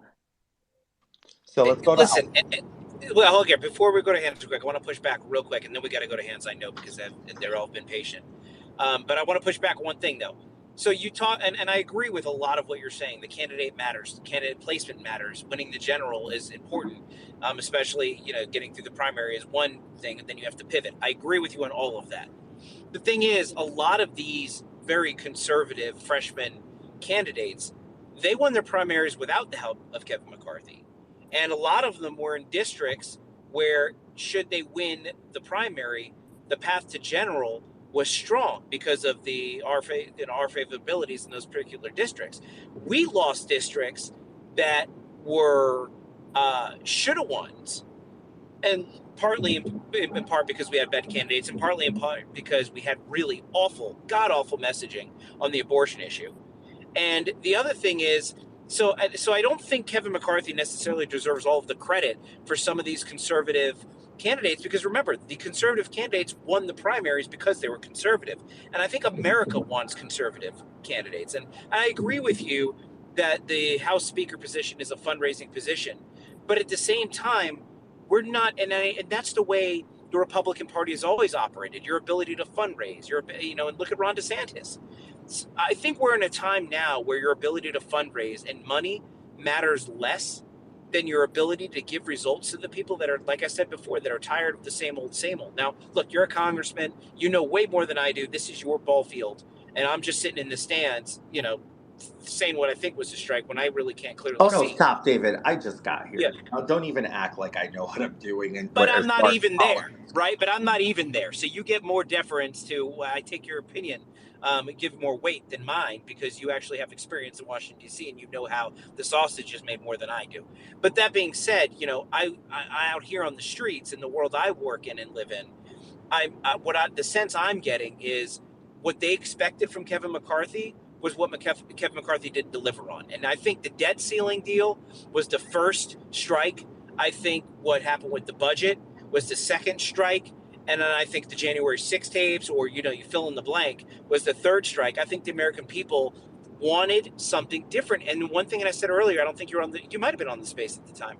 But no, I don't think you were here. Because Kyle Seraphin was in, and he says, "Name me a House Speaker, that you've been proud of." And I said, "Well, not one I've been proud of, but I'll tell you which one's been most effective, and that's Nancy Pelosi, one of the most effective House Speakers we've had in a long, long time, because she was able to rally her You entire can't, caucus and get David. shit done for Democrats." Go David, ahead. Nancy Yeah. Pelosi is a different animal.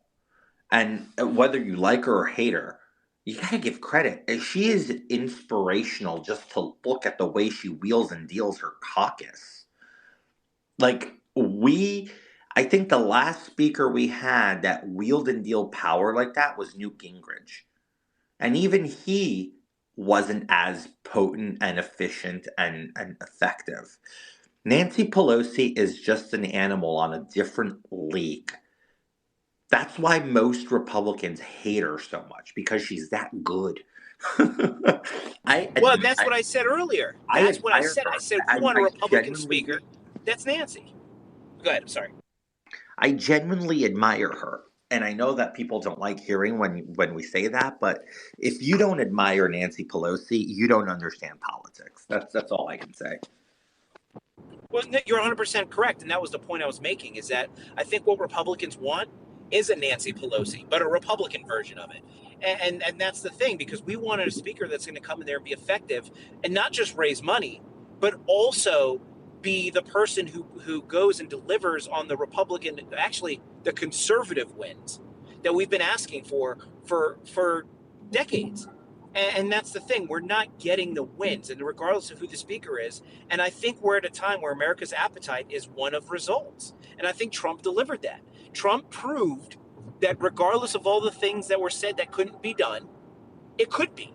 And so I think Americans now are like, wait a second, you said it couldn't be done. Trump proved it could. So we want a Trump speaker. We want a speaker that's going to be a Trump, somebody that's going to kind of break the mold, somebody that's not going to stick to the norms. And that's why I think Kevin McCarthy, I think that's why people fell out of love with Kevin McCarthy. And so I think that's what's so vital about this next speaker pick. Sorry for my GPS telling me where I'm going.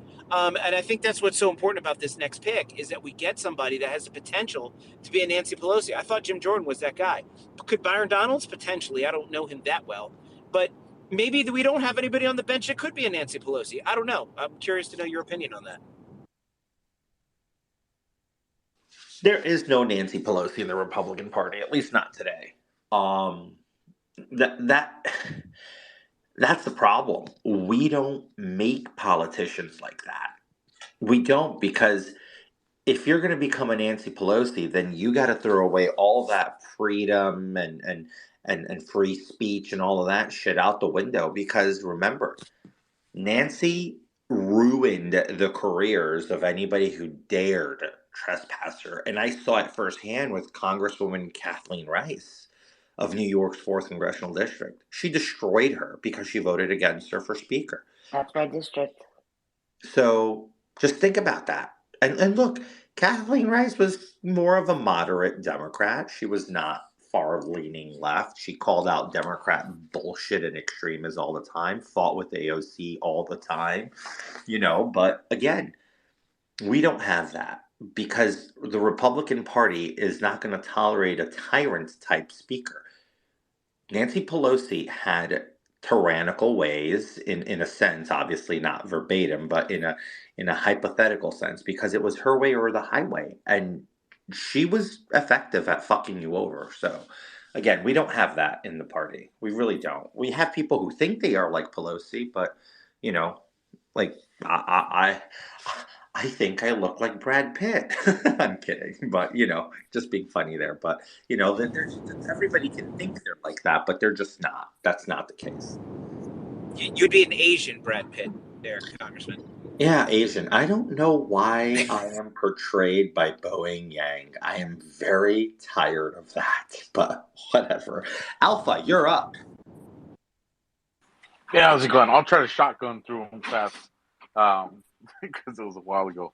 So to the first part on Trump's spending being more than Obama's 8 years and COVID taking place, the way I see it, and the way, some smart people have kind of explained it to me as well, is had he not done the spending that he did during COVID, your mom and pop shops would have been eradicated, which I think was part of the whole concept of why they did what they did That's to why I begin was with. specific to say let's consider COVID, right? Yes. I So it understand was what it they was one of did. those things where it was like, destroy destroy the economy now while it's under my control and I can help the people, or let it get destroyed long term where it's going to be done their way. And I think he made the best out of that situation. With regards to Russia, I give 2 cents about Ukraine. I give 2 cents about Russia, but it's here in America where our government is persecuting Americans for their political ideologies, and I ain't seen that happening in Russia right now. So Yeah, there's you're my not paying attention to how they wheel and deal over there. here's the I thing encourage you to take is a closer is look. when if I watch mainstream media and I watch YouTube, then it does support what you're saying, Congressman. But if I go and start speaking to the people that are over there, like Tara Reid, who's an American, and some of the influencers that I've talked from over there, who showed me live video clips while they're out there, their town squares look a hell of a lot cleaner and nicer than we do here in America. Now, granted, they could be picking and choosing the areas that they want, and I understand that. But I'm just saying, when you look at alternate source media, they don't look like they have it as bad as we have it right now here in the United States. They don't got, I'm in Southern California. When you go to work in LA, there's literally shit on the sidewalks and shit in the trains going under But the is there city. shit on Rodeo Drive? Close to it. Close to it. My question But is there shit on Rodeo Drive? well, I don't have the money to be going to Rodeo Drive, Well, I Congressman. mean, So I, the so reason so I I think can't was I can't I can't comment to that because I don't go to Rodeo Drive. okay. So I'll tell you this: I have multiple times. I mean, that's where I usually go when I'm in California. It's either Bel Air, San Francisco, or Rodeo Drive. The few times I've been, but there's no shit on Rodeo Drive because that's the postcard for LA, right? You're not going to see that. Just like you're not going to see shit on the Red Square by the Guillaume Mall, which is essentially the most expensive shopping mall in the world, right? And also where St. Basil's is, the Kremlin, and the Stalin Memorial Shrine. I mean, what I'm trying to say is, I've been to Russia. I've transited in their subway system. I understand their infrastructure. I literally stayed at the Crown Plaza right by the World Trade Center, which is where the presidential lodgings are, right? Their White House there. So what I'm trying to say is Russia is not as beautiful as this alternative media you're referencing to. Take it from somebody who's been there. I've seen it with my own eyes. And I won't doubt that, Congressman. But on the same token, America's not as beautiful and free and liberated as the rest of the world once saw us, because we're not anymore. America right now is not free if you're a conservative. And if anybody thinks I'm wrong, go to DC and try to protest peacefully and legally and see what kind of terrorist watch list you end up on. You had our own FBI telling us, Hamas and ISIS, they're not an issue. These are the people that are entrusted with our protection. Our money is paying for them. And then we have, the intel come out of San Diego right now saying Hamas is crossing our borders. That's 2 hours from me. So you're telling me people that will burn us alive, behead us, rip our spines out, and rape our kids are 2 hours away from me and my family. But my government is more concerned with investigating me and other Americans because we feel that there were inaccuracies and fraud that took place in the election. Like, this is the America that we're in. And so when it comes to, and I'll land it here, when it comes to the Speaker of the House, and you guys probably already heard it because I think someone mentioned Kyle was here already. I'm fine with there being no speaker right now because the everyday life of me is not being affected by it. And I know a lot of people are saying, well, we're not doing the impeachments and we're not doing that. Well, even when we were doing it, we weren't getting anywhere. Let me ask you a question. I mean, it's a little personal. You don't have to answer. What do you do for work? I now work full-time media because I have an open FBI case. And after doing combat tours in the Marine Corps and almost 15 years and 4 shootings and watching my partner burn alive as a cop. I have an outstanding resume. I have awards from Congress. I have the Medal of Valor, but because I have that pending FBI case, every time I apply to a job, I get it. I get offered a bonus and all these incentives, but then they have to rescind it. So I've literally, after being put on the 4Ss, after having the banks, after 20 years, close my bank accounts, I've literally been put to find a way to make a way to feed my family by literally doing media and having my audience trust me that I'm going to call it the way it is when I see it. And when I'm wrong, I'll admit I'm wrong. So I'm assuming you get paid through advertisements, correct? Advertisement, and then whatever citizen support comes through like subscribers and things like that. Cool. So let me put it this way. Congress right now, being at a standstill, doesn't affect you. You're right. But after November 17, it will affect you. It might not affect you immediately. It will affect other people immediately. Eventually, as time passes, it will affect you. It will affect the ability of, first of all, when you shut down Congress and the government shut down, just hear me out. You're looking at least 15 to 20 million people on the federal government payroll at some level of government, okay? Military and all the way down, also all those levels will be out of paycheck. That means you're taking all of that money out of the economy. And once you start taking all that money out of the economy, you start seeing a shift and a lowering in consumption. And when you see that lowering consumption, simultaneously, advertisers start pulling back their advertising. Even guys like Mike Lindell. I'm just assuming Mike Lindell is one of your advertisers because he happens to be very good in conservative media with that. That being said, eventually the money dries up, even for you. So what we need is not to shut down government. And not only that, shutting down government also lowers our credit rating, which then also means our interest rates get adjusted and are higher, which means it hikes up our national debt. Shutting down is not the solution. Getting a good conservative policy and agenda forward that will stifle wasteful spending, discretionary abuse of spending, and all these earmarks is the way forward. But if we refuse to admit and accept that, then when the government's been shut down long enough, Alpha, we'll have a very different conversation, you and I. So I understand it might not affect you now, and I'm glad, but it will affect. I agree with you though, Congress, because it reminds me of it happened probably twice in my career where, city budgets, county budgets brought us to the point of where you almost went to impasse. And one time there was an impasse. And what you find out in those situations is people are kind of choking you out to see who can outlast the other. And when enough of both sides are suffering, all of a sudden you find the money between the seat cushions. And I think it's going to hurt us, but I think we need to get there because people need to, the hurt is what's going to make people think, where is this coming from and why?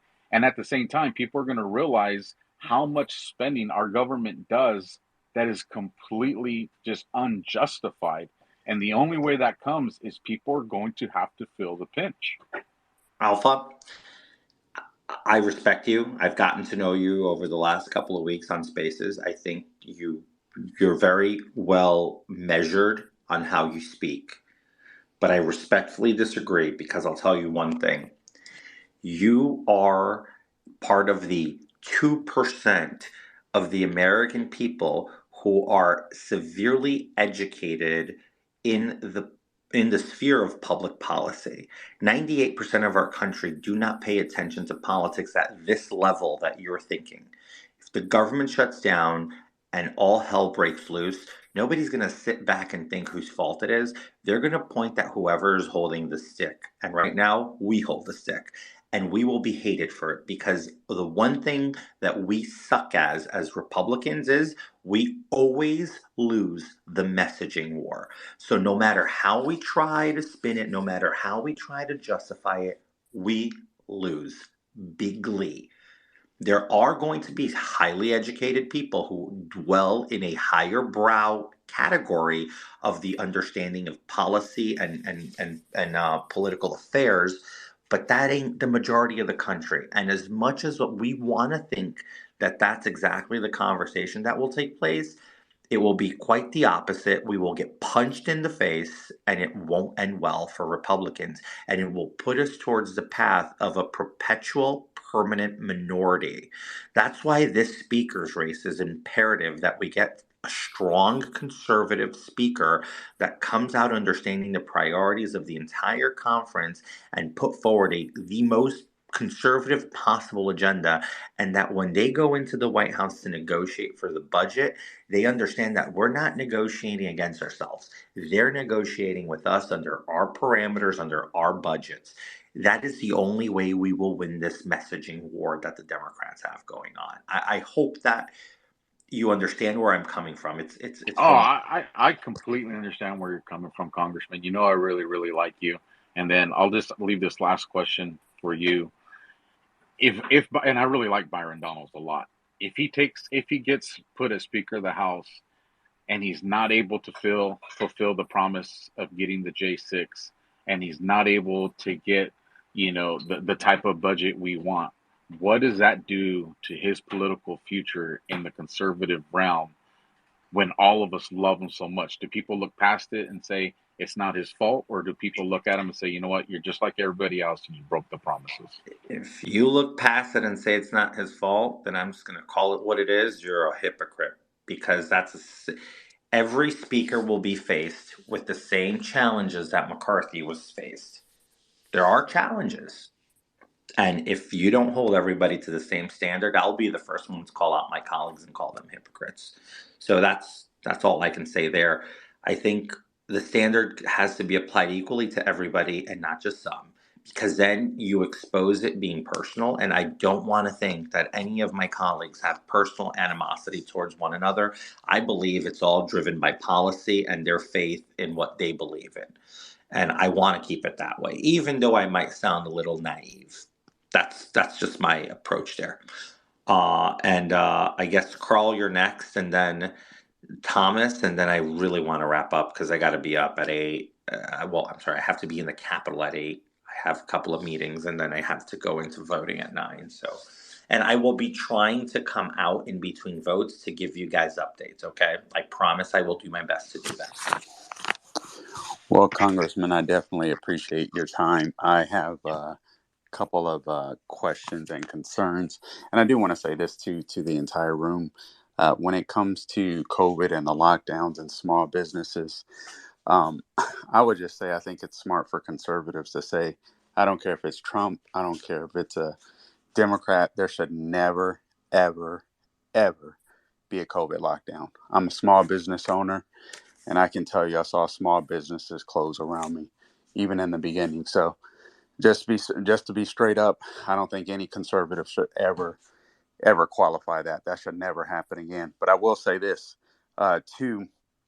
I really think the Republicans screwed up in the House speaker's race, and I don't believe that you guys will ever have the leverage that you would have had with Jim Jordan, because you've showed the left that you're not willing to stick together when time gets tough, when times get tough. And that's a big concern for me. I do want a speaker for the fundraising aspect. I want a speaker for the bully pulpit, like you mentioned. I don't want Tom Emmer. He has a 69% conservative rating. I know that's not supposed to play a part in the speakership, but it does. We're all human. Byron Donalds has a 100% conservative score, and he is a very effective speaker. But I just got to be honest. By those metrics, I should be speaker too, then, because I also have a 100% score. All right. Well, but I also believe that Byron Donalds can communicate effectively. But I got to be honest. I think it's somewhat diluted, even if it is Byron Donalds, because I think the Republican Party once again has shown the left that there's so much division between us. We're willing to stab each other in the back. And frankly, I think they'll use that as leverage. So I really think that Jim Jordan, I really felt like you guys would have had your Justice Kavanaugh moment, if you will. And I think you guys totally missed out on that. That's just me speaking. I voted for Jim Jordan. I think don't say you guys. Come all right. Well, on. Not you. But I think the vast majority. I'm sorry. I just think House Republicans screwed up. I don't ever think you'll have the power that you would have had under Jim Jordan. I'm sorry. I just don't. So I'm gonna give you a different perspective, and maybe you'll see it differently. Okay. Yes, we exposed fractures within our ranks, and that's fine. The Democrats do it all the time. I mean, actually, let's take a step back and look at what's happening in the Democrat Party right now. We have civil war within within the Democrat Party between the far extreme progressives who are nothing more than Hamas apologists at this point. Essentially, they're making apologies and concessions for a terrorist organization. So don't be fooled that we're the only ones with severe divisions and cracks within our ranks. And quite frankly, if anybody thinks Hakeem Jeffries will be nominated unanimously for Speaker, if given the opportunity, if he does take back the House next year, you guys haven't seen anything. If one thing the Democrats have learned from our process is that they can do it too, that they can get concessions out of their speaker too, because it ain't Nancy Pelosi anymore. Again, there is no other beast built like Pelosi, who if you dare defy her, you're done. And you know you're done because she doesn't fuck around. So that being said, this division within the party of their party is very obvious, and it runs rampant now. My advice here for you guys to hold to is the following. This president wants more aid. We have to negotiate and leverage all the foreign aid that this president wants before we grant a lick an ounce of it, because I do believe more aid will be cut to some of our partners, specifically Israel, although they haven't asked, but eventually I can see it happening. I will vote for it. I'm being very clear with you guys here, so if you want to hate me, start hating me now. But it's not going to happen without border money.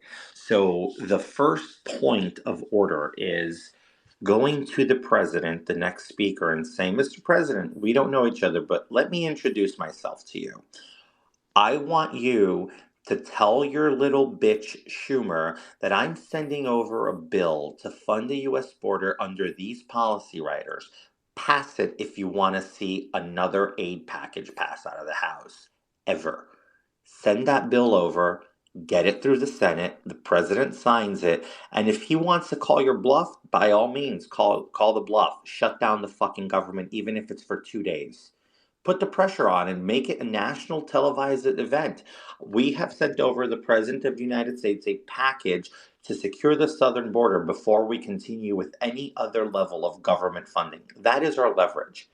And the new speaker needs to capitalize on that, because if we call their bluff, here's the beauty of it. The border now holds over 69% of approval between Republicans and Democrats. It's a national push that we need to change border policy. So if anybody here thinks we've lost leverage, I ask you to reconsider that position and look closer at what's really going on and how this is going to be leveraged differently as soon as we get a new speaker in. Well, I would say this, and I understand your point, and I think everybody in this room understands that. Listen, Democrats are just as divided. We all get that, but let's be honest. We're 5% of people in America that are paying attention to politics incessantly. We're the nerds of politics. This isn't the vast majority of America. And my concern is the division is between conservatives and rhinos. That's the division that I'm really concerned about, because I think in the long run, I don't believe the Republicans will stick together. Okay, you made a great point, and the leverage with the border, absolutely, absolutely love that. I'm not convinced that a Tom Emmer would stick with that. I'm not convinced at all. He's got a 69% conservative rating. I mean, let's be serious. I do appreciate your point, but I'm sorry, I just don't see that with a Tom Emmer.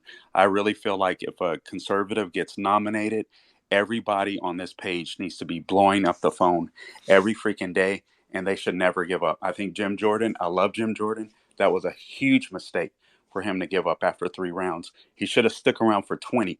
25, 30. He should have forced the rhinos to vote for him. Carl, It's a huge mistake. it was just going to fall apart more and more and more. It was trending in the wrong direction, and as somebody who's here, I can tell you, it would have been heart-wrenching to witness it fall apart the way it was intended to. So there was a lot of people who said they would vote for him in the first 2 rounds. If he didn't get it, they were done, and 3 of them went ahead and didn't vote for him in the 3rd round. So understand, this place is built of very interesting personalities. Look, we can argue it and go back and forth, but it's just not within the realm of reality. And I just realized my phone's at 1%. So if this drops, I will not be coming back because I have to find a charger and I have to go to sleep. So just Fair enough. Thanks for your time. If I drop, yeah. So Thomas, get your Congressman, question. let's let you off the hook before. I know, Thomas, you have a question for him, but I want to let him go before his phone dies so he can say goodbye and thank him. Well, look, yeah. Thomas, I'll say this. Don't be a stranger. You can always inbox me. I know you're running against Lindsey Graham.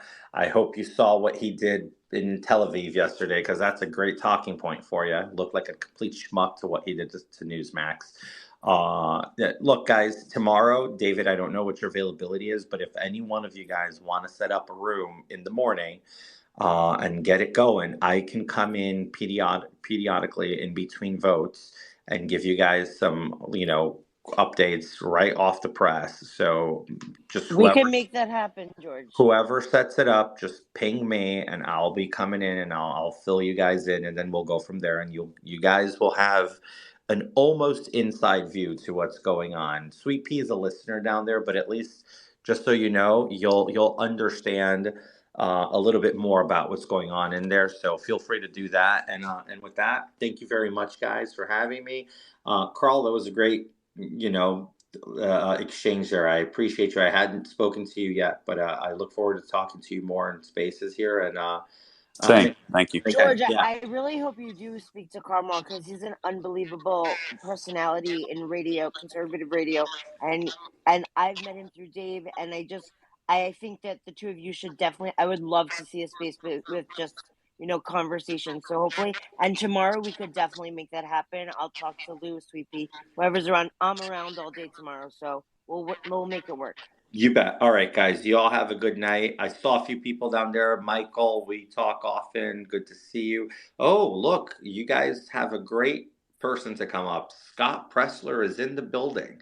So, guys, keep doing what you're doing. Keep these conversations going. Love you all. We'll be in touch. Bye. Have a good night, everybody. Good night, Congressman. Thank you so much for coming in. Thank you. Hey, and the Punch Bowl has a daily space every morning from 8 a.m. All to right, guys. 11 So a.m. the space was Eastern exciting. Standard Time. It started entertaining and informative. Then it got crazy, and then it got entertaining and informative again. I appreciate those of you who stuck with us from the very beginning and stayed through the entire time. We're going to go ahead and wrap things up. I know Monica's not here, but I want to thank her for co-hosting. She was traveling today, and she still managed to try to come in and help us out. And so I appreciate her. I appreciate everybody that had the opportunity to speak tonight. And I apologize for those who I didn't get a mic to. Trucker, I see you right there. Look, I can't. Hold on. Trucker, I can't end a space without giving you a mic. And I know, Thomas, you have your hand up. So, Lou, if you guys are okay with it, I want to let Thomas go ahead and offer his comment, because he's had his hand up a while, and I want to give Trucker a word real quick, and then I'll give it to Lou, I'll give it to Kat to close, and then I'll close this out. So take it away, Thomas. I'm going to give it to you, Trucker, and then Lou, Kat, and then I'll close this. Go ahead. Thanks, David. I'll keep it short. So, Mr. Pressler, I commented on one of your posts today about our young men and women in war. I'll stand in line with you and show what happens when we go to war. So, but David, great job tonight. We'll talk to everybody later. Thank you so much, Thomas. All right, Trucker, I'll give you a quick minute for a comment, and then I'll give it to Lou and Kat. Go ahead. Man, I just come in here to see what's going on, and you guys are in the show, and just want to shout out to you from Roswell, New Mexico, and hopefully there ain't no freaky shit going on down here tonight as I pass through. But Well, if there is, take a video. Yeah, right. And shout out to my boy Terry Treffin, man. I got he's brand new to Twitter, and he called me today and he said, "Hey, man, David Pollock's got a space, man. You got to tune in." I'm like, "Dude, I know David, and I'm going to tune in." So here we are. He's in there listening. Shout out to my boy Terry. I think I made a space whore out of him. Thanks, So Trucker. I appreciate you. If you see any aliens, legal or otherwise, yeah, make sure you have your video rolling. So I appreciate you always being a big supporter, and we appreciate you so much. All right, Lou, go ahead. Hey, thanks, David. So Taylor, just real quick, last night Dustin was driving through there, and apparently there was a horrible storm. They may or may not have hit an alien. They're not 100% sure. So just be careful, check your bumpers. For everybody else, thank you so much for joining us tonight. This is a little bit different than a normal Pollock show space. I don't know what happened. It just did not start well with our rug, and it just kept on going. I think we got a lot of great information, and I think that we actually got the ability to communicate to a member of Congress what exactly our feelings are. And I think that that's really important to keep that dialogue. I know that I've gotten some DMs from some folks saying this isn't right or that isn't right. And I understand that. And what I would say is you have to foster relationships, right? You have to foster relationships to be able to kind of build them and kind of build that trust. And then to be able to come back and say, hey, for example, tonight I said, what about Tom Emmer's score? And what about, the difference between Jordan and Donald's? There's things like that that we need to do, but we can't always go gung ho and fuck the government and all this stuff because we're not going to get the access anymore. So I know that a lot of you guys kind of made some comments about being too soft or something like that. We're one of those spaces that actually gets people to come in and speak to us. And I think that that's an amazing, ability that David and Crypto and Monica and all of those guys who've been in media, in radio shows and things like that, for someone like me who's just like a chick with an iPhone sitting in a bed in a hotel room, to have the ability to be a part of. So again, I always thank David for having me be a co-host. The other thing I want to remind everybody too is to pay attention to the arguments and the things that are being said. And my last shameless plug is going to be if you go to the Nest or go onto my timeline, I did do a 4 post tweet or post, I guess a 4 post A about thread. It's called a a thread, I thread. think. Yeah, a thread about why, my arguments for why I thought Byron Donalds would be great, as well as some historical reference to Joseph Rainey, our first Black congressman who became a Speaker pro tem in 1876. A lot of people didn't know that history. And the thing that is most fascinating about his story, and I'm going to keep bringing this back to everybody because I really am fascinated with this, is the fact that in that story, you saw places like South Carolina have counties where there were 2,000 more votes than the people registered to vote back in 1876, right? And they clearly stated it was Democrat fraud, just kind of like today. So, history does tell us a story, and it does kind of gleam, what may happened before could be happening again, repeat itself.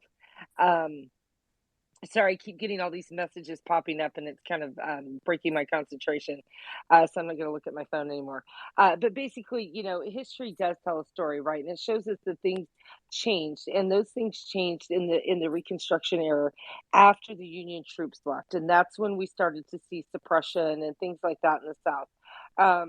We see it today where we get told all the time from the Democrats, like, you're suppressing the vote, you're doing this, you're doing that. If you read that post or you look into that time, you will see what truly is voter suppression, what truly was negating people's rights. And I just think that that it's just a real interesting story. The guy left. He went over to Bermuda. They owned businesses again in the 1860s during the Civil War. His wife owned a dress shop. He was a barber. They came back. They established themselves in South Carolina, and he was elected to Congress and was actually the longest sitting member of Congress, Black congressman, until the 1950s with the Congressman Dawson out of Chicago. I mean, it's just a fascinating story, and I hope you guys all take a moment to read it. And I'm sorry I was long-winded. I didn't get a chance to talk in the last 2.5 hours, so I had a lot, built up. Can I just recommend her thread? I just reposted it, so this way you could have easy access. Her thread is amazing. I love history. She did a great job of tying it together. I'm so sorry for butting in. She did do a good job You're on fine, that Red. thread. And good job, Lou, as always. And I appreciate you. You didn't speak for 2 hours because you're doing laundry and you kept dropping and coming up. Not that we didn't give you a mic. You're welcome to speak anytime. So don't play that game. All No, right, Kat. I was kind of being sarcastic about the guys and Santos and all the other stuff going on. Whatever. You're welcome to speak Yeah, anytime. You know. you guys be sure to follow David and all the speakers and co-hosts. These guys are busting their asses for you guys, and I appreciate you, David. Oh, thank you so much. All right, Kat, it's on to you. All right, I'll make it quick, and I want to make one comment about. I'll be that Take it away, asshole Kat. for just a second. The comments about us Kat maybe is softballing. talking. Kat is talking. I can't hear her. David. Oh, I know, man. just let her talk. Yeah, let me talk. Damn Put it. your captions on, and then we'll give you the signal. All right. So I'm going to be that asshole about anybody saying we softballed a congressman or not. Try it and don't give them a comfortable platform. They'll never come back. Having had 4 congressional members in one space last Thursday, we managed to get them to commit to come back. Give them a comfortable platform. Give them a place where they're willing to have a conversation in front of you, almost like we weren't in the room. They were literally discussing what was going on behind closed doors. That shit you never see. So you got to ease into it. Give them a comfortable platform. Let them get to know you. Then you want to go hard, do that down the road a little bit, but don't go sideways from the get. They'll never come back. But look at what George does. We're all pretty decent with them. Alpha was willing to ask him tough questions. He took it on the chin really well and comes back every time. You start off easy and then you go right, you go for where you want to go. But anyways, I thank you guys for letting me be a co-host. I had fun, and I had to be that jerk and say that because it's real easy to pass judgment on how we run these spaces. If you don't like it, just saying, run your own and give it a shot when you have 79 requests for 4 hours trying to get up there and rotate with literally 3 speaker spots. It was pretty involved, I'm just gonna say. But anyways, hold the line, guys. I was really happy to be here. Thank you for making me co-host. I enjoyed every minute of it. Thanks so much, Kat. Go ahead, David. All right. Sorry, I'm reading Now the we can't hear caption. you. No, I'm here. Can you hear me? Yes. Yeah, no, we can. I'm just joking. Well, all right. I'm reading the captions. I really wish I could have heard what Kat said. It sounded awesome. I read it awesome. I just need somebody to reenact my captions. It was awesome. It was awesome. Well, somebody have to reenact it for me. All right, listen. Alex has requested a mic. He says he has some breaking news. We're closing the space, but Alex, I'm going to give you 1 minute to give us this breaking news because you're awesome and you always have great content. So go ahead, Alex. Take it away.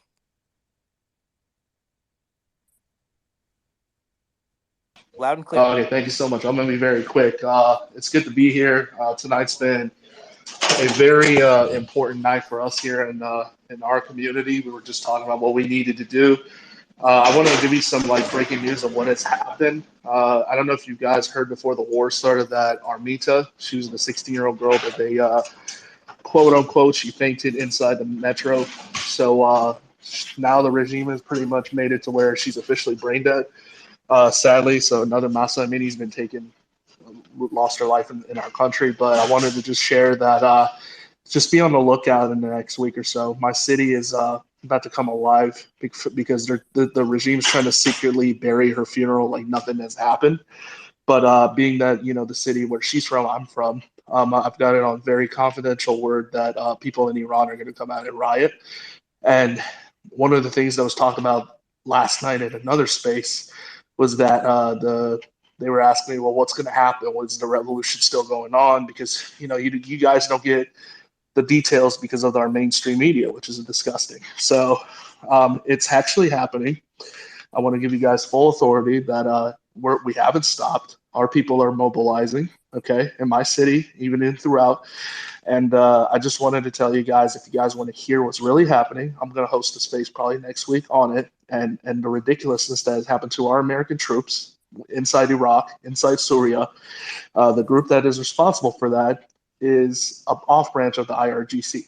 They're not Iraqi. There's nothing Iraqi about them. The intel that I got is that these people are retired IRGC generals who are pissed off at the U.S. for being there, and they're using the Popular Mobilization Forces, or Hashd al-Shaabi, to try and go in and do what they do. So that's just some of what is happening, and that's just something that has been confirmed. That will be in the news probably next week.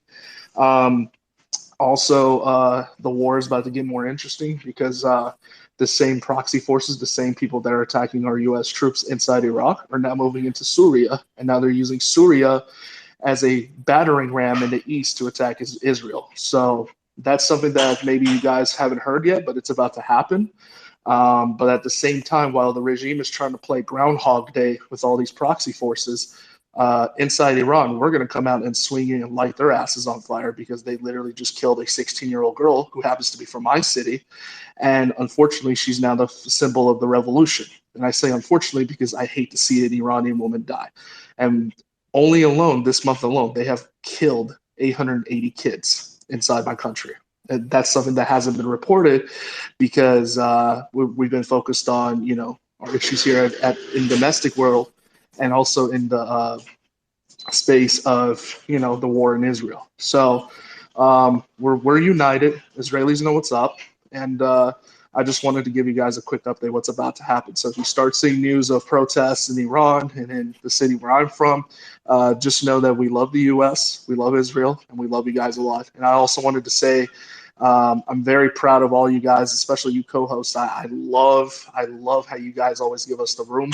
David, you're a hell of a host. Kat, Lou, and Monica. I know she's not here. Monica's been in our spaces listening. I just want to say thank you guys for giving us a platform. Thank you so much for hearing our voice. And one of the things we wanted to say is that we're here together. We're not going to stop. That's what I was saying in the Massa Act room tonight. Shaw's man knows exactly what I'm talking about. He was there listening to it. But I think the momentum is on our side. When I say on our side, I'm literally talking about people who want liberty and freedom. So with that being said, that's just what I wanted to give. There's a lot of stuff that's happening inside my country. And, we haven't stopped. The revolution's not dead. Hopefully Trump will get elected and we'll have a good foreign policy and a thorough Iran policy. But I pray for the American troops who are in Iraq because 8 times in 1 week, that's shameful. And it's disgusting how this administration is still trying to gaslight and say, oh, well, we don't see any intel. The Pentagon came out and said today, oh, we don't see any involved. No, they're involved. They're using the proxy forces. They're using the quote unquote, this is what the group's called, Islamic Resistance of Iraq, which is literally a bunch of retired IRGC thugs who have taken our money from Iran and now live in Baghdad, live a lush life. And now they're making a group to attack our troops inside that we are trying to keep peace in the Middle East. So I just wanted to give you guys a little bit of update. Sorry if I went above and beyond, but I just want to give you guys the full detail. And in God's name, I hope we get our country back. Thank you so much for the time. Inshallah. Thank you, Alex. Thank you, Alex. Appreciate it. All right, and thanks for letting us know. We'll keep an eye out for it, and I'm sorry to hear that. All right, guys. I just want to thank everybody who listened and stayed in the space the entire time. I know some of it was a little silly, some of it was serious. It really wasn't a typical post-Pollock show space. The whole thing kind of started out wacky air space crash, but we had fun. And look, this is what we do. We try to bring you information. We try to make it entertaining and fun. And I'll tell you, as weird as that one part was with the guys, and then when Santos came, I probably laughed harder for at least 30 seconds during that period of time than I've laughed in a space in a long time. It was just really classic. But anyway, we appreciate you guys so much for tuning in every week. We'll be back here next week, same time, same place, 8:30 p.m. Eastern Standard Time after my show, which is at 7 p.m. Eastern Standard Time on 94.9 FM, 950 AM, The Answer, Orlando. And you can go into my profile and always watch tonight's show and any past show. We really appreciate you tuning in. Again, make sure you go and give me a follow, Kat a follow, Lou a follow, Monica Matthews, Alpha, Carl, Alex, Red, Cookie, he's up there. Everybody who you like hearing and you want to hear more of, just give them follow so you get an indication of when we're in a space. You'll always see that little indication of when we're speaking or when I'm hosting a space. So, and we always try to keep you guys informed of everything that's going on. And I see Sweet Pea down there. Thank you so much for everything as always. And so that's all we have tonight, guys. Thank you for listening. And we will catch you again next week. Take care, everybody. And thanks, Kat, again, for jumping in for Monica. I really appreciate it. It was cool having you as co-host. So It was my pleasure. So thanks. Anyway, guys. All right, we'll talk to you again real soon. Take care, everybody. Good night. Good night, y'all.